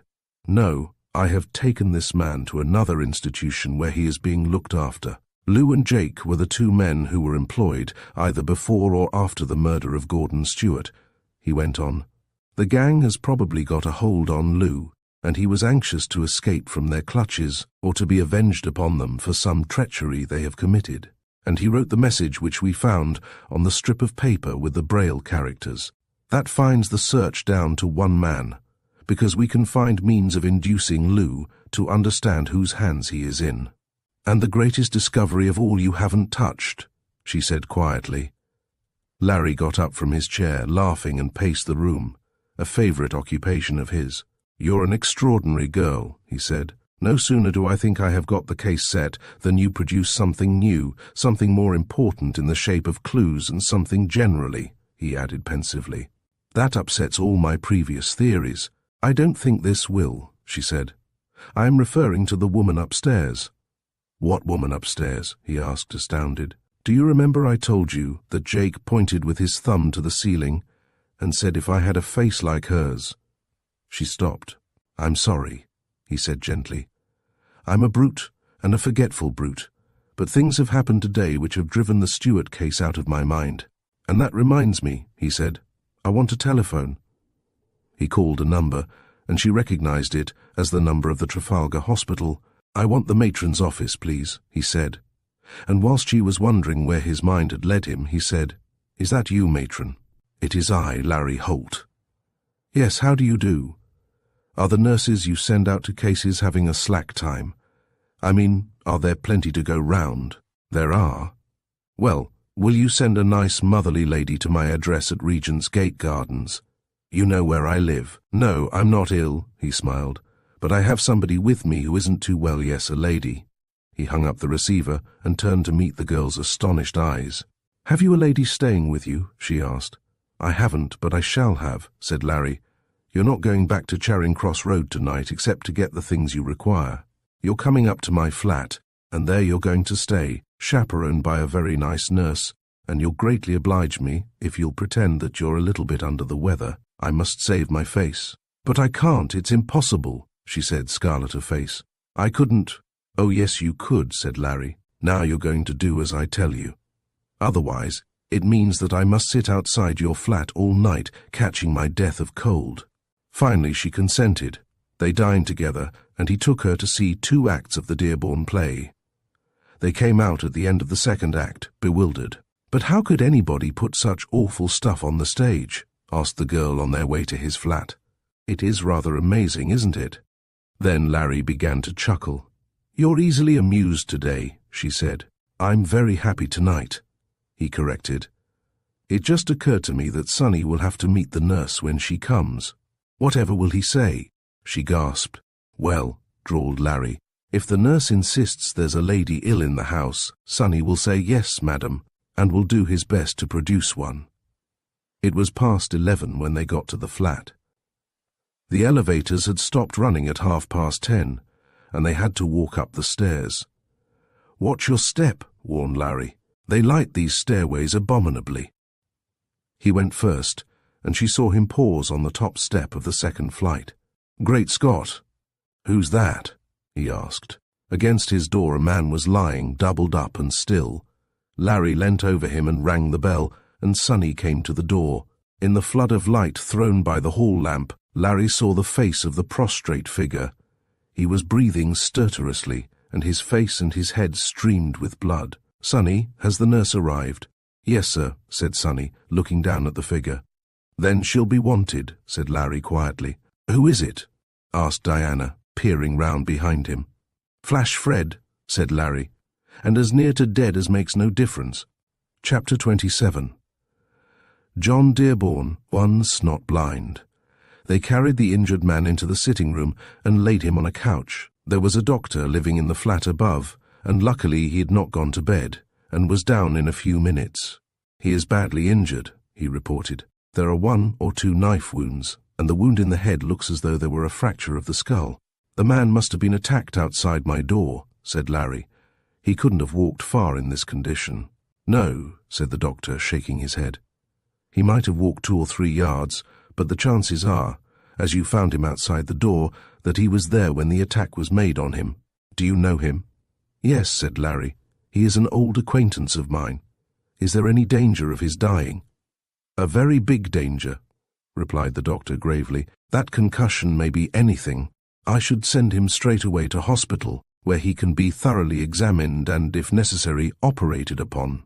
The ambulance had come and gone, and the only evidence of Flash Fred's visit was a few dark stains about the door, before Larry began to think consecutively. The nurse who had arrived fulfilled all his telephoned requirements. She was stout and jovial and matronly, and the first use Larry made of his freedom from distraction was to tell her in a few words just why she had been sent for. "Obviously I could not allow Miss Ward to go back to Charing Cross Road after her terrible experience today," he said. And Nurse James, who was by no means dissatisfied with having so easy a case, agreed. She exercised her authority to the extent of ordering Diana to bed immediately, and the girl meekly obeyed. But she could not sleep. At 2 o'clock, Larry, writing at his table, heard the creak of an opening door, and looked up to see her. She was in her dressing gown, and her hair was braided in a long golden plait. "I can't sleep," she said restlessly, almost irritably, and he saw that she was overstrung and rose to get an armchair for her. She neither apologized for her attire nor her visitation, and these circumstances struck Larry as curious. But that which was on Diana Ward's mind was of so great an importance that the thought of decorum did not occur to her. She sat there, her hands folded on her lap, and there was no sound save the tick of a clock on the mantelpiece and the squeak of Larry's chair as it turned. "What is troubling you, Diana?" he asked. She looked up at him quickly. "Do you think I'm troubled?" she said. "If you're not, you're a wonderful girl," said Larry gently. "You've had an awful time today, my dear, but somehow I do not think that that is what is on your mind." She shook her head. "It isn't," and added, "It is the woman upstairs." "The woman upstairs? Oh, you mean the woman that Jake spoke about." "But Diana, there was no upstairs. You were on the top floor of that building, which is a story lower than Todd's home." But still she was not satisfied. "Besides," he went on quietly, "if she had been there, the woman may have been as bad a character as any of the other occupants of that house. The fact that she was unpleasant to look at, as Jake suggested, does not make her innocent." Poor soul," said the girl, and then to Larry's horror she began to weep softly. "I can't sleep for thinking of her," she sobbed. "They will keep her. They dare not let her go." "Why?" he gasped suddenly. "You don't suggest that she is Clarissa Stewart?" She looked up at that, her face stained with tears. "Clarissa Stewart?" she repeated slowly. "No, I don't think she is Clarissa Stewart." "Then who is she?" he asked. "At any rate, who do you think she is?" "I don't think I am sure," she said, speaking with painful slowness. "That woman was Emma, the charwoman of the boarding house." And Larry jumped to his feet. "The charwoman," he said slowly. "You're right." Again the tick of the little clock asserted itself as they sat, busy with their own thoughts. "You connect this terrible gang with the Stewart mystery," he said. She nodded. "I also connect them," said Larry, "for very excellent reasons. And yet I cannot see what they gained by Stuart's death, unless they were in league with this girl who calls herself Clarissa Stuart. She made a hopeless little gesture and rose. I can connect them all, she said. They are very distinct in their relationships, but then, with a faint smile, I have an advantage over you. You have many advantages over me, said Larry, humouring her. And now, dear, you must go back and sleep. But she did not heed him. There is only one I did not connect, she went on, and you have made his case understandable. Who is that? Flash Fred, she replied. He is just a criminal who has touched the fringe of the conspiracy and has been in it without knowing he was in it. She nodded as though she had only at that moment decided her point of view. But the others? Blind Jake, who works for an unknown master, the charwoman, the greatest victim of them all. Poor Lou, with his deaf ears and his blistered fingers. You didn't see those. I should have told you. Only the doctor interrupted us. Blistered fingers, said Larry in amazement. No, I didn't see them. I felt them, she shuddered, when he touched my face. His fingers and thumbs have been blistered at the tops. But why? So that he shall not read Braille or write Braille, said the girl quietly. It's impossible, impossible, said Larry in horror. There cannot be such villainy in the world. My child, I have been acquainted with some of the worst crimes that have ever been committed in Europe. I have seen the victims. I have tracked and hanged the criminals. Men are cruel, vicious, unscrupulous, and bloody-minded, but they do not commit such cold-blooded deeds as you say have been committed upon that poor blind man. She smiled again. I don't think you realize just how bad these people are, she said. For if you did, you would never say that it was impossible. For Dearborn, she began, and he laughed outright. Diana, dear, you've reached the stage which we always reach, when you're suspicious of everybody, not of poor John Dearborn, working for the good of humanity in that slum, and amidst those fearful people. She nodded. I shook hands with John Dearborn when I went there. I shook hands with him when I came away, she said.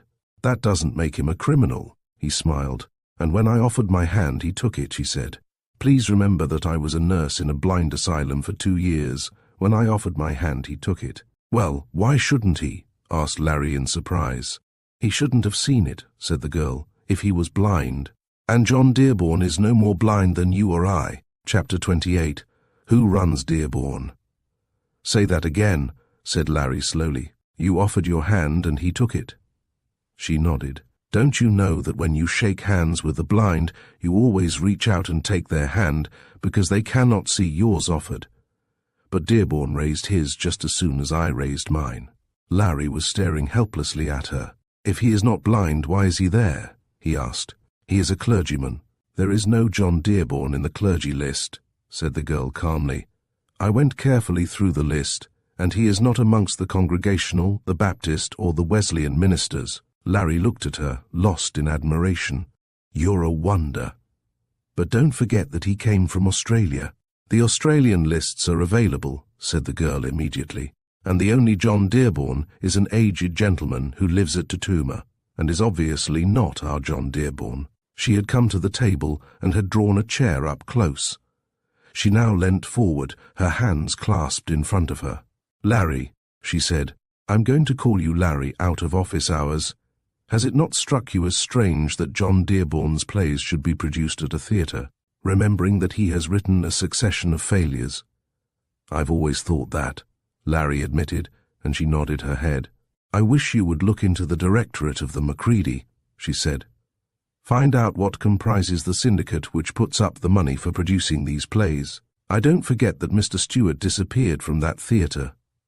Nor I, said Larry quietly. But John Dearborn, you amaze me. She rose. I feel sleepy now that I've got that off my mind, she smiled. Are you? She hesitated, watching the laundry. I have 2 men there who are instructed to stop any car coming out and discover who is the driver and what the car contains. Then I can go to bed cheerfully, she said with a little laugh, and passing him, she rested her hand gently on his head. They will keep Emma alive for some time yet. The only danger is that they may take her away from the laundry. You can rest your mind on that, said Larry quietly. And with this assurance she went to bed and he heard her door close. The next day was uneventful. The police had made a further search of the laundry and had discovered a room above that in which the girl had been imprisoned. It was a very tiny attic apartment, but showed signs of having been occupied, though it was empty when the police made their call. Larry cursed himself that he had not made a more thorough inspection of the premises. He had been so relieved at the discovery of the girl that he had not been as painstaking as he should have been. This, he told himself disgustedly. There were two people whom he desired greatly to meet. The first of these was the man who had lost the little finger of his left hand. That curious individual who had preceded him the day he was investigating the reason for Gordon Stewart's mysterious visits to a country churchyard. The second was the mysterious Emma. In his heart of hearts he knew that Emma would supply the key which would unlock the door to great and conclusive revelations. "I shall never forgive myself," he told Diana, "if any harm comes to this woman." She shook her head. "You need not fear that they will do her harm," she said. "She is much too valuable, and I shall know just when her danger period commences." "You," he said in surprise. "Really, Diana, you scare me sometimes." She laughed, and her laughter was drowned in the rattle of her typewriter. "Flash Fred has not recovered consciousness yet," he told her, "but there's a big chance that he will. The doctors say that there is no actual fracture, and that there is a possibility that the pressure which now keeps him unconscious will disperse." "Where is he?" she asked. "In St. Mary's Hospital," replied Larry. "I have him in a private ward with a police officer on guard. Not that poor Fred could escape," he smiled, "but there are people in this city who will probably be most anxious that he escape by the only way which leaves them safe."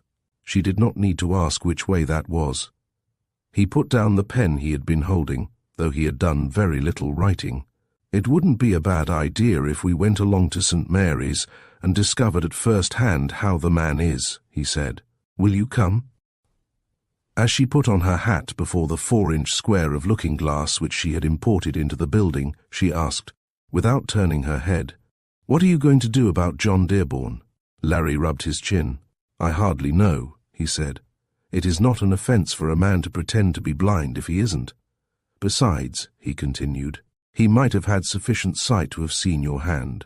There may be a dozen explanations. He could have offered his hand mechanically, almost instinctively." She nodded. "It is possible," she said quietly, "but he smiled too when I smiled." "Who wouldn't?" said Larry gallantly. In the businesslike office of the senior house surgeon at St. Mary's, they met the surgeon in charge of the case. "You've come at a very fortunate moment," he smiled. "Your man has recovered consciousness." "Can he talk?" asked Larry eagerly. "I think so. At any rate, I see no particular reason why he shouldn't, if there is urgent necessity for your questioning him. Naturally, he is still very weak, and in ordinary circumstances, I should not allow anybody to interview him. But I gather that you have particular police business." "Very particular," said Larry grimly. The surgeon led the way to the ward. At the door of the ward, the girl hesitated. "Shall I come?" she said. "Your presence is necessary," said Larry, "if it is only in a professional capacity. Have you got your notebook?"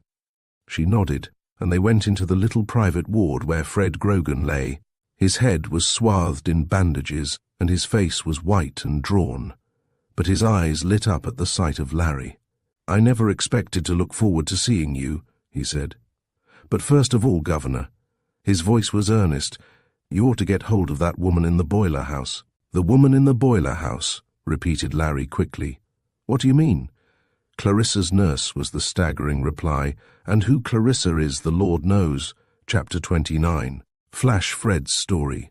"Now I'm going to give it to you straight, Governor," said Fred, settling himself comfortably in bed. "I won't say that I couldn't tell a lie. That's the one saying of Napoleon's that I've never believed."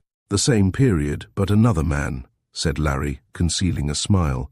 "But don't worry about your history, Fred. I want you to get this story off your mind as quickly as you can." "I've done a lot of reading in my time," said the sick man reminiscently. "Histories and high-class novels, they've got a pretty good library in Portland Prison, but they're not so good as the books you get in Wormwood Scrubs. Anyway, I am going to tell you the truth, Mr. Holt. I might as well start at the beginning, and I know I'm going to put myself in wrong, but you'll have to forget a lot of the things I tell you.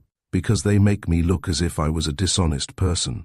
I should hate that impression to get abroad, said Larry without a smile, and I promise you that anything which doesn't relate directly to the murder of Gordon Stewart will be discreetly forgotten. Cheerio, said Fred, visibly brighter. Well, this story begins about 4 or 5 years ago in Montpellier. You don't know Montpellier, perhaps? I know it, said Larry. You can cut out all the topographical details. I know it from the Coq d'Or to the palace. I happened to be there, said Fred, looking round and enjoying myself, and I drifted into a little game that was run by a man named Floquart on the quiet. It was baccarat, and I'm very lucky at baccarat, especially when I've made friends with the dealer. But this time, the dealer and me weren't on speaking terms, as you might say, and for 3 days I never felt money that wasn't my own, and each day there was less of my own to feel. Then one night they cleaned me out proper, and I left Floquart's with just enough to get me home to the hotel if I walked. I was turning out of the Rue Narbonne when I heard a shot, and looking across the place, I saw a man lying on the ground, and another fellow walking away pretty slick. In those days the police arrangements at Montpellier weren't all they could have been, and there wasn't a gendarme in sight. The fellow who was walking must have thought he'd got away with it. When I suddenly came up to him, there was just enough light, for the day was breaking, for me to distinguish his face. A fine-looking fellow he was, with a big yellow beard, and I think he was scared sick when I suddenly stepped out and claimed him as my own. It was not my business to butt into private disturbances, but you understand that I was broke, and I thought that here was a chance of helping a fellow creature in distress to get rid of any incriminating money he might have in his possession. He told me a yarn that the man he'd shot had done him a very bad injury, which I won't refer to in front of the young lady, and then he slipped me about 16,000 francs, and I let him go, because I was sorry for him. He glanced slyly up at Larry and grinned. Well, he went on, seeing that no gendarme had appeared, I walked over and had a look at the lad who was shot, though I knew I was taking a risk by being seen in the company of a soon-to-croak. They say he was shot and must have died immediately, but that isn't true. He was alive when I got to him, and when I was bending over him, it was to find out if I could do anything for the poor devil before he passed out. I asked him who had shot him, and he replied he paused impressively David Judd. Larry's eyebrows went up. David Judd? He asked. Is he any relation to the doctor? His brother, said Fred. That's how I came to know him. I've always told Judd that I recognized him in the street. As a matter of fact, it was the poor guy on the ground who gave him away. I was trying to find out why he was shot when he croaked. I knew there was nothing to be gained by being found attached to a murdered man, though fortunately I hadn't a gun in my possession and could have proved an alibi. Then I heard a gendarme's heavy feet coming down one of the side turnings, and I got away as quickly as I could. But the swine recognized me, though, and I had to go before an examining magistrate and prove that I had nothing to do with the murder and that I was going for a doctor when I was spotted. I had the good sense to go for a doctor, he added.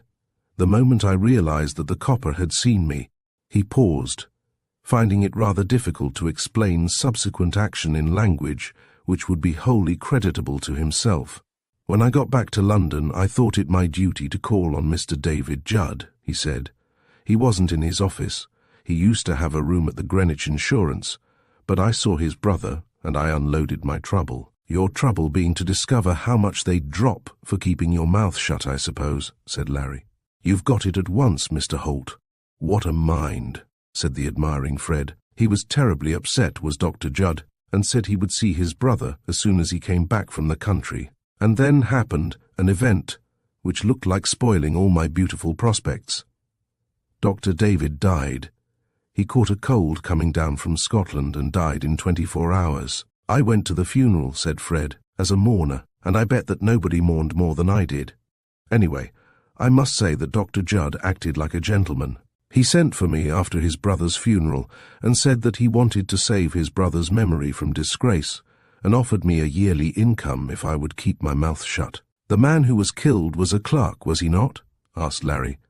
He was a clerk, said Fred slowly, a clerk in the employ of the Greenwich Insurance Company who had blackmailed David Judd. Larry whistled softly. The Greenwich Insurance Company, he said, and blackmailed David. Why, what crime had David committed? Fred shook his head. I can't tell you that, Mr. Holt. If I could, I would. But it was something pretty bad, you can bet. Dr. Judd said that this clerk had pinched a lot of money, and I think that's true, because I remember his playing, and playing very high at Floquart's. Well, to cut this story short, I've drawn about 4 years' income from Dr. Judd. I'm not apologizing or trying to prove to you that I acted like a little gentleman. That doesn't interest you anyway. The other day, I met the doctor at a wedding. He was invited, but I wasn't, explained Fred shamelessly.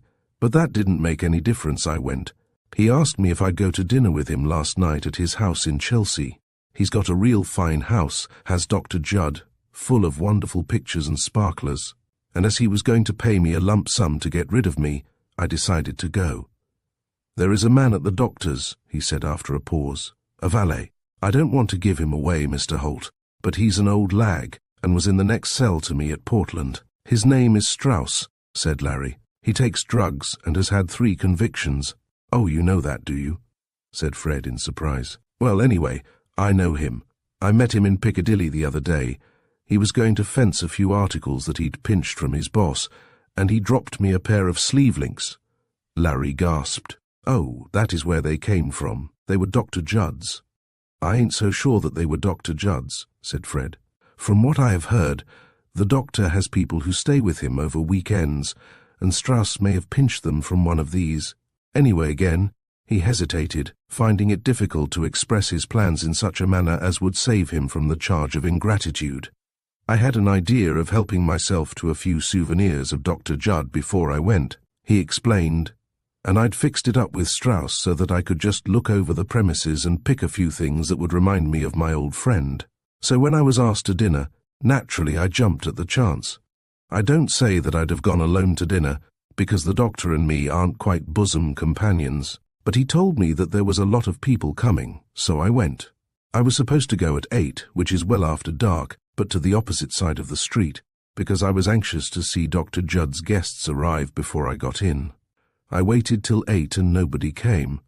I waited till 8:30, and then I saw the doctor come out and look up and down the road. I was so hungry that I nearly went over to him, but I didn't see myself dining alone with a fellow that I've been swindling.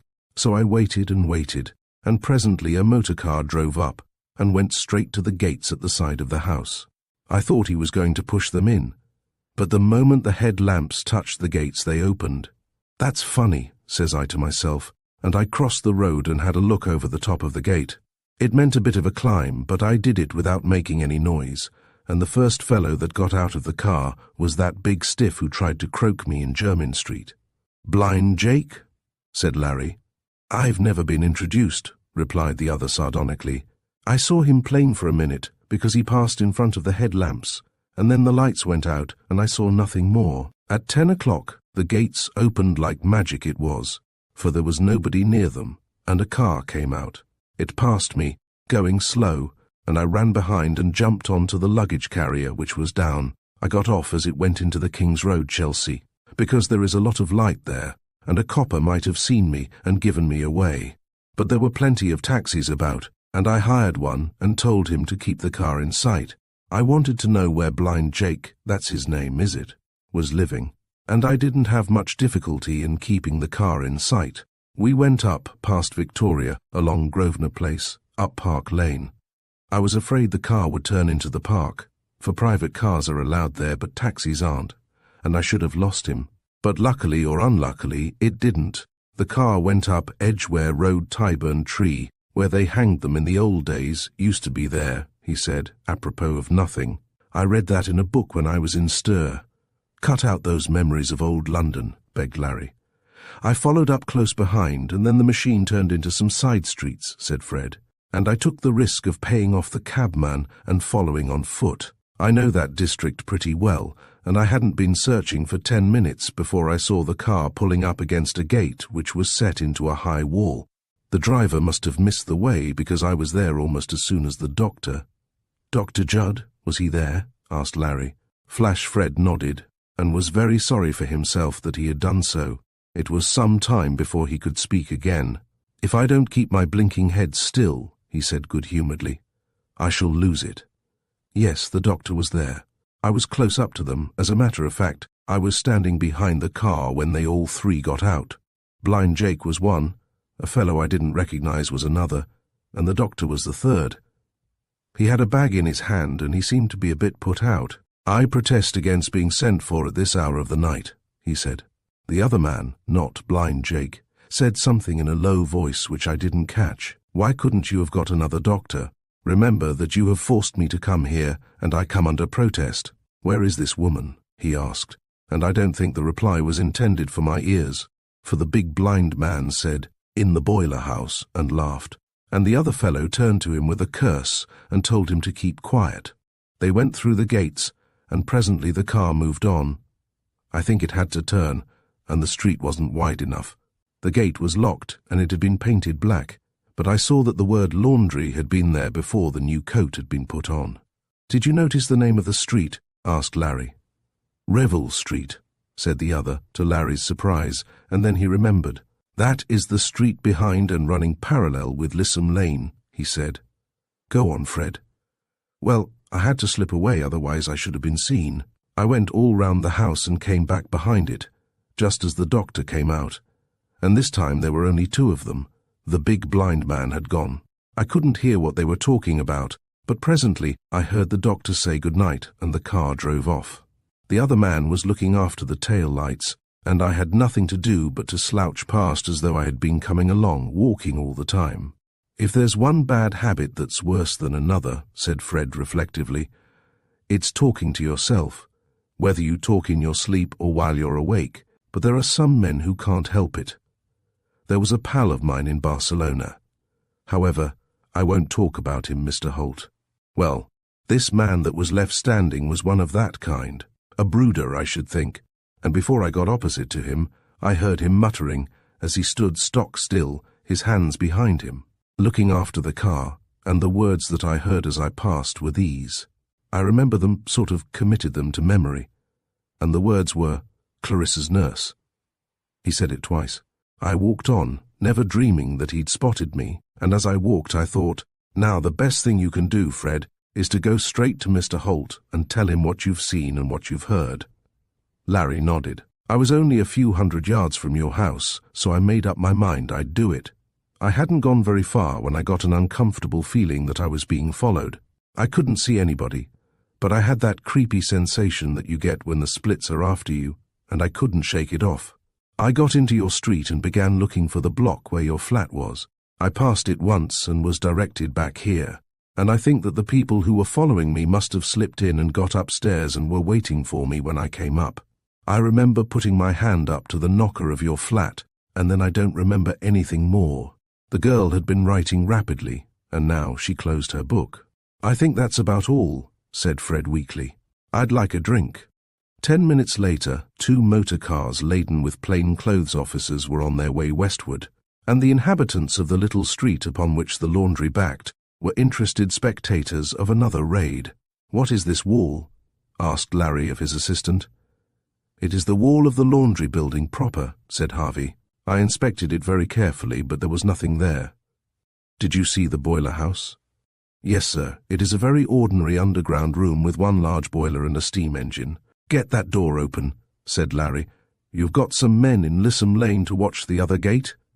"Yes, sir," reported the sergeant, and with an expert hand he manipulated the lock, and presently the door swung wide. The room into which the door directly led was in darkness.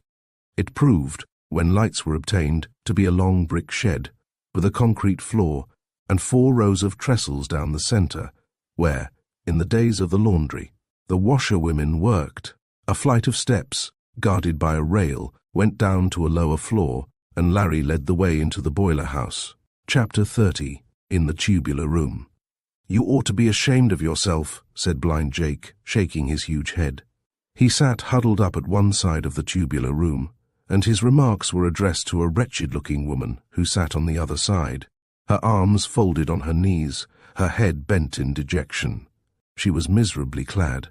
Her hanging hair was streaked with grey, and her hands and face were grimy. The room itself could hardly be described as a room. It was like an enlarged gas main. The floor was littered with fragments of rubble and broken concrete. One end was a steel door, just large enough for a medium-sized person to squeeze through, and the other was a jagged hole torn in the steel wall, and disclosing beyond a black void which, in the light of the candle, was also littered with rubbish. "You ought to be ashamed of yourself," reproved Blind Jake. "Here are they doing all they can for ye ugly old devil, and ye whining and snarling, like a pup who's had his tail bit." The woman moaned and said something. "You'd have something to snivel about if I had my way," said Blind Jake. "Don't we feed ye? Didn't we give ye a good bed to lie on, till that dog came nosing about?" "I want to go away," said the woman. "You're killing me here." "Not yet," said Blind Jake with a chuckle. "Maybe they'll want ye killed, and then you'll be killed, sure." "I want to go out of this horrible place," cried the woman with a sob. "Why am I here?"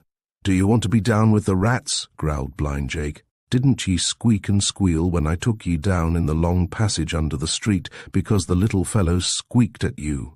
And now you're safe and sound where a rat couldn't get ye, and tomorrow you're going into a nice house to live, with fine sheets on your bed. You ungrateful old devil." She raised her woebegone face and looked at the blind man curiously. "You talk about 'em as though they were gods," she said. "One of these days they'll betray you." "Shut up," snapped the man. "You don't know 'em. What have they done for me? They've given me a lovely life, all the money I want, everything I can eat and drink." "They gave me a young wife," he chuckled, but the chuckle ended with a hideous distortion of face. "I'll have her yet, she nearly killed me, that wench." "Who was she?" asked the woman. "Never you mind. Nobody you know," said Jake, but did not seem disinclined to talk on the matter. "A young, white, sleek girl she was," he said. "They wanted her because she's police too." She was silent for so long that he leant forward and touched her with his big hand. "You're not having a fit, are ye?" he said with a note of anxiety. "Not another one of them fits.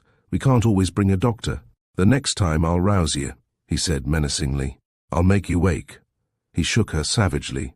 I'm awake," she said, terrified. "Please don't do that, you will break my arm." "Well, behave yourself," he grumbled, and then began to crawl slowly toward the farther end of the tubular room.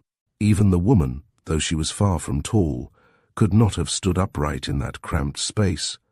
It was wonderful how a man so big could maneuver himself through the jagged hole in the steel and crawl into the space beyond. She heard him tossing bricks about and enlarging the cavity at which he had been working all the day.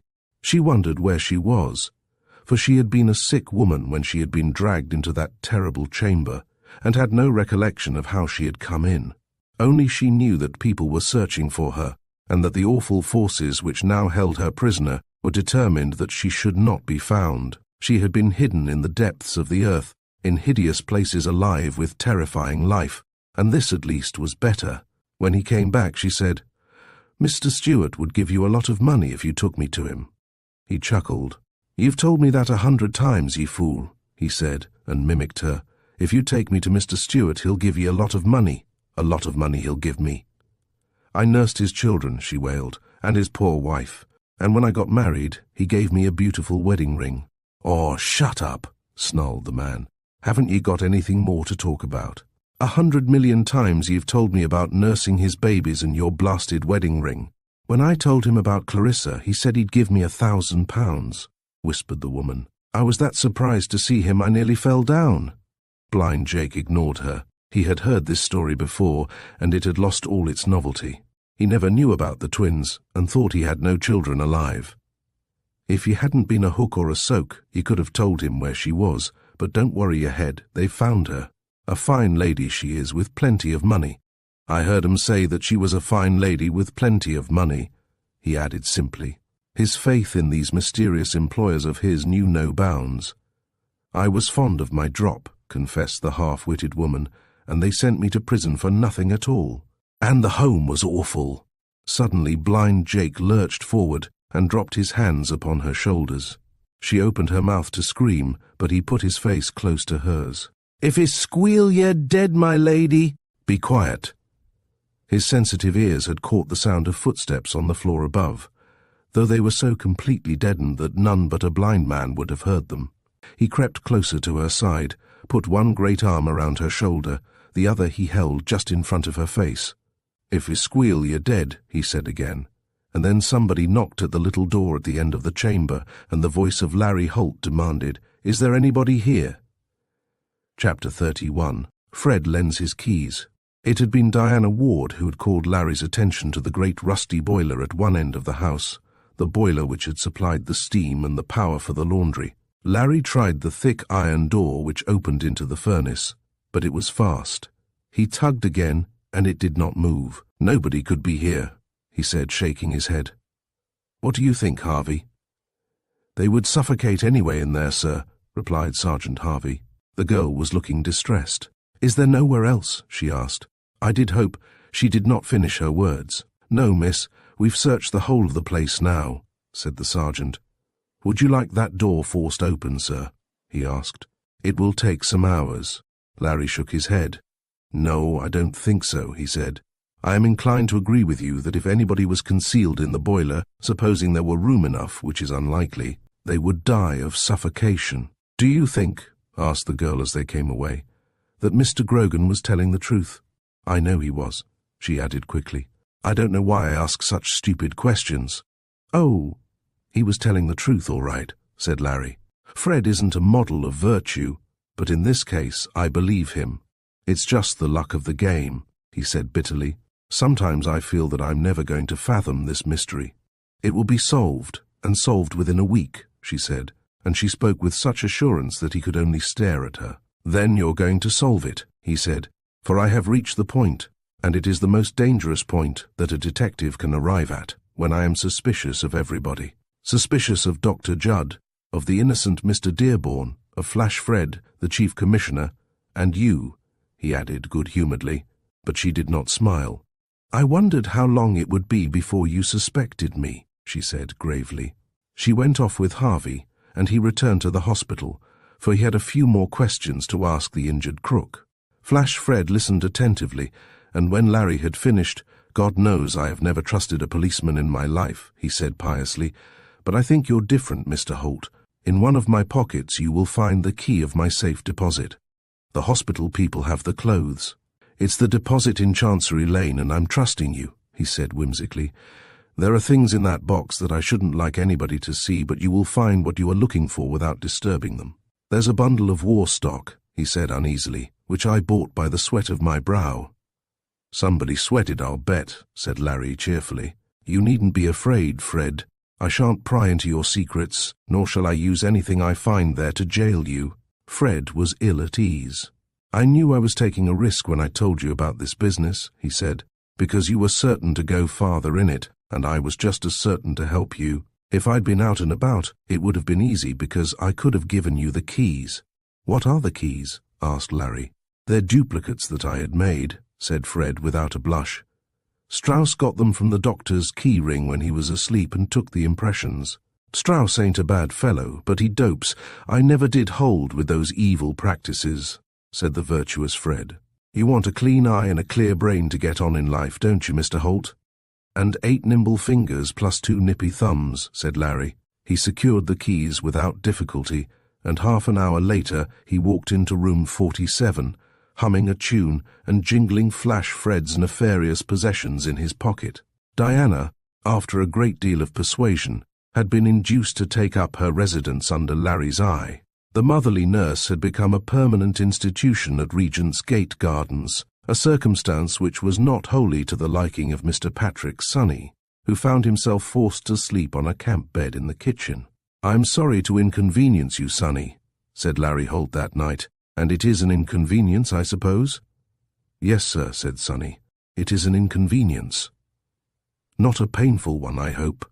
"No, sir," said Sonny. "It is not a painful one. The lady was in danger," said Larry, and this Sonny knew because the matter had been discussed very freely in his presence, and it was impossible to leave her in her apartment. "Yes, sir," agreed Sonny. "What collar will you be wearing today, sir?" "Any old collar," said Larry with a smile. "Anyway, Sonny, the lady is safe sleeping in this flat." "No, sir," said Sonny, and Larry was shocked, for it was the first time in his life that Sonny had ever disagreed with him. "No?" he said incredulously. "Didn't you hear what I said? I said the lady is safe here." "No, sir," said Sonny. "I'm very sorry, sir, and I beg your pardon." "But no, you mean, I suppose?" Why isn't she safe? Because you're not safe, sir, said Sonny calmly. And if you're not safe, the lady's not safe, sir. Larry laughed. All right, have your own way, he said. And Sonny, yes, sir. Will you close the kitchen door tonight? I could hear you turning around in your bed and it woke me up. Very good, sir. I will close the kitchen door, said Sonny, and in truth he did. After Larry had gone to bed and the flat was in silence, Sonny carried his little camp bedstead into the hall, placed it so that its foot was about 15 inches from the door, balanced a broom, the head against the door, the end of the handle resting on the bed, and then he retired. But he shut the kitchen door. At 2 o'clock in the morning, a key was placed noiselessly in the lock, and the door was pushed open a few inches, and the broom fell ruthlessly on Sonny's head. It might have brained him, but, by a fortunate accident, didn't.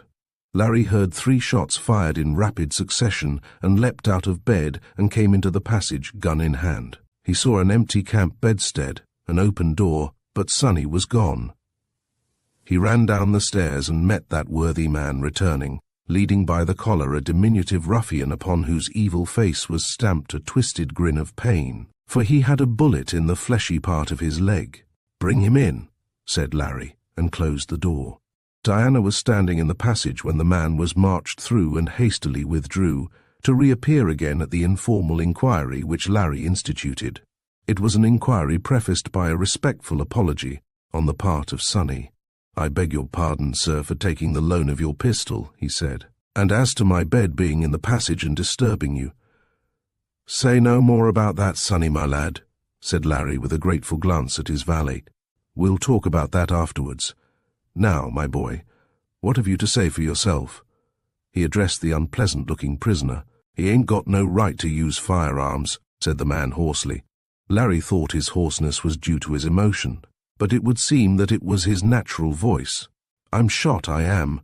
I was coming down the stairs as quiet and as peaceful as possible when this fellow came out and shot me." "Innocent child," said Larry unpleasantly. He felt over the man's pocket and took out a long-bladed knife, the edge of which he tested with his finger and thumb. It was razor-sharp. Larry looked at the man again. He was about 35, hollow-cheeked and sunken-eyed. "Let me see your hands," said Larry, and the man, with a scowl, put them out. "Have you any convictions?" "No, sir," said the man sullenly. "Who sent you here?" "Find out." "I am going to find out," said Larry softly, "and you will be a little damaged in the finding. Who sent you here?" "I'm not going to tell," said the man. "I think you will," said Larry, and led him into the kitchen and shut the door. When the police arrived, 10 minutes later, they took charge of a very shaky man. "He has told all he knows," said Larry. "He was sent here to cover another man who escaped. He swears he does not know who the other man was, but it was evidently not Blind Jake." "How did you induce him to tell?" asked the girl, a little fearfully. "I threatened to wash him," said Larry, and he spoke no more than the truth. "It was not the threat of the washing, of course," he explained.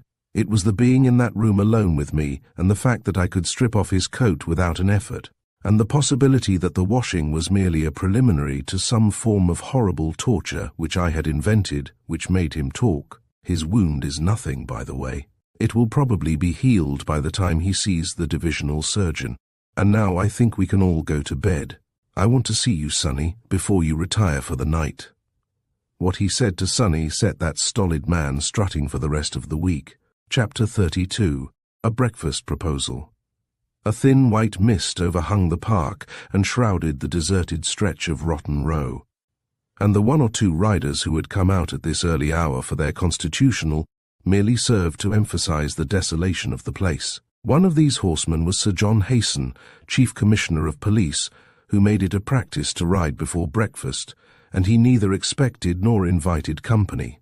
He was, therefore, surprised and a little annoyed when a horseman came up from behind him and, checking his mount to a walk, fell in by Sir John's side.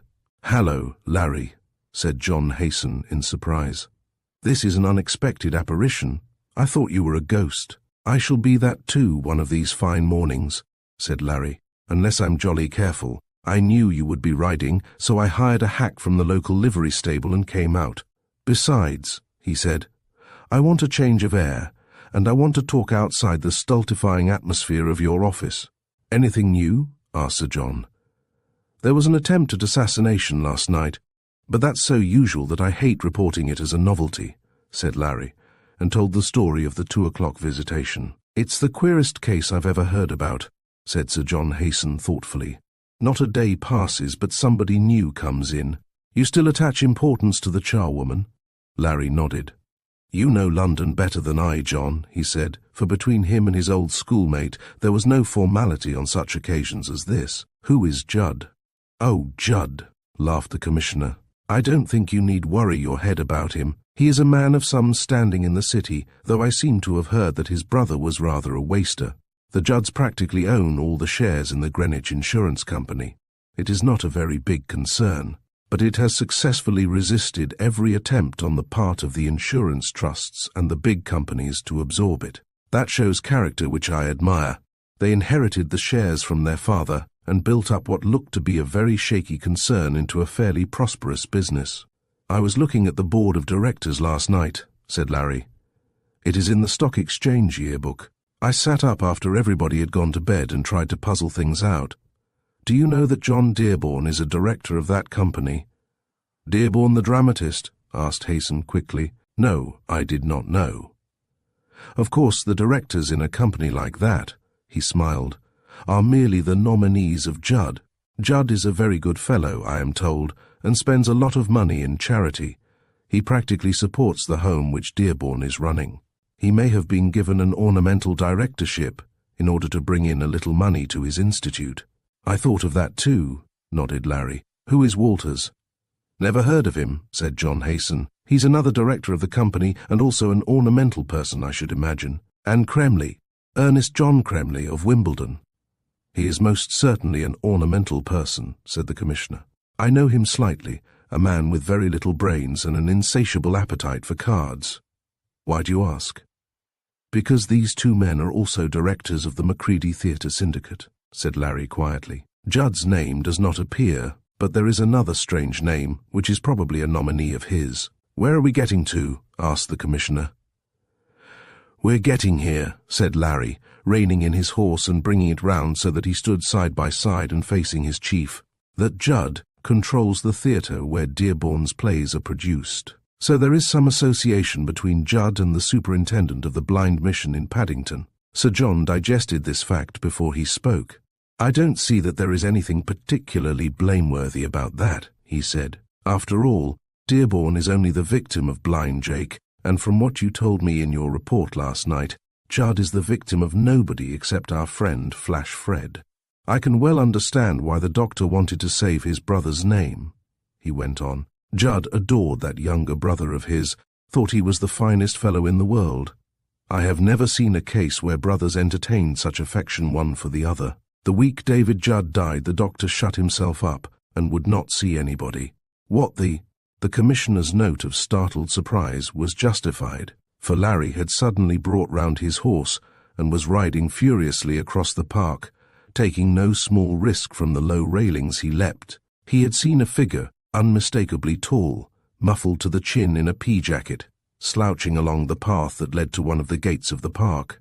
The man heard the gallop of hoofs and ran as straight and as swift as a deer, gained the gates and ran out into the street.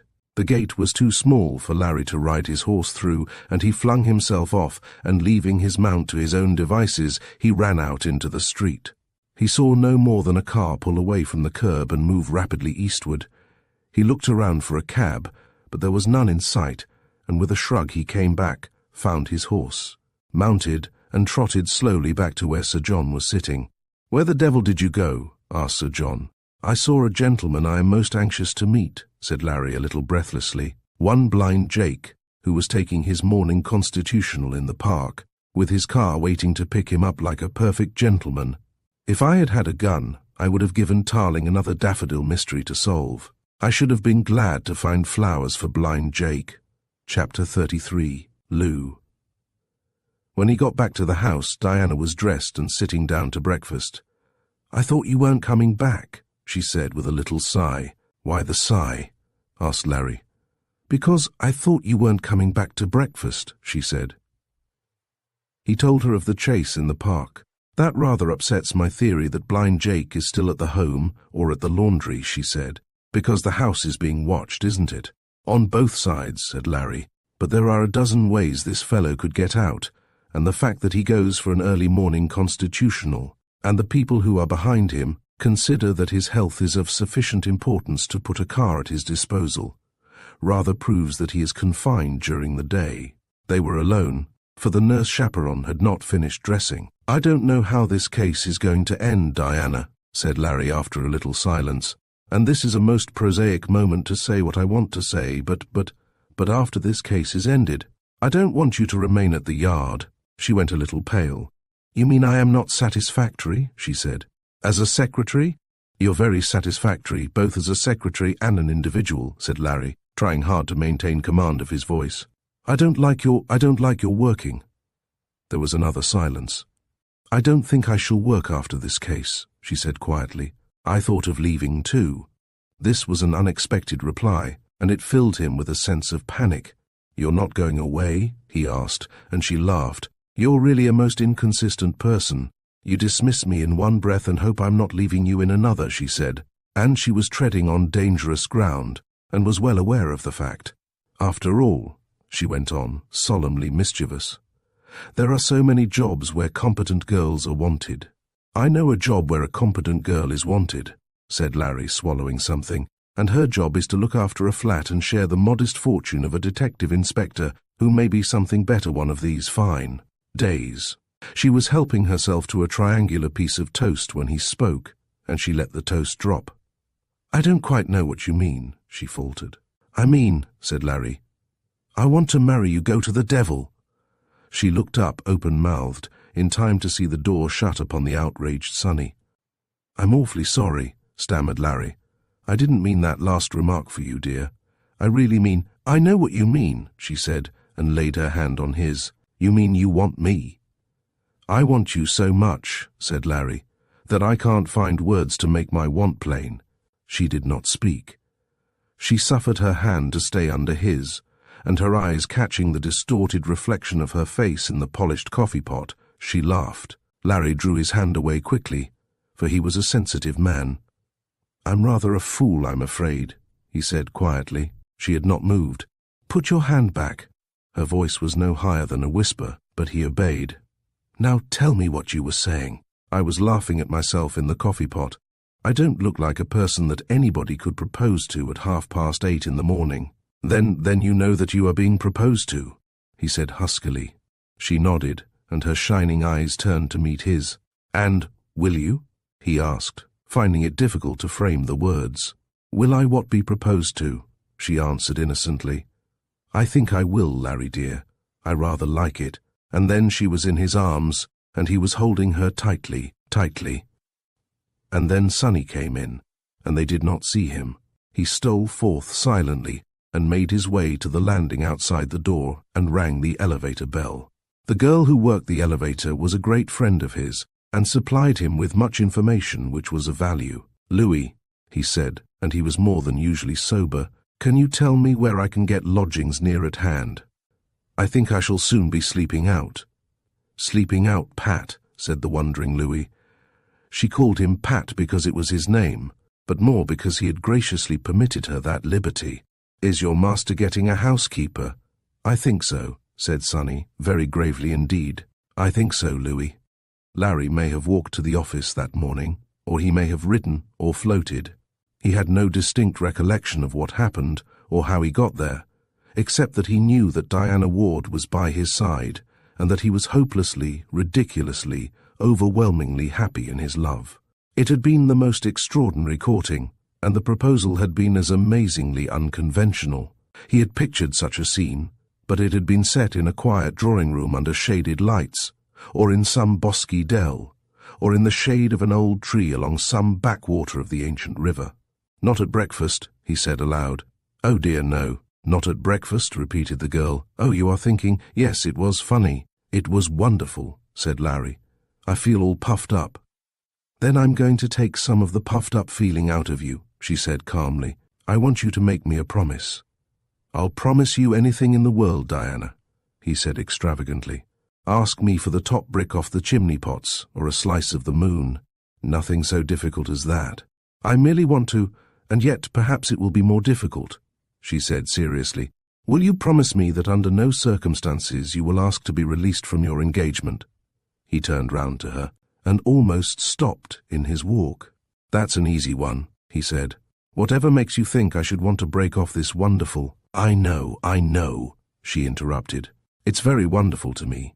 And yet she shook her head. Will you promise that whatever happens, whatever be the outcome of the Stewart case, whether you fail or succeed, whatever revelations come, you will not break your engagement? I promise you that, said Larry eagerly. There's nothing in the world which would induce me to take back a word I've said. I am living in mortal terror, lest you discover how you are throwing yourself away upon somebody who is not worthy of you. If you do, I swear I will sue you for breach of promise. My fine feelings are not to be trifled with. When they reached room 47, they found two men waiting in the corridor. One was a plain clothes officer, the other was a wizened little man who sat pensively on a form, his hands on his knees, staring with unseeing eyes at the floor. Larry stopped at the sight. What's this? He asked. Oh, I'm sorry, said the girl penitently. I should have told you. I sent for him. Why, it's Lou, said Larry in surprise, and Diana nodded. You told me that I could call for any witness I wanted, she began, and he stopped her. My dear, of course you can, he said. He looked at the old man curiously, and Lou, oblivious of all things, sat in his dark and silent world, consuming his own thoughts. Bring him in, said Larry. How are you going to make him talk or convey our wishes to him? He shook his head pityingly. I never realized before what a terrible affliction this combination of circumstances might be, he said. Can you talk to him? I think so, said the girl quietly. But you must realize that he has no idea where he is. For all he knows, he may still be in that dreadful house of the blind, still under the care of the men who have treated him so cruelly. Larry nodded. When you said he was dead, I thought you were mad, he said. But I understand now. I want a shotgun, said the girl, and I want a uniformed officer. She turned to Larry. I'm going to see whether I have forgotten all I learnt in the blind hospital, she said. She took the old man by the hand, and he followed her obediently. She caught his two wrists gently and raised them to her face. A woman, he said. Then she took up the little vase of flowers on her desk and held them under his nose. Roses, ain't they? He said. This is a hospital. She beckoned the uniformed policeman who stood at the door and again raised the old man's hands, letting them rest lightly on the collar of his tunic and his buttons. Then she raised them to his helmet. A copper, said Lou, and shrank back. She gave him the flowers again, and again raised his gnarled old hand and brought it to her cheek. I'm in a hospital, and a policeman's looking after me. Am I wanted for anything? She took his head between her hands and gently shook it. I'm not, eh? He said, relieved. Larry was watching the play, fascinated. Am I safe from them swine? She took his head between her hands and forced him to nod. Do you want me to talk? She repeated the movement and pushed a chair up to him, guiding him down to it. The plainclothes officer had brought the gun, and she took it from him, and lifting Lou's hand, passed it lightly over the barrel and the stock. He shivered. Yes, that's what they've done to me, he said. You want them for that, don't you? It was cruel hard on a blind man. What are you pinching my left hand for? Again she made him nod. Then she pinched the right hand, and without waiting for his question made him shake his head. I see, he said eagerly. The right hand is no, and the left hand is yes. Is there somebody here high? She signaled yes. Do they want me to tell? Again she signaled the affirmative, and he began his story. He and blind Jake had been companions in misfortune. He had been a slave to the big man, almost since his youth, and had lived a life of terror, dominated by this extraordinary villain. He done things that would make you curl up if you knew. Jake did, nodded Lou. Things that I don't like thinking about, that haunt me at nights. Then 5 or 6 years before Lou's own brother had joined this extraordinary band of criminals. A fine big fellow he was too, said Lou proudly, and he could see. He used to go round the fairs pretending he couldn't, but he had grand eyesight. could read newspapers and books. A big chap, sir, with long bushy whiskers down to here. A grand fellow was Jim, but a hook. Then they had come under the influence of this extraordinary power, to which blind Jake was used to refer in reverent tones. They had been sent to carry bodies from a house, and Jake had assisted, and so had Jim and Lou. He didn't know that they were murdered, but he thought they were. A clever gang, they are. Why, 6 years ago, do you know what they did? He seemed almost proud of the genius of these terrible men. We chucked a man in the river with a weight round his legs. You'd think they'd be suspicious, wouldn't you, when they found the body?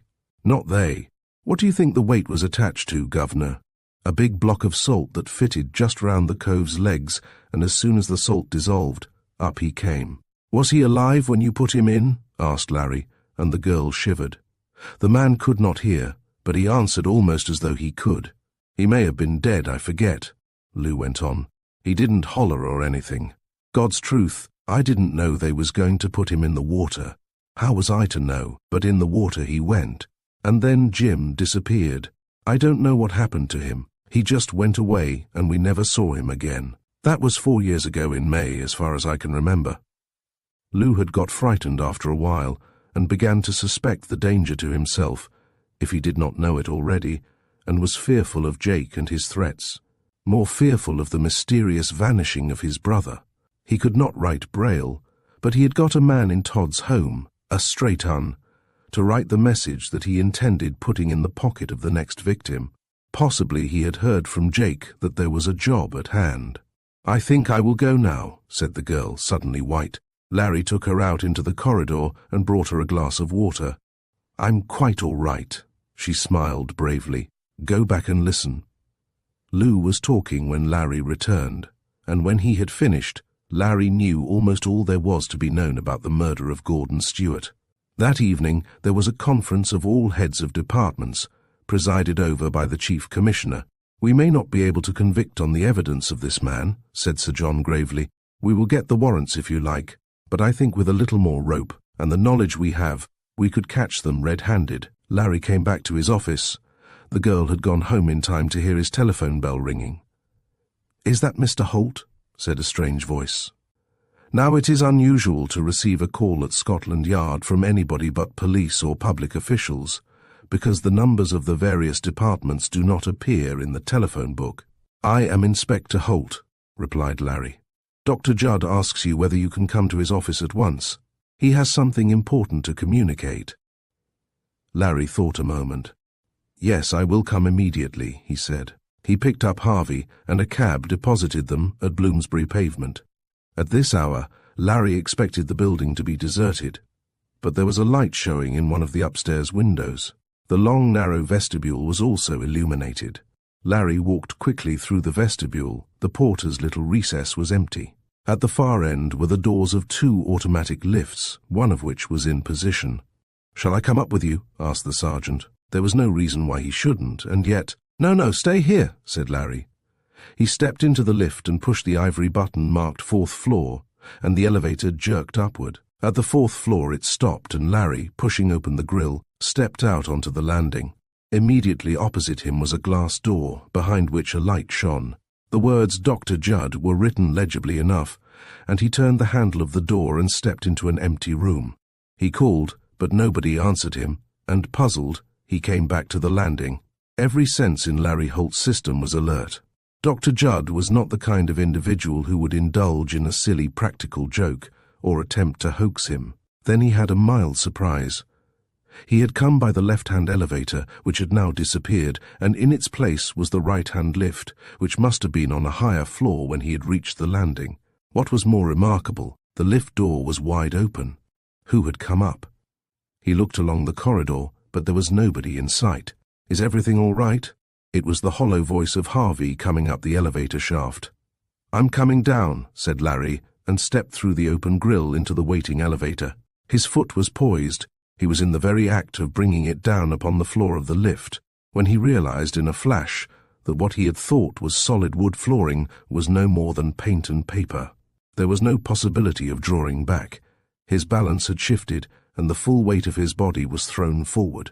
He had the fraction of a second to think, and then, utilizing every ounce of strength, every atom of impetus he could get from his left foot, which still rested on the solid edge of the landing. He leapt forward and gripped the molding of one of the panels at the back of the elevator. He had less than half an inch to hold on by, but by the extraordinary strength in his hands, he maintained his hold. Even as his feet crashed through the paper flooring and the whole weight of his body was flung upon his fingertips, he hung thus, suspended in space, a 50-foot fall upon the stone flags beneath him. "Quick, come up," he shouted. "Fourth floor.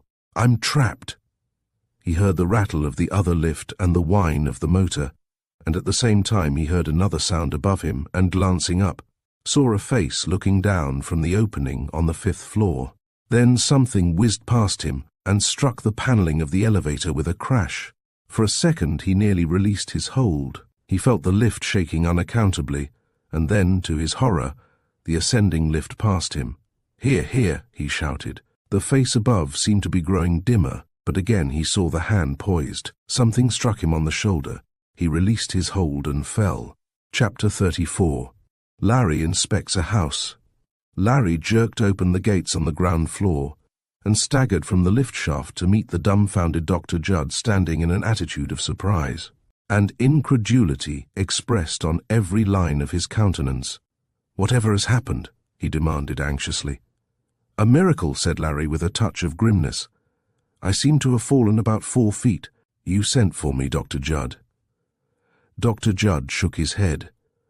"I'm afraid I don't understand what this is all about," he said. "Will you come up to my office?" "I don't think that is necessary," said Larry. "You sent a telephone message asking me to come here at once because you had something important to communicate to me." "I'm going up," he said viciously. "There's a gentleman on the top floor whose acquaintance I should like to make." "I assure you, Mr. Holt," said the doctor earnestly, "that I have never sent for you or communicated with you in any way. I sent my porter out on a message, and then remembered that I hadn't any cigarettes, and foolishly left this great building unattended. You didn't step into the wrong lift, did you?" A slow smile came to Larry's face. "I rather fancy I did," said he. "Good heavens," gasped the doctor. "Why, you might have been killed." "I don't exactly know what happened as it is," said Larry. "Only one lift is working," explained the doctor. "Something went wrong with the motors, and we're working them on balance. That is to say, one elevator comes down while the other goes up. Taking advantage of the fact that tomorrow is Sunday, the workmen were repairing the floor of number 2 elevator, which is worn rather thin, and spread some pieces of paper and canvas in its place, I presume," said Larry, who was impolite and well aware of the fact. "Anyway, I'm going up now," he said, and they went together in the sound elevator. Harvey was halfway down to his chief, and they met him. "Thank God you're not hurt," he said. Larry shook his head. "I could have only been 6 feet from the ground when I dropped. I didn't realize that this infernal elevator was descending all the time the gentleman was shying things at me." "Somebody throwing at you, sir?" "I thought I heard a bit of iron strike the bottom of the shaft." The elevator only went as far as the 4th floor. The upper floor was reached by a stairway. Larry came up to the darkened landing to find, as he had expected, that his assailant had gone. Which way he had gone there was no need to ask, for in the ceiling at the end of the passage was a square patch of light where a trap-door had been raised, and beneath there was a pair of steps. "I can't tell you how sorry I am," said Dr. Judd, when they rejoined him. He looked unusually pale and his voice quavered. "Some fool must have played a practical joke, which might have had very serious consequences. How did you save yourself?" But Larry was in no mood for narrative, and he left a perturbed Dr. Judd with a curt good night. "And tomorrow, Harvey," said Larry, "I shall be at the office at 9:30, and I want you to be there to meet me. The clearing-up process begins in earnest tomorrow, and this day week, please God, there will be no Stuart mystery." "My dear," said Larry Holt at breakfast the next morning, and his tone was at once paternal and apprehensive, "I said one large prayer last night, and it was one of thankfulness that your prophecy is coming true." "About capturing the gang?" she asked. "Something like that," said he, rising. "Are you going without me?" she asked in surprise as he rose from the table. "Yes." He hesitated. "I am going to pursue a little clue which may be a very big clue indeed."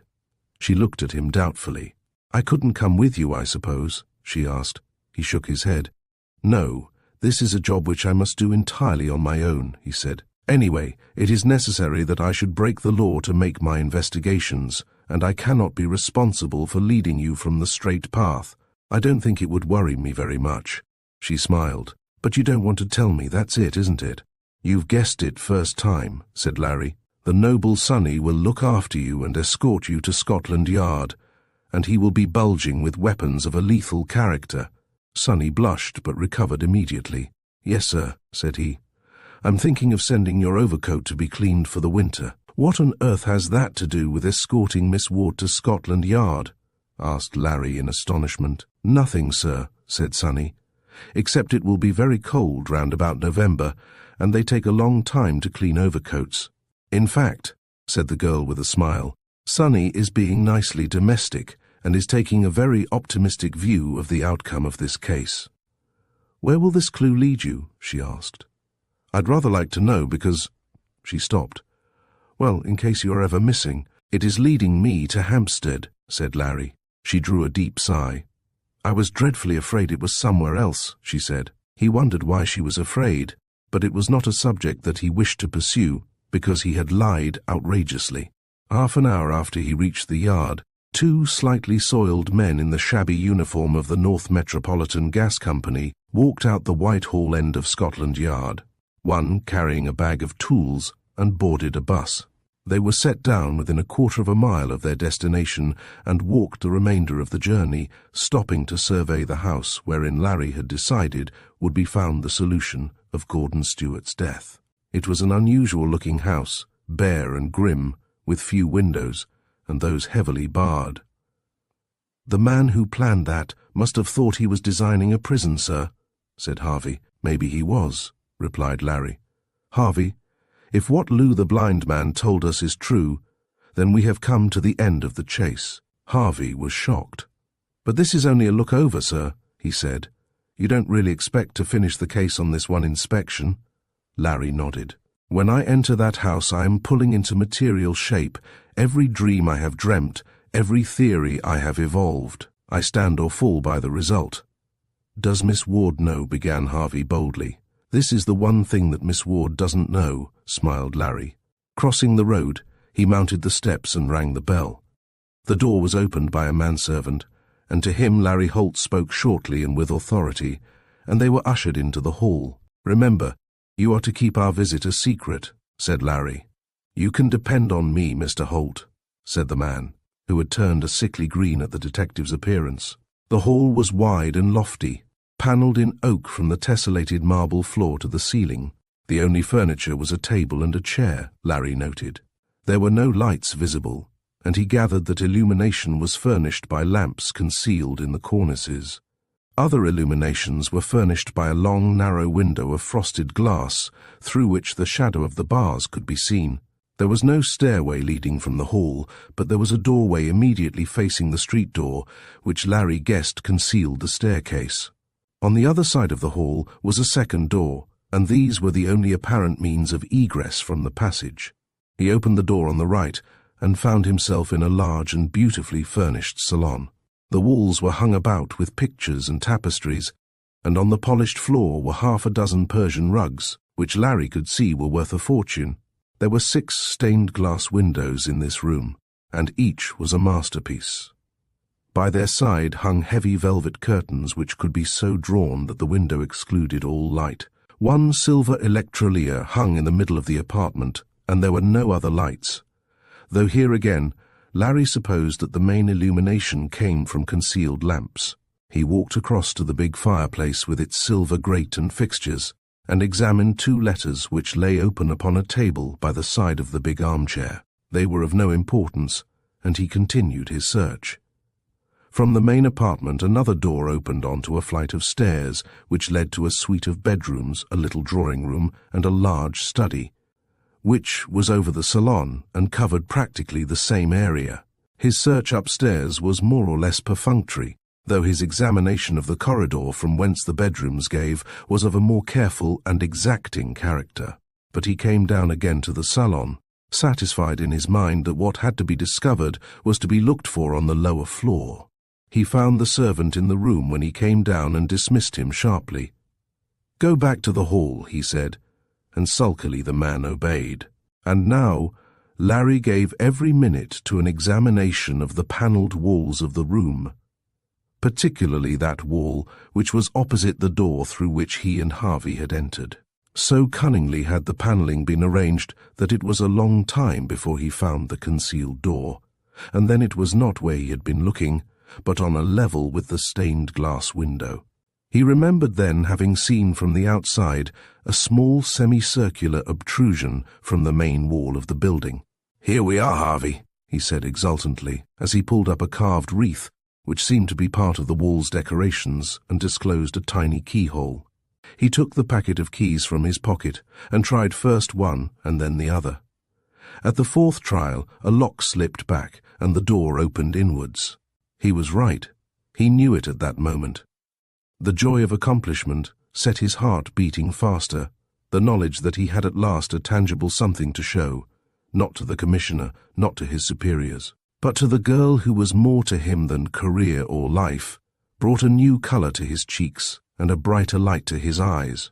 He was in a small bell-shaped apartment, with a domed roof, a room so small that the door, when it was opened, touched the opposite wall.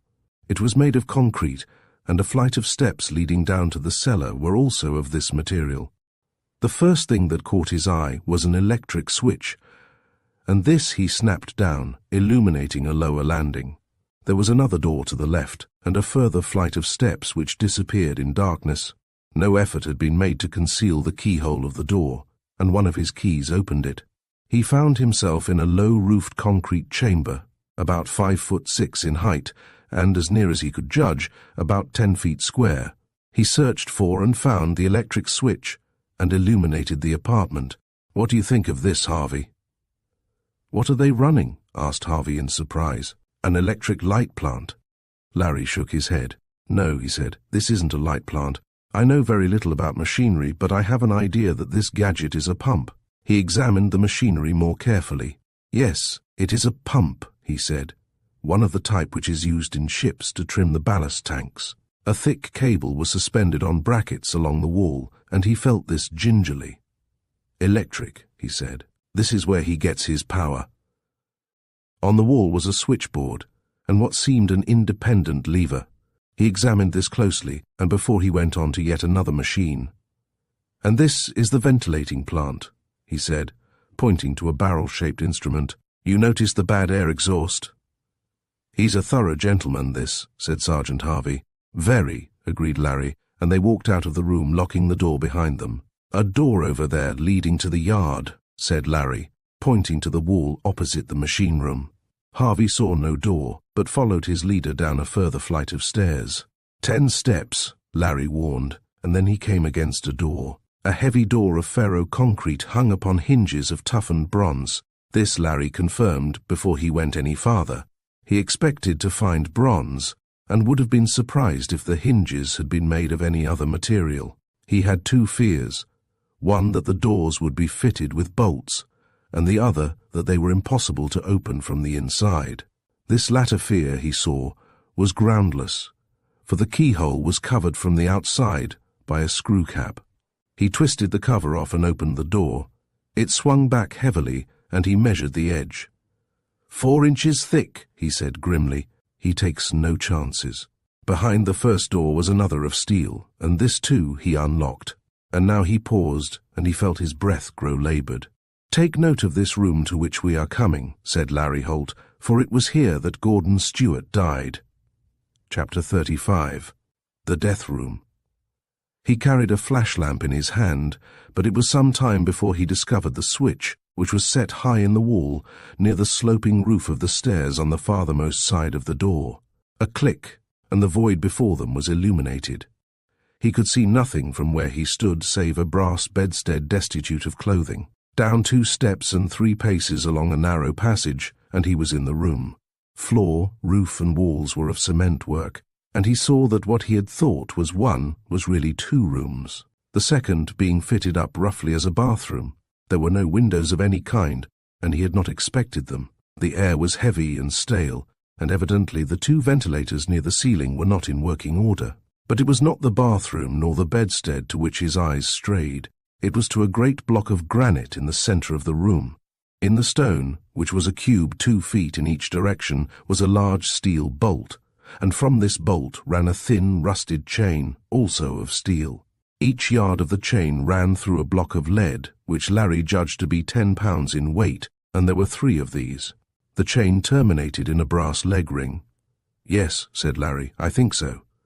He picked up the ring and examined it, and trying first one and then the other of his keys upon the little lock, the opening of which was protected by a sliding cover, presently he saw the 2 catches snap back, and heaved a sigh. "Thank God for that," he said. "I was afraid I'd missed the key." He looked round at Harvey, and Harvey's face was a study. "What is this, Mr. Holt?" he asked, bewildered. "The operating room of the Dark Eyes," replied Larry briefly. "Do you mean to say that these devils—" Larry nodded. He was walking around the walls, looking for a place where he could conceal the waterproof bag he carried in his pocket. There was not so much as a crack into which it could be hidden, for the big holes set in the wall near the floor at regular intervals were, he knew, of no value for his purpose. Then his eye fell upon the granite block, and exerting all his strength, he pulled at it. Slowly it canted away.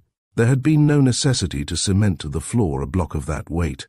"Give me a hand to ease this down, Harvey," he said, and the 2 men lowered the block on its side. It had fitted truly, and its base was perhaps only an inch deeper than the floor. Where it had stood, the workmen had not taken the trouble to make its foundations secure, and there was a depression in the cement, irregular and shallow, but large enough for Larry's purpose. He took the waterproof bag. It was no more than a sponge bag from his pocket, and began to drop various articles into the bottom. Key followed key, and then, "A handcuff key if you've got one, Harvey," he said. "I left mine in my room." Harvey found a handcuff key in his waistcoat pocket and passed it across to his superior. "And this, I think," said Larry, and took something from his pocket and placed it in the bag. He smoothed the bag and its contents as flat as possible, and it just fitted into the depression. Then the 2 men lifted the stone and put it back in its place. "May I ask," said the bewildered Harvey, "what is the idea?" Larry laughed, and his laugh sounded hollow in that dreadful room, which had never heard laughter. "Is the servant in this?" asked Harvey. "I'm perfectly sure he isn't. This gang wouldn't trust a servant," replied Larry. "No, he probably keeps to his own part of the house, and doesn't even enter the reception room except when his boss is at home, unless he is sent for. If you notice this house, it has been built for a specific purpose. For example, the room has a vacuum bracket in the wainscot, there is an electric lift from the kitchen, and a private stairway to the bedrooms and study upstairs. My theory is, but I haven't time to confirm it, that the servant lives in practically a house of his own, which has no connection with this part of the building. Did you notice a door opposite what I would call the engine room? It wasn't easy to spot because it looked like the rest of the wall. In reality, it is of iron, camouflaged as concrete. It is on the ground level and leads to the yard at the side of the house, and incidentally to the garage. Harvey shouldered his tools. "This is a horrible place, Mr. Holt," he said with a shudder. "In all my 35 years of police experience, I have never been so shocked. It sounds silly to you." "Not a bit," said Larry quietly. "I am shocked beyond words. You really think that that is the place where these people have been done to death?" "I'm certain of it," said Larry. "In that room, Gordon Stewart went over to the other side." They went back in the hall now. By the side of the door there was a narrow slit of a window covered by a strip of silk casement cloth, and Harvey went to this and pulled it aside. "There's a car at the door," he said. "Just come up." Larry stepped to his side and looked. A man had descended from a taxicab and was paying the driver. "The Reverend Mr. Dearborn," said Larry. "How interesting." Larry hesitated only for a second, then he opened the door, and the Reverend John Dearborn, who had turned from the cab and whose hand was on the spikes of the gate, bent his head suddenly as though he had remembered something, and beckoned the cabman. "My friend," he said, "I cannot see you, but are you still there?" "Yes, sir," replied the cabman. "I have remembered that I wish to call at the post office. Will you take me there?" His hand groped out, and the cabman took it, and leaning back opened the door again.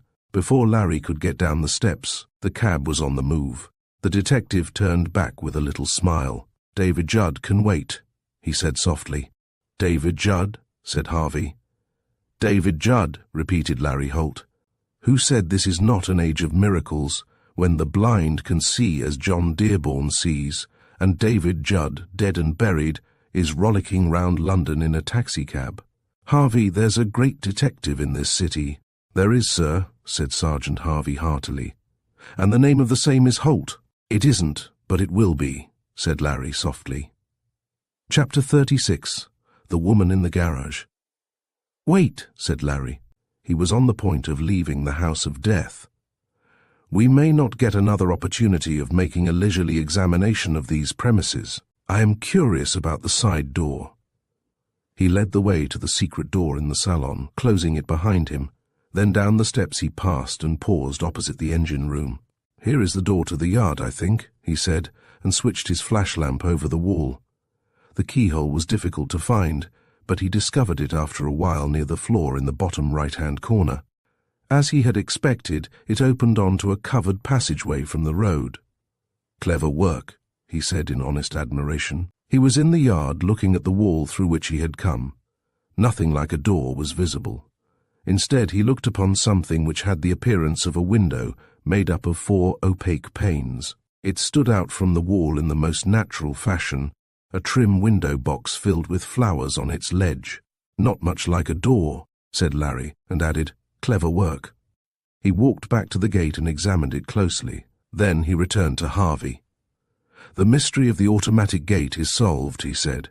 "As I suspected, it is possible to reach the house and enter the yard and garage without the servants knowing anything at all about it. The last time I was here, I noticed what looked to be 2 peepholes placed at a distance of 4 feet apart and rather low.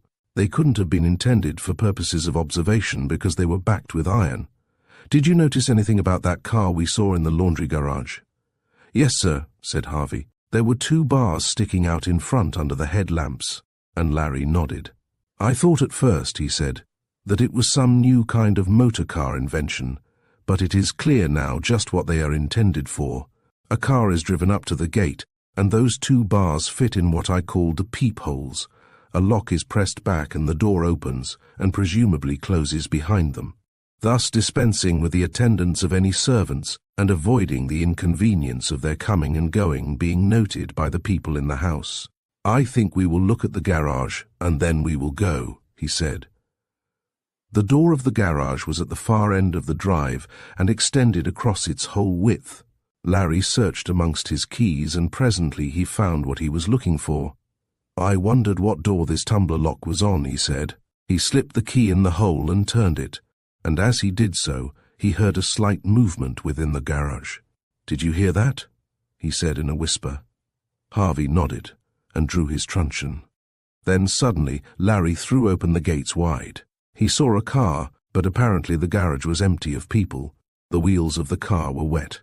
"That came in this morning," said Larry. There was no place where the smallest of men could conceal himself, he thought. And then he heard a scream, shrill and painful, the scream of someone in agony, and he sprang to the door of the big limousine and pulled it open. Then a tornado loosed itself at him. A great gibbering shape leapt at the 2 men and by sheer weight flung them down, dropping his huge mass upon them. Larry was stunned for a second, and then, as he struggled to his feet, he heard the door of the garage slammed and the click of the lock as the key was turned. The 2 men threw themselves at the door, but it did not give an inch. "The woman!" cried Harvey suddenly, and pointed to the car. There was an inert heap lying there, and Larry leapt onto the step and, lifting her out in his arms, carried her to where a ray of light penetrated from the small roof window. It was a woman of 50, grey and bedraggled. Her face had not known soap or water for weeks. Her hands were almost black. But now through the grime her white face showed in a deathly grin, and the claw marks of blind Jake stood out in purple relief upon her lean throat. "Get some water, Harvey. There's a faucet there," said Larry, loosening the woman's blouse. "She's alive," he said, and then he realized. "My God," he said in a low voice. "It is the charwoman." Whilst he attended to the poor wretched creature, Harvey had searched the garage and had discovered an axe. In 5 minutes the lock was smashed and the door was open. "Take this gun," said Larry, slipping his revolver from his pocket. "It hasn't been much use to me, but if you see that swine, shoot him. Don't argue with him or think you can stop him with your truncheon, Harvey." But Blind Jake had gone, as he knew. That blind man, with the most precious of his faculties destroyed, had again been a match for him. The woman was showing some signs of a return to life. Larry had dragged her into the air and was sprinkling water on her neck and face. Her eyes fluttered and opened, and she looked up with a frown. "Where is Miss Clarissa?" she asked thickly. "That is what I am going to ask you," said Larry. The cab came soon after, and they carried the woman through the side door, up the steps and through the beautiful salon. They paused to set her down in the reception room, and Larry looked round at the evidence of comfort and luxury, bought with the suffering and misery of God knows how many innocent souls who had died, that this villainy should be gilded and scented and live in fragrance. Then his eyes dropped upon the incongruous figure that lay on a 1,000-pound Persian rug, who had done no harm but know and recognize Stuart, and must for that reason be condemned to hide in dark places under the care of a fiend like Blind Jake. Strauss, the ex-convict butler, waited in the hall, nervously rubbing his hands. "You're not in this, are you?" asked Larry. "No, sir," said the man shakily. "I thought when you came that my gentleman had sent you because I had found a few things." "Like a black enamelled link, eh?" said Larry. "How many pairs did he have of those?" "2 pairs, sir. I had to tell him when he asked me what had become of them, because really I did not steal them. He had half given them to me because 3 of the brilliants were missing."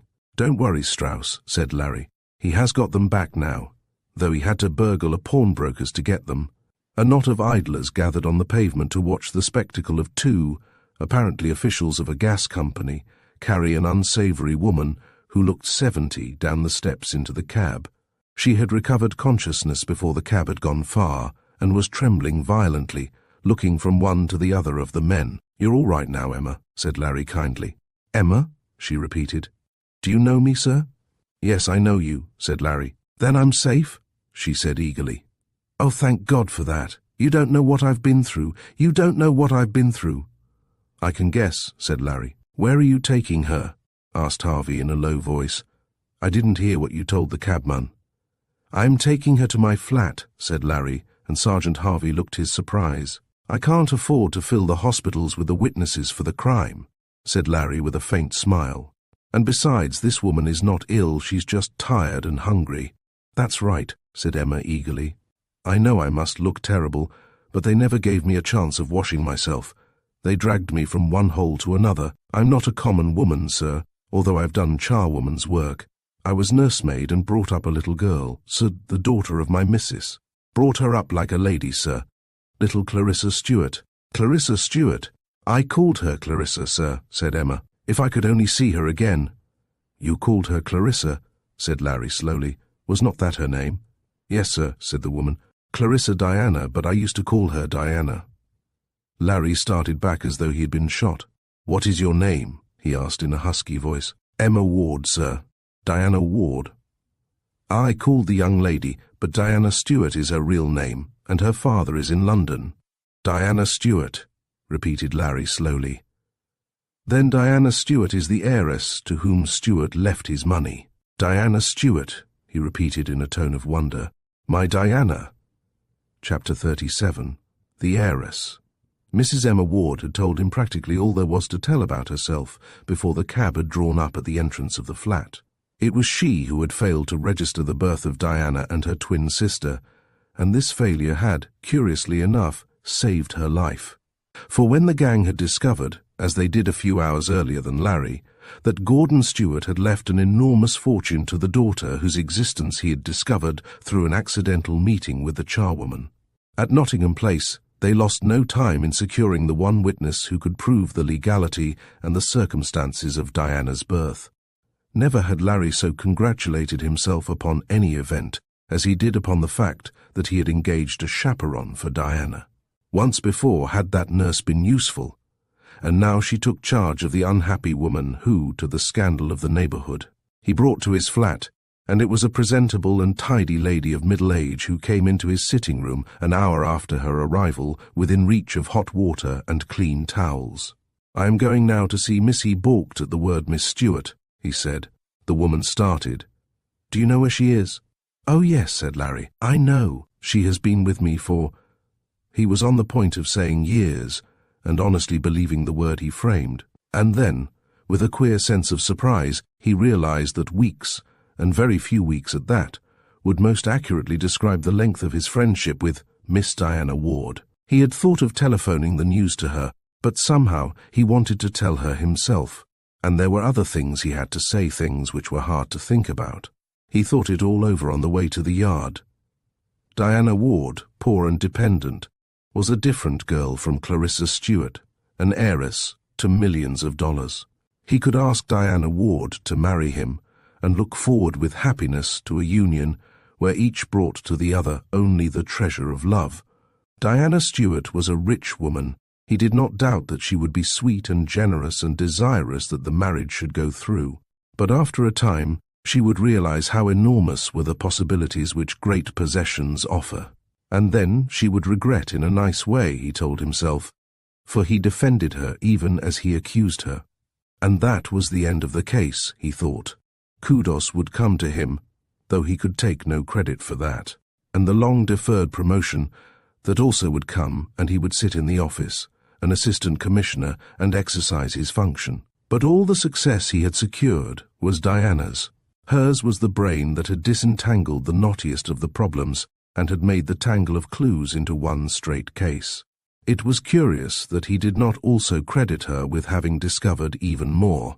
Perhaps it was the natural vanity, which is latent in all men, which made him guard so jealously the claim to one achievement, the discovery of her identity, the end of the case, and the end of all hope for him, as he knew. There was never another woman in the world like Diana Ward. She was the first in his heart, and should be the last. He had renounced her in his mind, and had drawn a grey veil over the future by the time he stood outside room 47 with his hand upon the doorknob, hardly daring to turn it because of the loss which would be his, and his first words expressed aloud the thought that followed that moment of hesitation. "Diana," he said, "I am the most selfish brute in the world." She showed all her white teeth in a silent laugh. "I waited for you for over an hour," she said. "Good Lord," he gasped. "I was taking you to lunch." "Yes," she nodded. "That was what you were talking about." He shook his head. "I wish to heaven it was," he said. "There I am again, thinking of myself and being sorry for myself when I ought to be on my knees, thanking heaven for the good fortune which has come to you." She jumped up. "You have found Emma," she said. "I have found Emma Ward," he replied slowly, "and I have found Clarissa Stewart." He walked toward her, both hands outstretched. "Oh, my dear," he said. "I am so glad for you." She took the hands in hers and lifted one to her cheek. "Aren't you glad for yourself too?" He was silent, and she looked at him quickly. "Larry," she said, "I have known all about this for days and days, ever since the day I fainted at that boarding house in Nottingham Place. Don't you remember?" He frowned. "Of course, but why?" "Why, you silly," she said. "I knew it was Aunt Emma's ring. I always called her Aunt, though I knew she was not my aunt. And then I guessed who Gordon Stewart was. I knew nothing would make her leave her wedding ring behind. Do you know where she went in such a hurry?" He shook his head. "To find me," she said simply. "I guessed that. I knew it instinctively before I had heard of that ring. My father gave it to her. She used to tell me how she was married when she was in my father's service, and how my father presented her with this strange wedding ring for all she had done for my mother." "You knew," he said wonderingly. "But you never told me. You went on a chase today." She lifted her finger reproachfully and shook it in his face. "And you never told me. You said you were going to Hampstead and you went to Chelsea." "You knew that too," he gasped. "Do I get any credit out of this case?" he corrected quickly. "You get me," she said demurely. He pressed her hands together. "Diana, I've got a serious talk coming with you, and it's about—" "I know what it's all about," she said. "You can save yourself the trouble." You can't marry a rich woman because you're afraid she'll want to keep you. You would much rather marry a poor woman and keep her, if she would submit to that indignity. There was fun in the eyes that were raised to his. Larry! She shook his hands with quiet impatience. It makes a difference, doesn't it? He asked. Not to me, Larry, she replied. And anyway, it doesn't matter. She dropped his hands and walked back to her table. Because you've promised. Promised? What have I promised? Hear this, man, she scoffed. You promised me that whatever happened, whatever was the outcome of the Stewart case, it would make no difference to our marriage. Did you know? He asked in astonishment. Was that why you made me promise? Of course I knew. I've been a rich woman for quite a long time, and I'm so used to the feeling that I can hardly restrain myself from taking a cab whenever I see one. He walked over to her and laid his arm about her shoulder. Diana, he began, and then asked, or is it Clarissa? Diana, always, she said. He kissed her, and always. Chapter 38. The End of Jake. The man who called himself the Reverend John Dearborn sat behind the locked door of his study and methodically burnt papers in a little fireplace that was at the back of his chair. His blue glasses he had dispensed with, and under his eyes, keen and alert, the heap of manuscripts, old letters, receipts and other data were sorted and melted away until there was only a package left small enough to go into his pocket. He slipped a rubber band round these and put them on one side. Then he took up a heavy wad of manuscripts and dropped it into an open bag which was beside his desk. And as he sorted and read and destroyed, he whistled a little tune thoughtfully.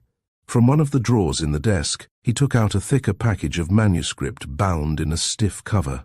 He turned the leaves of this idly, and sometimes the excellence of the writing induced him to read on and on.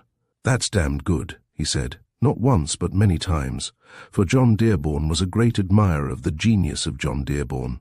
At last, with an air of reluctance, he closed the manuscript volume and put that more reverently in the bag. The house was empty, for the hawkers had not begun to stray back, and except for the little man who acted as doorkeeper and kept the home swept and garnished, and the old cook, who was dozing in her kitchen, the home was deserted. Presently he finished his packing and patted first one breast pocket and then the other until he found the letter he wanted. He took it out and studied it for a while. It was a brief, handwritten note which Larry Holt had written to him the day after his first visit to Todd's home. He took up his pen, and with one eye on the copy, he fashioned a word taken from the letter, and compared the two efforts. Then from the open writing case which lay on the desk, he extracted a sheet of headed notepaper and began to write slowly and laboriously, and all the time he wrote he whistled his gay little tune. He finished at last and addressed an envelope, also taken from the writing case, and when this was blotted and the letter sealed and put into his pocket, he strapped the case and placed it on the floor by the side of his bag. Then he unlocked a wardrobe let into the wall and took out some clothing, which he laid on the back of a chair, and now he was singing with soft diminuendo, yet with evident enjoyment, one of the Indian love lyrics. He stripped his sombre clerical garb, tore away his white choker collar, and began to dress. He was a man about town now in smartly tailored tweeds, and he put the clerical costume into the wardrobe and shut the door. Then he sat down at the table, his face in his hands, thinking. He had dressed almost mechanically, and he had a strange feeling of dissatisfaction. All the exits would be guarded, even the panel, the roof path, the way through the boiler room. "I'm mad," he said, getting up. He looked down at the bag and the writing case, and there was regret in his expression. He peeled his coat and slowly undressed again. This time he did not go to the wardrobe, but to a long black box under the window, and he took out various articles of attire and viewed them with distaste. A wretched mountebank, he called himself, and was genuinely contemptuous. But it had to be this or nothing. Blind Jake could find his way by the underground channel. He had the sharp instincts of the blind, could walk like a cat past the sentinels, and even creep through narrow passages where it seemed impossible that his big frame could go. John Dearborn dressed and took up a canvas bag from the box, laying it on the table. He turned the contents of his leather grip into this bag then went to the front room of the home and looked out into the street. 2 policemen, he knew, were guarding the end of the cul-de-sac. Nobody used this front room except himself for storing odds and ends of furniture, old account books, and the like, but it had the advantage of possessing a door which was only a few feet from the front door. He put down his sack and came out, closing the door carefully, before he went back to his study and locked himself in. He sat there for 10 minutes waiting, and then came a gentle tap-tap on the panel. He crossed the room noiselessly, opened the door just wide enough for the caller to slip through. It was Blind Jake, and his face was strained and puffed, and on his broad forehead the blue veins stood out. "I only just got here, Governor," he said breathlessly. The other was eyeing him with a steely look. "What are you doing here, Jake?" he asked softly. "I told you not to leave the woman under any circumstances until I came." "Well, you didn't come, Master," said the blind man. It was pathetic to hear the pleading, the humility in his tone. His blind eyes were fixed on the cold man whom he loved so well and had served as men serve fate. A great, rough, cruel hound of a man, strong enough to crush and maim the master he worshipped, yet ready to cringe and whine at a sharp word. Blind Jake had given all for John Dearborn, had been the readiest minister of his vengeance and the slave of his cupidity. Blood was on his hands, and there were nights when strange faceless shapes came in and out of his room and were visible. Cold hands touched him on these nights, cold, stiff fingers felt for his throat, and he could feel the rough wipings of sodden sleeves and the drip, drip, drip of water. But none of these things mattered. The sweat poured down his puckered face, his big lips were dropping, and perhaps the blind man felt some thrill in the atmosphere, for he asked with a little whine, "Is there anything wrong, Governor?" "Where is the woman?" asked Mr. Dearborn, and his words dropped one by one, like steel pellets. Blind Jake shifted uneasily on his seat. "I left her. I couldn't do—" "You left her?" Another tremendous pause. "And they found her, eh?" John Dearborn's voice had grown very soft. "Yes, they found her," said the man. "What could I do? Governor, I'd have done anything for you. Haven't I used my strength for you, Master? There's no one as strong in the world as me, old Blind Jake. There's no one who can work as cunning as I can. Haven't I worked for ye? Haven't I carried 'em out for ye? Haven't I croaked 'em for ye with these hands, Master?" He held them out. Great cruel hands, knotted and roughened, their backs speckled brown, their palms yellow with callosities. "You lost Holt," said Dearborn calmly, dispassionately, as a judge might speak. "You lost that woman. You lost the girl. And you come and talk to me of what you have done." "I've done my best," said the man humbly. "And they'll catch you too. And you can talk." "I'll have my tongue torn out before I talk against you," said Blind Jake violently, and smashed his fist down on the table so that it cracked and quivered. "You know that I'd die for you, Master." "Yes," said Dearborn. He slipped his hand, the left hand that had no little finger, under his coat, and pulled out a short, ugly automatic pistol of heavy caliber. "You'll talk," he said. "You're bound to talk, Jake." The man leant forward, his big face working convulsively. "If I die," he began, and then John Dearborn, taking deliberate aim, fired 3 shots, and that great mountain of muscle swayed and slipped by the table into a heap on the ground. Blind Jake's day had come. Chapter 39. The Getaway. Dearborn slipped the revolver in his pocket, unlocked the door, and stepped out. The little man who acted as porter was standing, his mouth agape. "What's wrong?" he said quickly. "Who's shooting?" "Go out and fetch the police," said John Dearborn calmly. "Somebody has been killed." "Oh, my heaven," whispered the little man.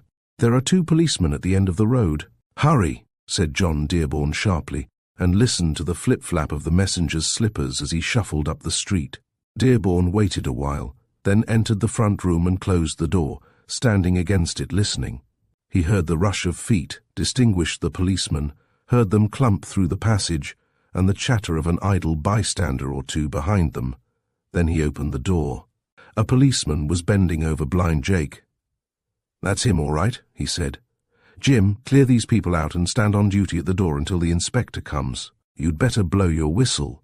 A police whistle shrilled through Lissam Lane, and the little knot of curiosity-mongers who had been turned unceremoniously from the scene of the tragedy grouped about the door. "What's happened?"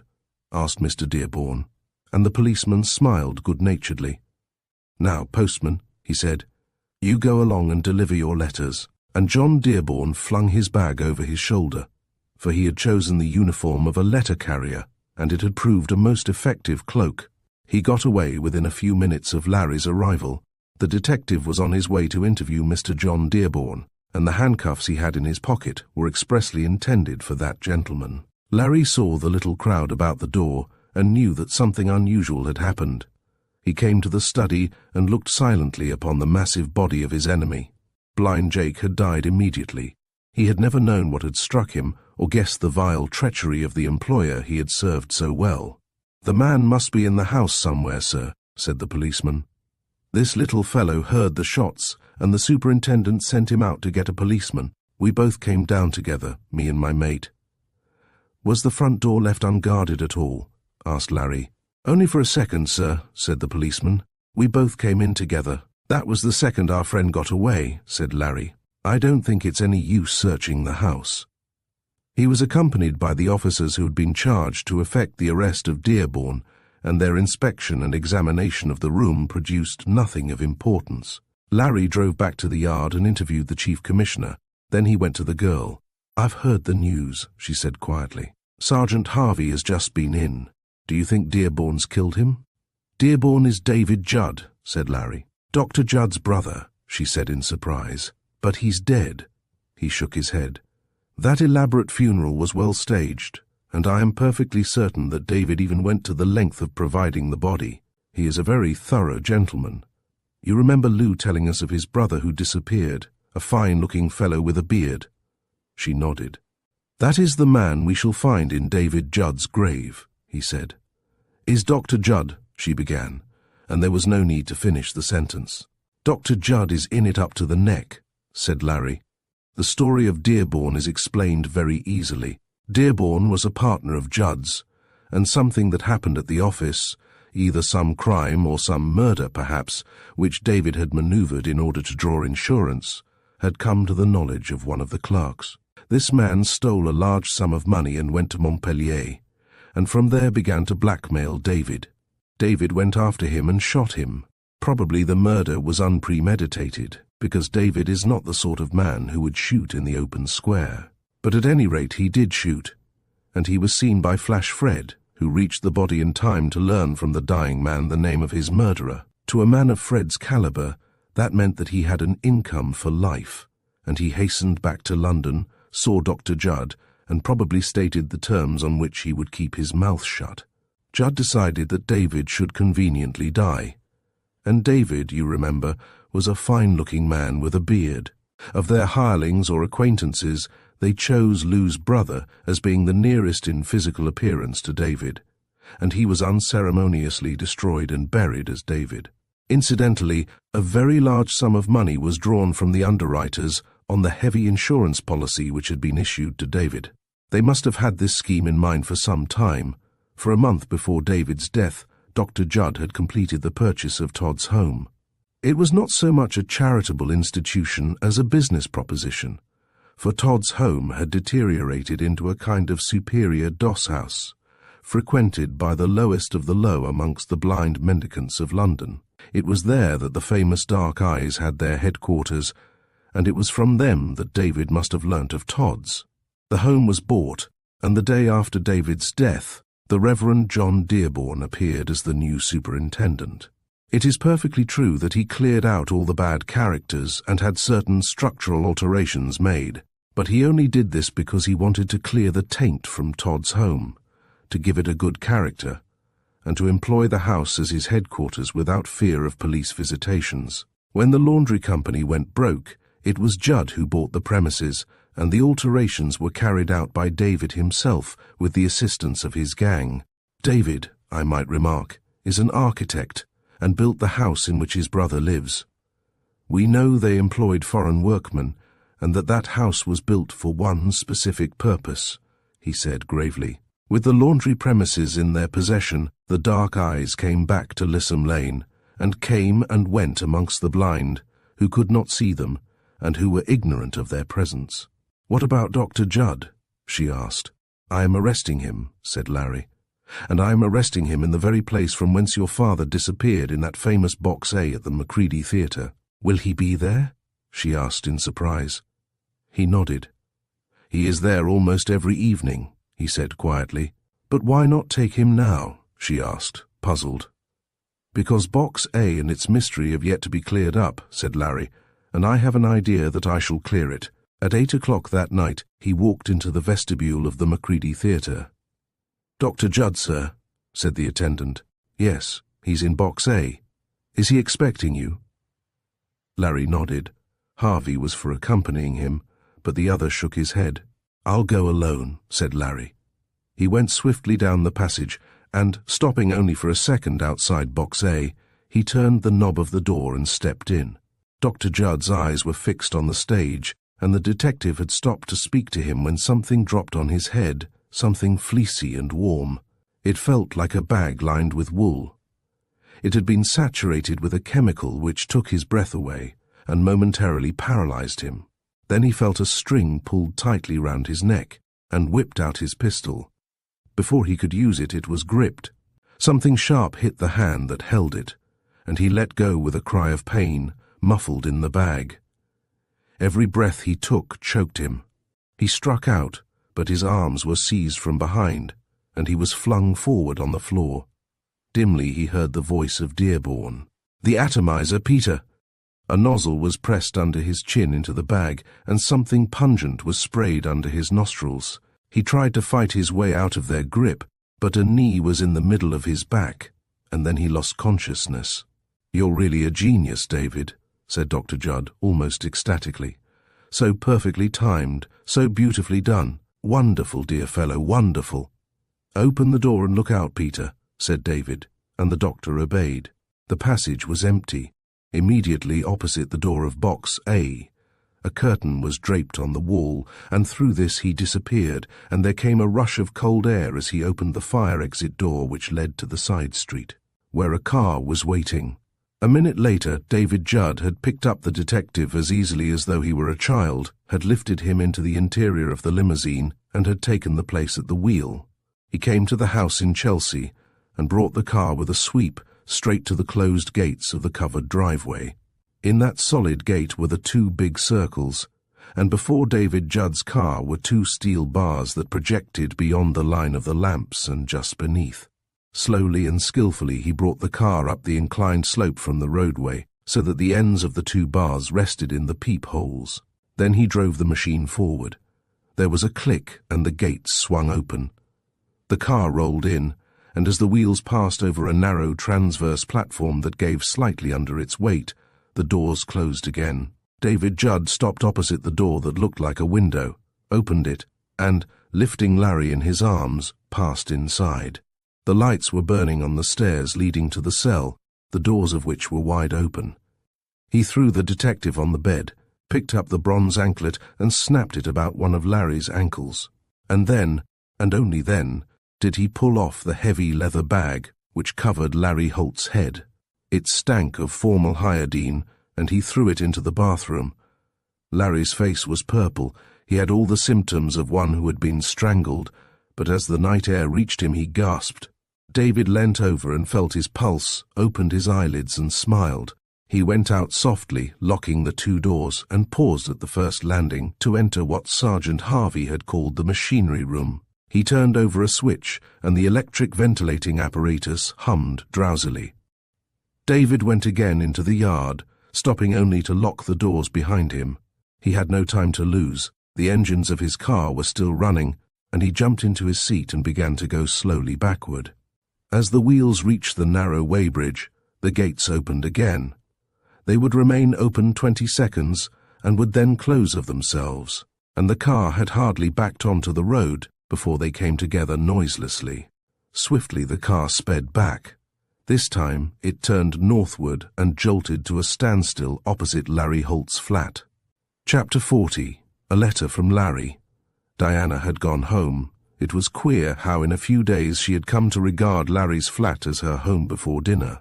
Her work was done, and there remained only the stern, grim processes of arrest to be accomplished. At any moment she expected the telephone bell to ring, and to hear Larry's voice telling her that the brothers were under lock and key. She had a book on her lap, but she was not reading. Her nurse and chaperone was sewing in her room. Sonny was standing outside the door of the flat, which was ajar, discussing certain matters with Louis, the lift girl, in a low voice. Probably Sonny had secrets of his own, but it was certain that the discovery of a person who agreed with him in most of the things he said and most of the statements he made had fascinated this agreeable man. Diana sat, her head bent, her hand softly caressing her throat, and her mind was on the future rather than upon the tragic past. She rose once and went into Sonny's little room, where the woman she had called Aunt was sleeping peacefully, and she smiled as she walked back along the passage at the thought of this female invasion of Larry's bachelor quarters. She had taken up the book when Sonny knocked and came in. "There's a note for you, miss," he said, and handed a letter to the girl. It was in Larry's writing, and she tore open the envelope and read, "Dear Diana, the most extraordinary mistake has occurred. Dr. Judd has given an amazing version of the death of your father. Will you get into the car which I have sent and come down to his house at once, 38 Enman Gardens, Chelsea? Larry." She glanced at the embossed note heading. Larry had written from Enman Gardens. "Is there any answer, miss?" "Yes," said the girl. "Tell the chauffeur I will come down at once." "Are you going out, miss?" said Sonny dubiously. "Yes, I am going to Mr. Holt," she said with a smile. "Would you like me to come with you, miss?" said Sonny. "The master doesn't wish you to go about alone." "I think I'm all right this evening, Sonny," said the girl kindly. "Thank you very much for your offer." She dressed quickly and went downstairs. The limousine was waiting at the door, and the chauffeur touched his cap. "Miss Ward?" he asked. "I'm from the doctor's." He spoke in a gruff voice as if he had a cold. "I am Miss Ward," she replied, and sprang into the limousine. The car stopped before a dark and silent house. "Is this the place?" she asked. "Yes, miss," said the man. "If you go up those steps and ring the bell, the servant will take you to the gentleman." It was Dr. Judd himself, jovial and smiling, who opened the door to her and ushered her into a magnificent room. "You don't mind waiting here a little while, Miss Stewart?" he said. The name sounded oddly to her, and he laughed. "I suppose you're not used to being called that name, eh?" he said with excellent humour. "Now I'm going upstairs to see our mutual friend, and I will bring him down to you. Perhaps you could amuse yourself for 10 minutes. Our little conference is not quite ended." She nodded and settled herself in the chair. The 10 minutes passed, and 20 minutes, and the 20 minutes became 40 minutes, and nobody came to her. The silver-toned clock on the mantelpiece chimed sweetly. 10 o'clock, she said in surprise. "I wonder what is keeping him." Yet she had no fear, and did not doubt for one moment that Larry was in the house. The room was luxurious, beautiful, more beautiful than any Diana had ever seen. She sat by the side of a great open fireplace where a small fire was burning, for the night was chilly, and she looked round approvingly upon the pictures, the tapestries, the rich hangings, and the soft panelling which was the background for all. There was not an article of furniture in that room, she thought, that had not been chosen with care and judgment. The rugs upon the floor were antique Persian. The carved table might have been looted from an Eastern emperor's palace. She lay luxuriously in the depths of a great chair, an illustrated newspaper on her knees, and brought her gaze back to the fire and her thoughts to Larry. She wondered what important matters he was discussing, and what was the explanation which the doctor had offered. After a while, she looked up at the clock again. 10:30. She put down her paper and walked restlessly about the gorgeous apartment, and then she heard the click of a door, and Dr. Judd came in from the hall. "I hope you haven't been lonely," he said. "He will be in very shortly." She took it for granted that the he to whom the doctor referred was Larry Holt. "I was getting worried," she smiled. "What a beautiful room this is." "Yes," he said carelessly, "it is beautiful, but one day we will have a more wonderful saloon to show you. Here he is," said the doctor. But it was not Larry who came in. She sprang to her feet with an exclamation of alarm. The man who had entered was John Dearborn. He made no pretence now. His glasses were gone, and his fine eyes were surveying her with amusement. "Where is Mr. Holt?" she asked. Dearborn laughed softly. "You would like some supper," he said, and slipped back one of the panels by the side of the fireplace, revealing a silver tray on which a meal for one had been laid. "We do not eat at night." He carried the tray to the table and spread a lace cloth. The girl's color had gone. She was in mortal peril, but her voice did not quiver. "Where is Mr. Holt?" she asked again. "Mr. Holt is quite happy." It was the doctor who spoke. "We will let you see him later." The strange words and the stranger tone frightened her, and she got up from her chair and picked up her wrap. "I don't think I will stay any longer, if Mr. Holt is not here, Dr. Judd," she said, addressing that jovial man. "Can you take me home?" The doctor did not reply. He had pulled open a drawer of a lacquer bureau and had taken out a thick pad of papers and handed them to Dearborn with a broad smile. "You're going to have a delightful time, Miss Stewart," he said. "Really, David, it is most good of you. I thought you would be too tired tonight." The girl looked from one to the other, not daring to credit her own senses.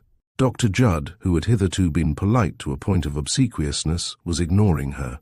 "I don't think you heard me, Dr. Judd," she said steadily. "I want you to take me back to Mr. Holt's flat." "She is thinking of her clothes," murmured the doctor, addressing his brother. "You will see that they are sent for, won't you, David?" "Sent for?" gasped the girl. "What do you mean?" David Judd.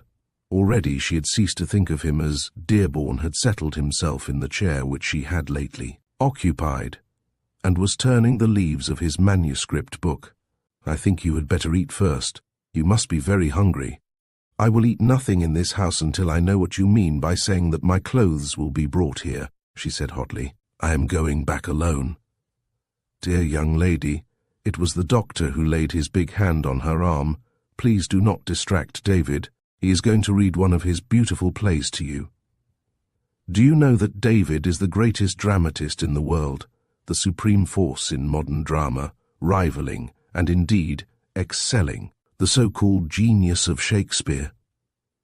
David looked at his brother, and their eyes met. He was so earnest, so self-convinced, that she had no words for a moment.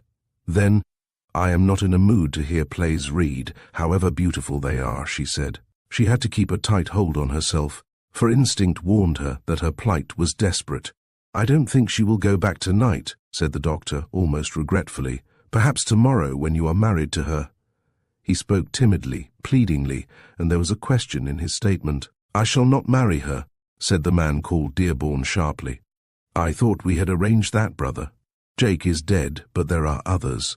Does it matter who marries her?" Diana was dumb with indignation and horror.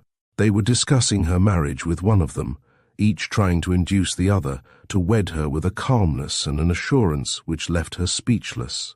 At last she found her voice. "I do not intend marrying either of you," she said. "I am engaged to Larry Holt."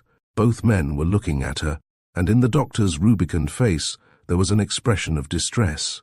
"It is a pity," he said. "The whole thing could be arranged if Mr. Holt were with us. Unfortunately, though he is with us in the body, we are spiritually as far as the poles apart." "With us in the body," she repeated, and was seized with a violent fit of trembling. She had realized that the letter which lured her to this terrible house was a forgery, and her hope of rescue was centered on the certainty that Larry would discover her absence and come after her. And then the two men exchanged glances, and Dearborn rose and put down his book with an air of resignation. He beckoned her and passed to the other end of the apartment, and there found a door which Larry had overlooked, for the edge of the panels which covered it so overlapped that no crevice was visible. "I designed this house myself," he explained simply, "and built it myself with only 20 workmen from Tuscany." Later she was to find much of that was true. The chamber in which she found herself, led by the fascination of a growing horror, was unfurnished and unadorned. She heard a strange humming sound and a curious vibration beneath her feet. Then David stopped, fumbled with something on the floor, and opened a little trap-door less than a foot square.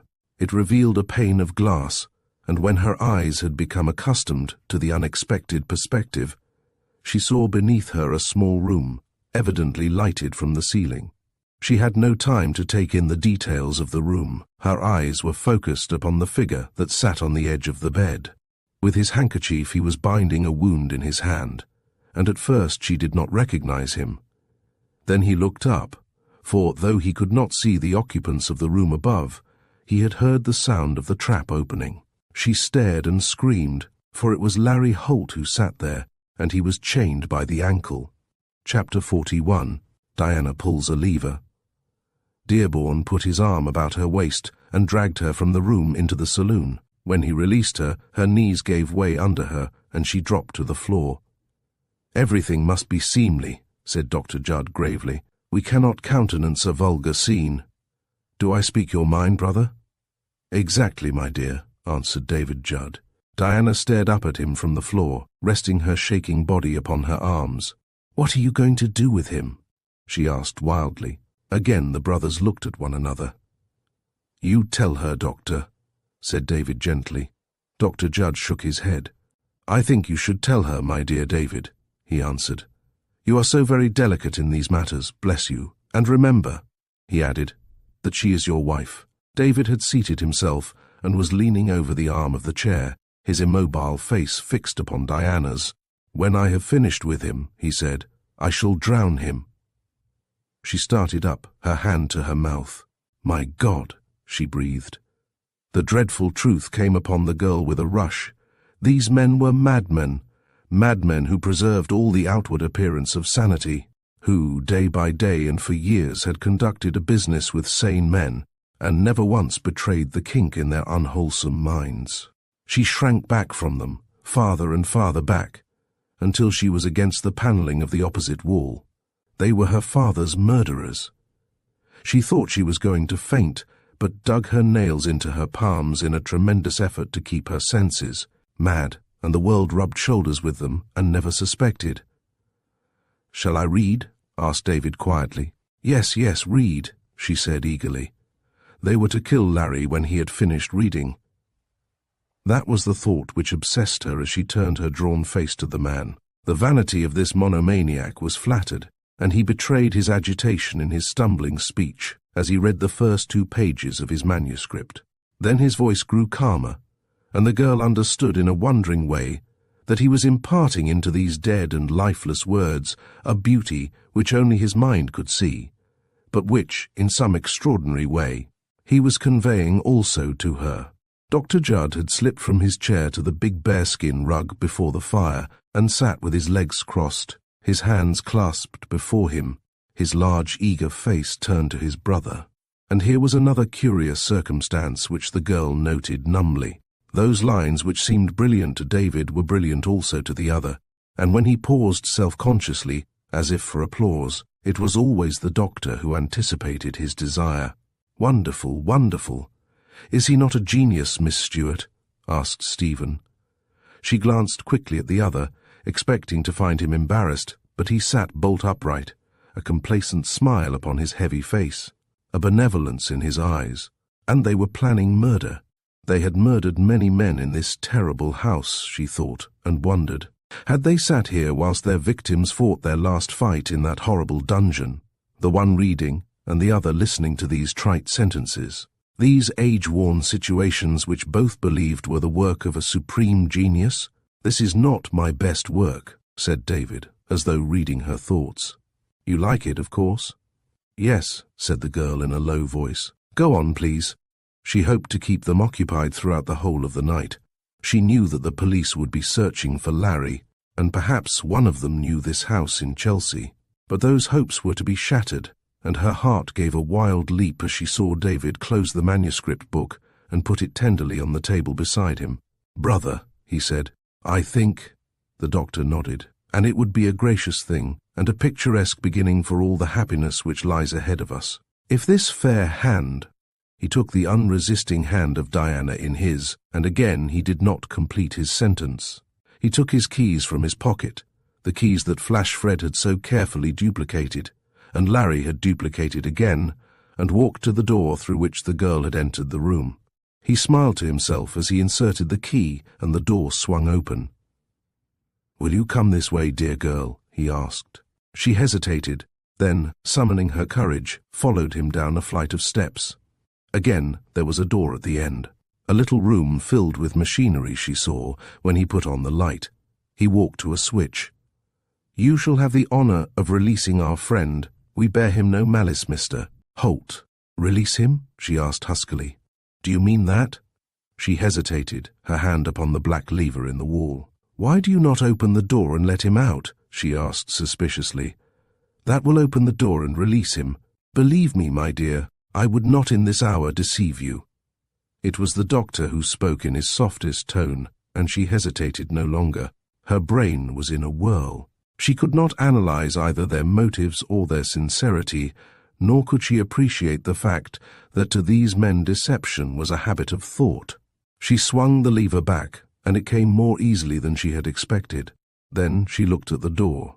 "Let us go and meet him," said the doctor, and put his arm round her shoulders.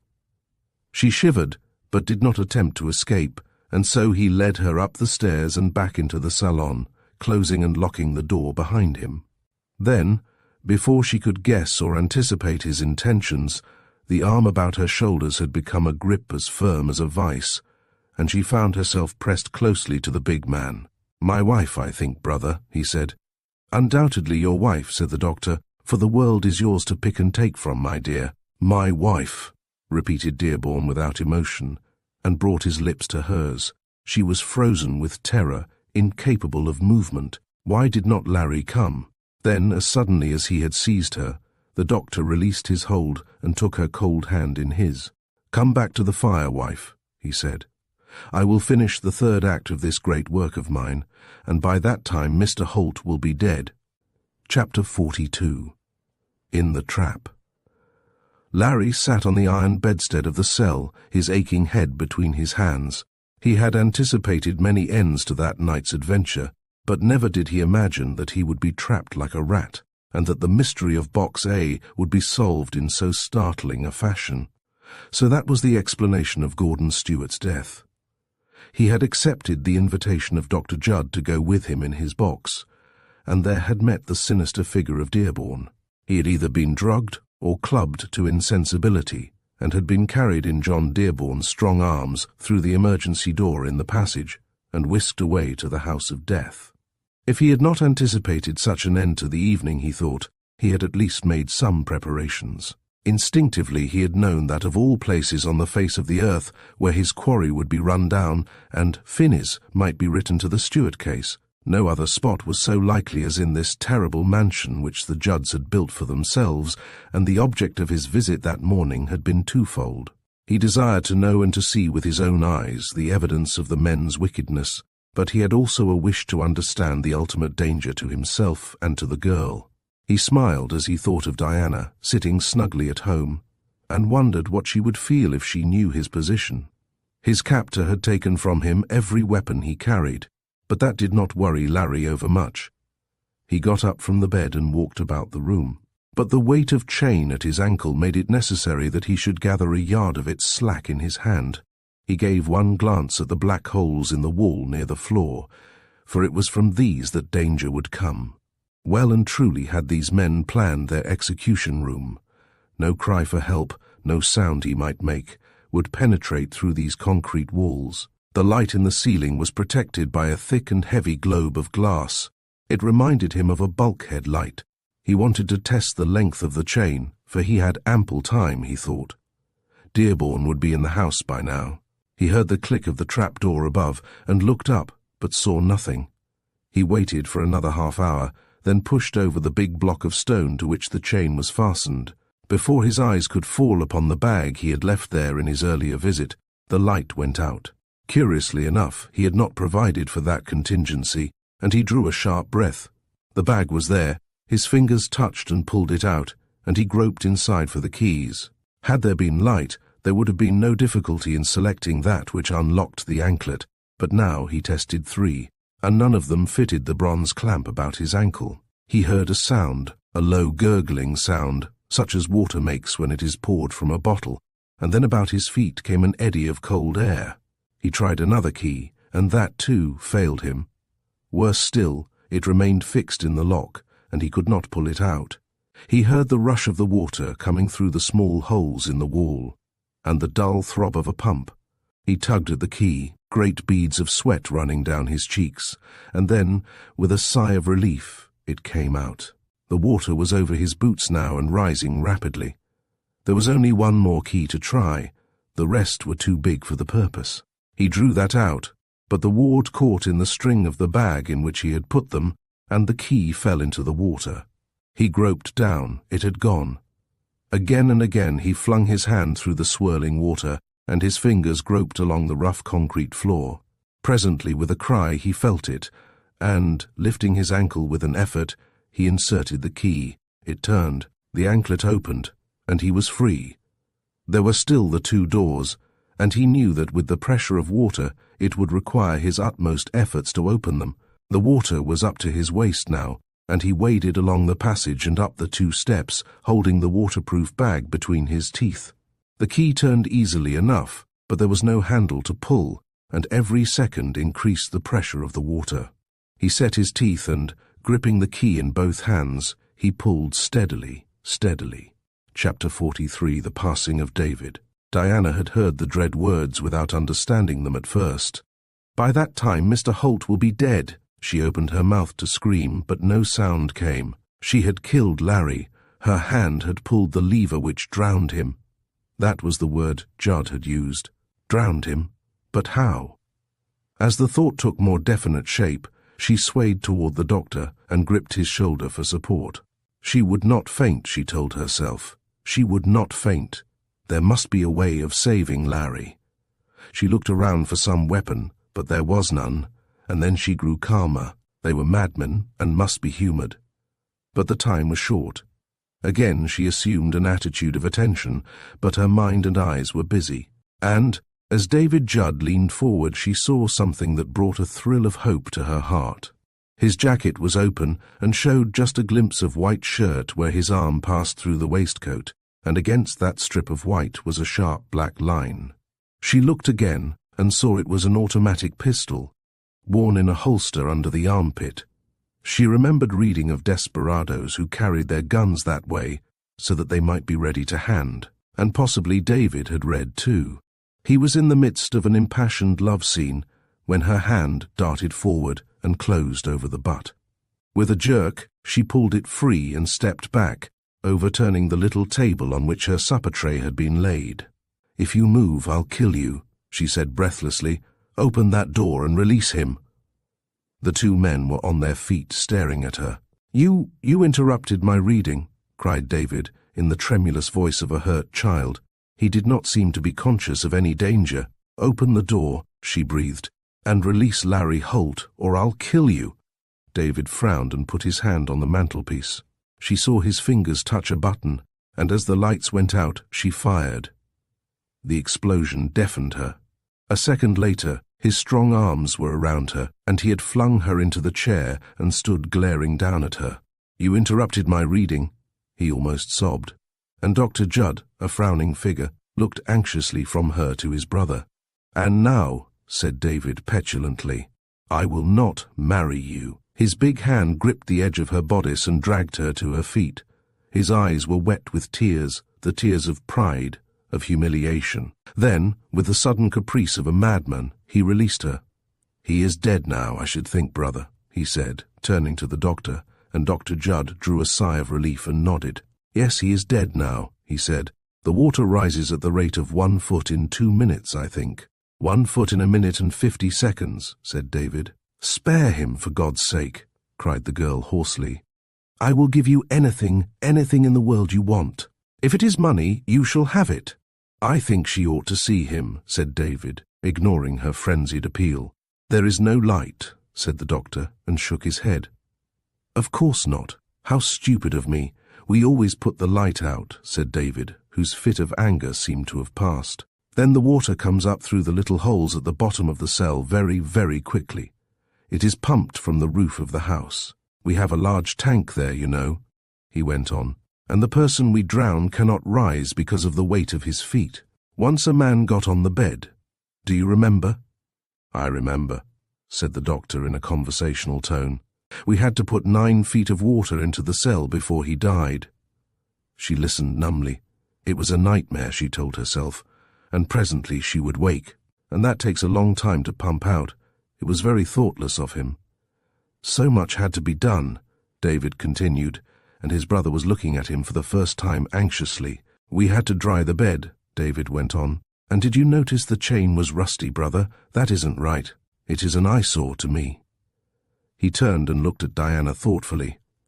"My wife," he said in a low voice, and there was a sudden fire in his eyes which terrified her. "My wife," he said again, and caught her to him with a horrible animal cry that set her shrinking. "I want you, Judd." He spun round. Someone had come into the room and was standing now with a pistol aimed straight at the man's heart. It was Larry Holt. Chapter 44. The End of the Chase. "Don't move," said Larry. "Resistance is useless. Listen to that." There was the faint sound of a crash in the hall. "Those are police officers, and they are inside the house," said Larry laconically. Slowly, David pushed the girl away from him and faced the intruder, looking at him from under his heavy brows. Larry did not see the man's hand move, so quick was the motion. A wind fanned his cheek, a panel splintered, and the two shots sounded like one to the half-fainting girl. David Judd stood for a moment erect, then staggered a little. "My beautiful plays," he said and choked. Then, without another word, he crashed to the floor, dead. "David, David!" Dr. Judd threw himself upon the body. "David, don't act. I will get you beautiful actors for your work. I don't like to see you doing it, David. It frightens me.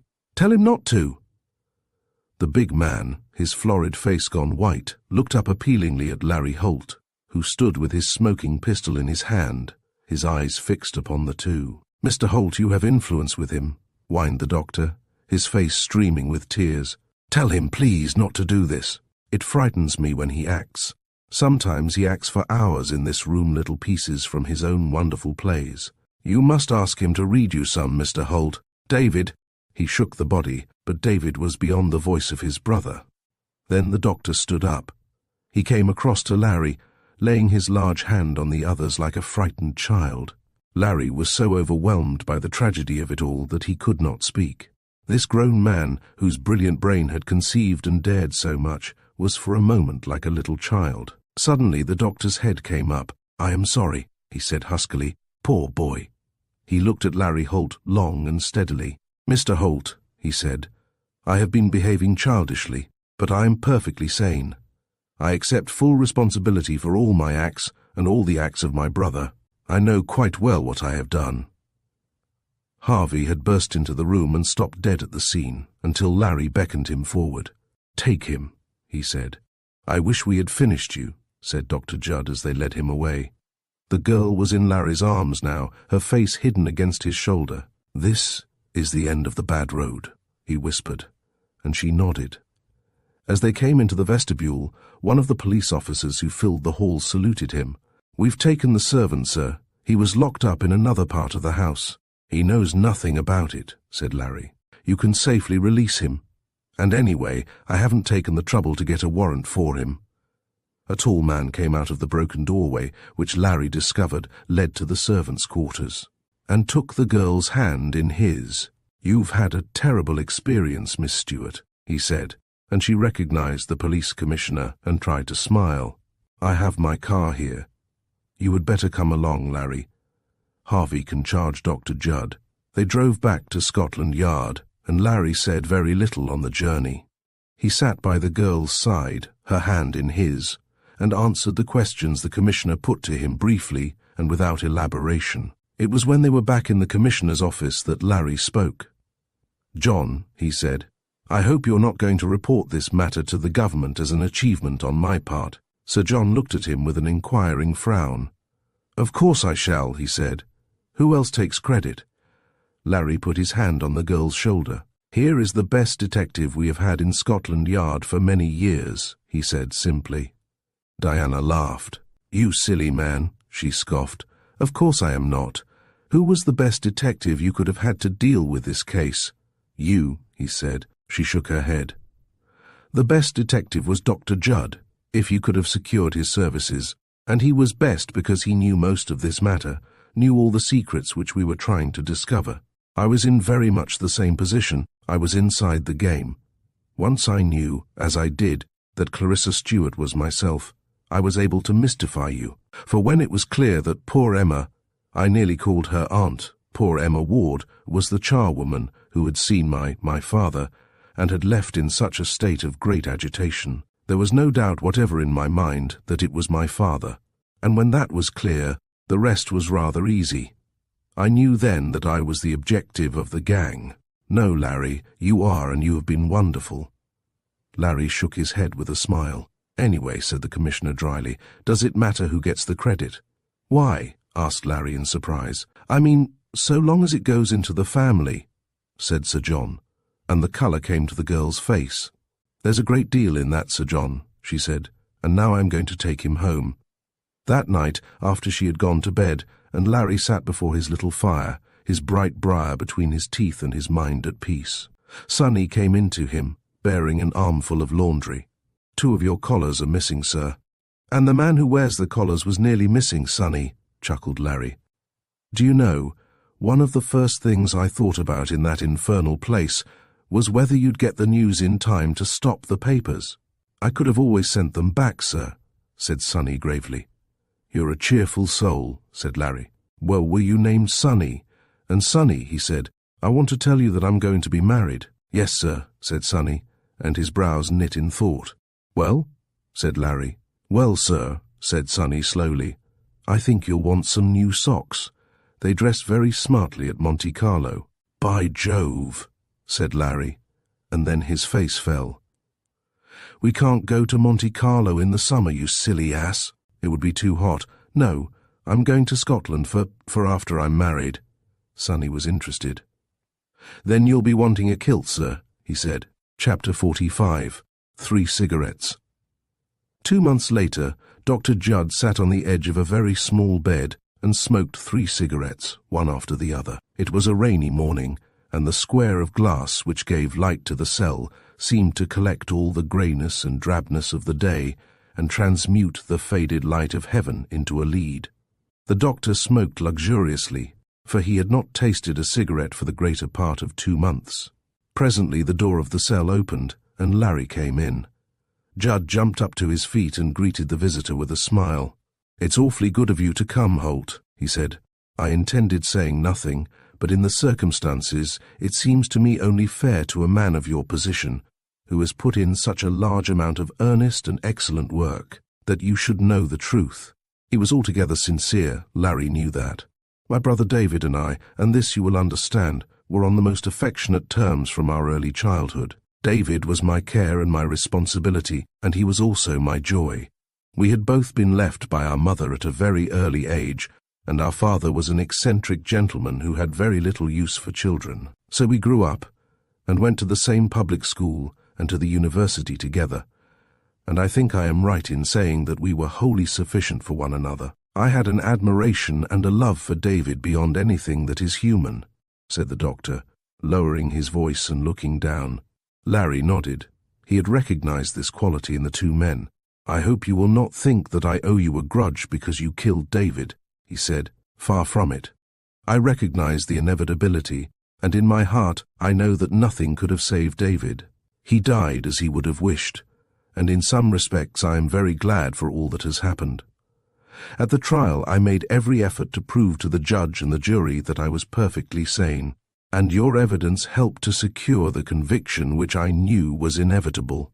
I thank you for it. As I say, he went back to the story of his early life, and told stories of the childhood of himself and his brother. When my father died, he went on, he left us the Greenwich Insurance Company, a small, impoverished concern which was then on the verge of bankruptcy. I can safely and honestly say that I have never respected the sanctity of human life.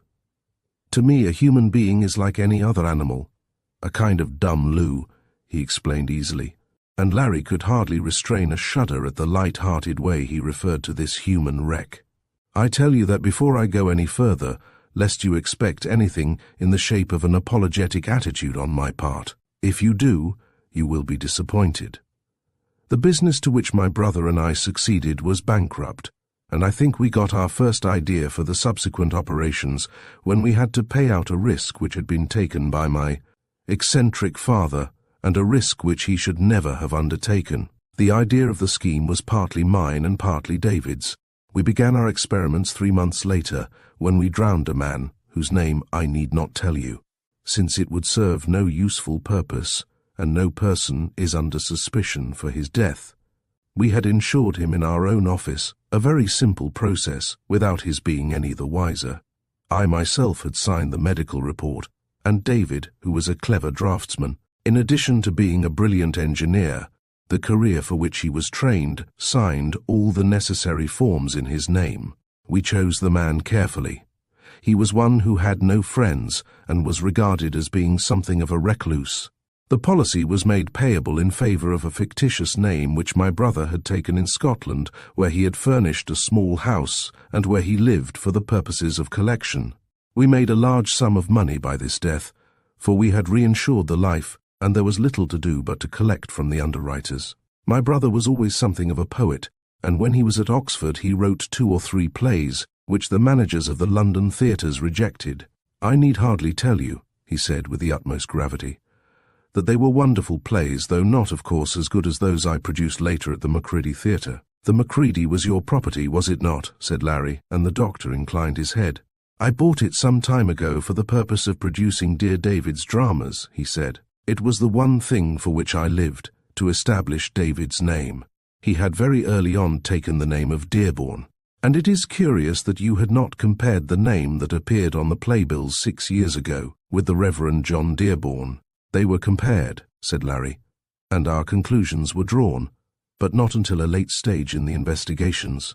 Our next experiment was on a man named, well, I need not give this name either, he said. We had to wait a reasonable time before we bled the underwriters, and here occurred an unfortunate thing. One of our clerks discovered that the person to whom the money was paid was my brother. He found it out by the veriest accident, and began to blackmail David, and finally, fearing the consequence of this line of action, he stole a considerable sum of money from the office and went to France. David followed him and shot him in Montpellier. You know that part of the story very well, Mr. Holt, he said with a good-humoured smile. Flash Fred saw the act committed, and lived on me for years, but only because he never accepted an invitation to dinner in my house, he added with a little smile. And now I come to the Stewart case. David, who did a great deal of investigating of his own, had, as you know, disappeared as the result of Flash Fred's recognition. We gave him a very handsome funeral and— he hesitated. And the body was the brother of Lou, said Larry quietly. Quite right, agreed the doctor. He was an awkward man and he had to go. The whole thing had been simplified by now, he explained. My brother had built our beautiful house, and the death chamber with its water, its pump, and its ventilator had been created by his genius. It was my idea that we should buy up Todd's home, and curiously enough, I had completed the sale before it became necessary for dear David to disappear. Mr. Grogan has not told you, in all probability, that we sought by every means in our power to induce him to come to the Macready Theatre to see a representation of one of my brother's dramas. He saved himself, not by any superhuman cleverness, but because he had the low cunning of the rat which walks around the cage of a trap, knowing that the trap is there, yet unable to realize just how it works. I will return to Stewart, he said. We had laid our plans when Stewart came into the box, and our plans did not include any injury to him whilst he was in the theatre, because we thought it would be a simple matter to persuade him to pass through the fire door into the car which was waiting in the private road which is the property and stands upon the grounds of the theatre. Stewart came. My brother, of course, was not there, though he was near enough at hand if I wanted him. Boxes A, B, and C were never let to the public, by the way. To our surprise, he came in the most exalted mood, and told us that he had discovered a daughter. And then, for the first time, we knew that he was not an obscure stranger, but a very rich man. We took him back to the house, and he went willingly, and there we had a discussion, dear David and I, as to what should be done. We came to the conclusion that there was nothing definite to be secured from this man if we let him live, and it was very necessary, indeed vitally necessary, that money should come in at once. I had spent a great deal of money, some £100,000, he said airily as he lit his second cigarette, on art treasures and another 100,000 upon the theatre, and we were being pressed very hard. We decided that Stewart should go. He puffed at his cigarette and blew a ring to the ceiling. "He showed fight," he said briefly. "By the way, I have reason to believe that one of the cuff links which were torn off my shirt in that struggle was retrieved by you, Mr. Holt. Where did you find it?" "In the dead man's hand," said Larry, and Dr. Judd nodded. "I was afraid I had not been very thorough," he said, "but I am relieved, because I thought that David was to blame. David was careless in some matters. He had told us, had Stuart, all about his charwoman, had given us her address, and there and then we decided to find this Clarissa and marry her to someone." He shrugged his shoulders. "It did not matter whom, so long as we could first of all prove her birth and then control her money. The next day my brother went to confirm the man's story, but he found difficulty.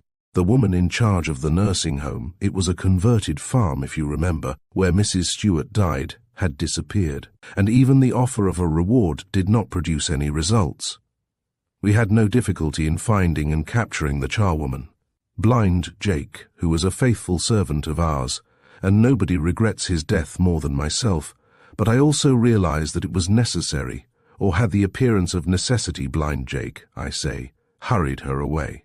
And from the information she was able to supply us with, I could trace Clarissa Stuart as Diana Ward. I might add, for your information," he said, addressing Holt, "that the inquiries did not take more than half a day." "There is one question I should like to ask you, Doctor," said Larry quietly. "The lift accident was arranged by whom?" "By David," said the doctor with a little smile, as though he were amused at something. "David was on the floor above, and it was David who dropped things on your head. They didn't reach your head, of course, which was unfortunate. Then he had an easy exit along the roof to the next building, and I never admired you so much as when you refrained from going up those steps left so invitingly under the open trapdoor. You would have come down very quickly," he added significantly, "and that, gentlemen, really concludes my story." And he took up the third cigarette, for the second had been smoked very vigorously. "Why did you spare Lou?" asked Larry. "He was one of your helpers and knew your secrets."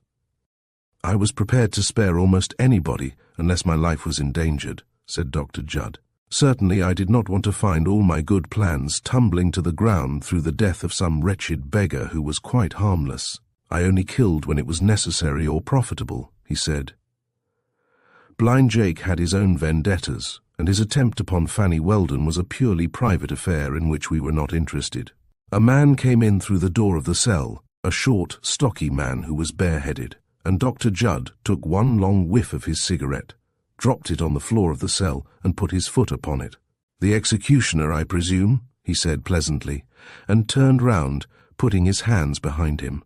The stocky man strapped him tight, and the white-robed clergyman, whose ministrations he had refused and who was waiting outside the cell door, came in and walked slowly by the doctor's side, and so he went out of sight of Larry, who waited behind.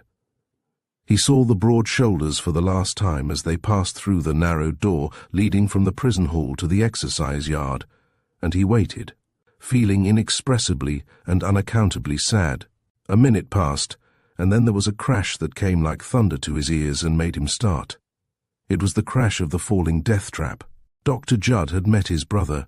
As the chilling mystery of the dark eyes of London reaches its gripping conclusion, we are left with lingering questions about the true nature of justice and the price of uncovering dark secrets. Edgar Wallace masterfully weaves a tale that keeps us on the edge of our seats until the very end. We hope you enjoyed this thrilling journey through London's shadowy underworld. Be sure to subscribe to Storytime Haven for more suspenseful stories like this one, and stay tuned for our next adventure.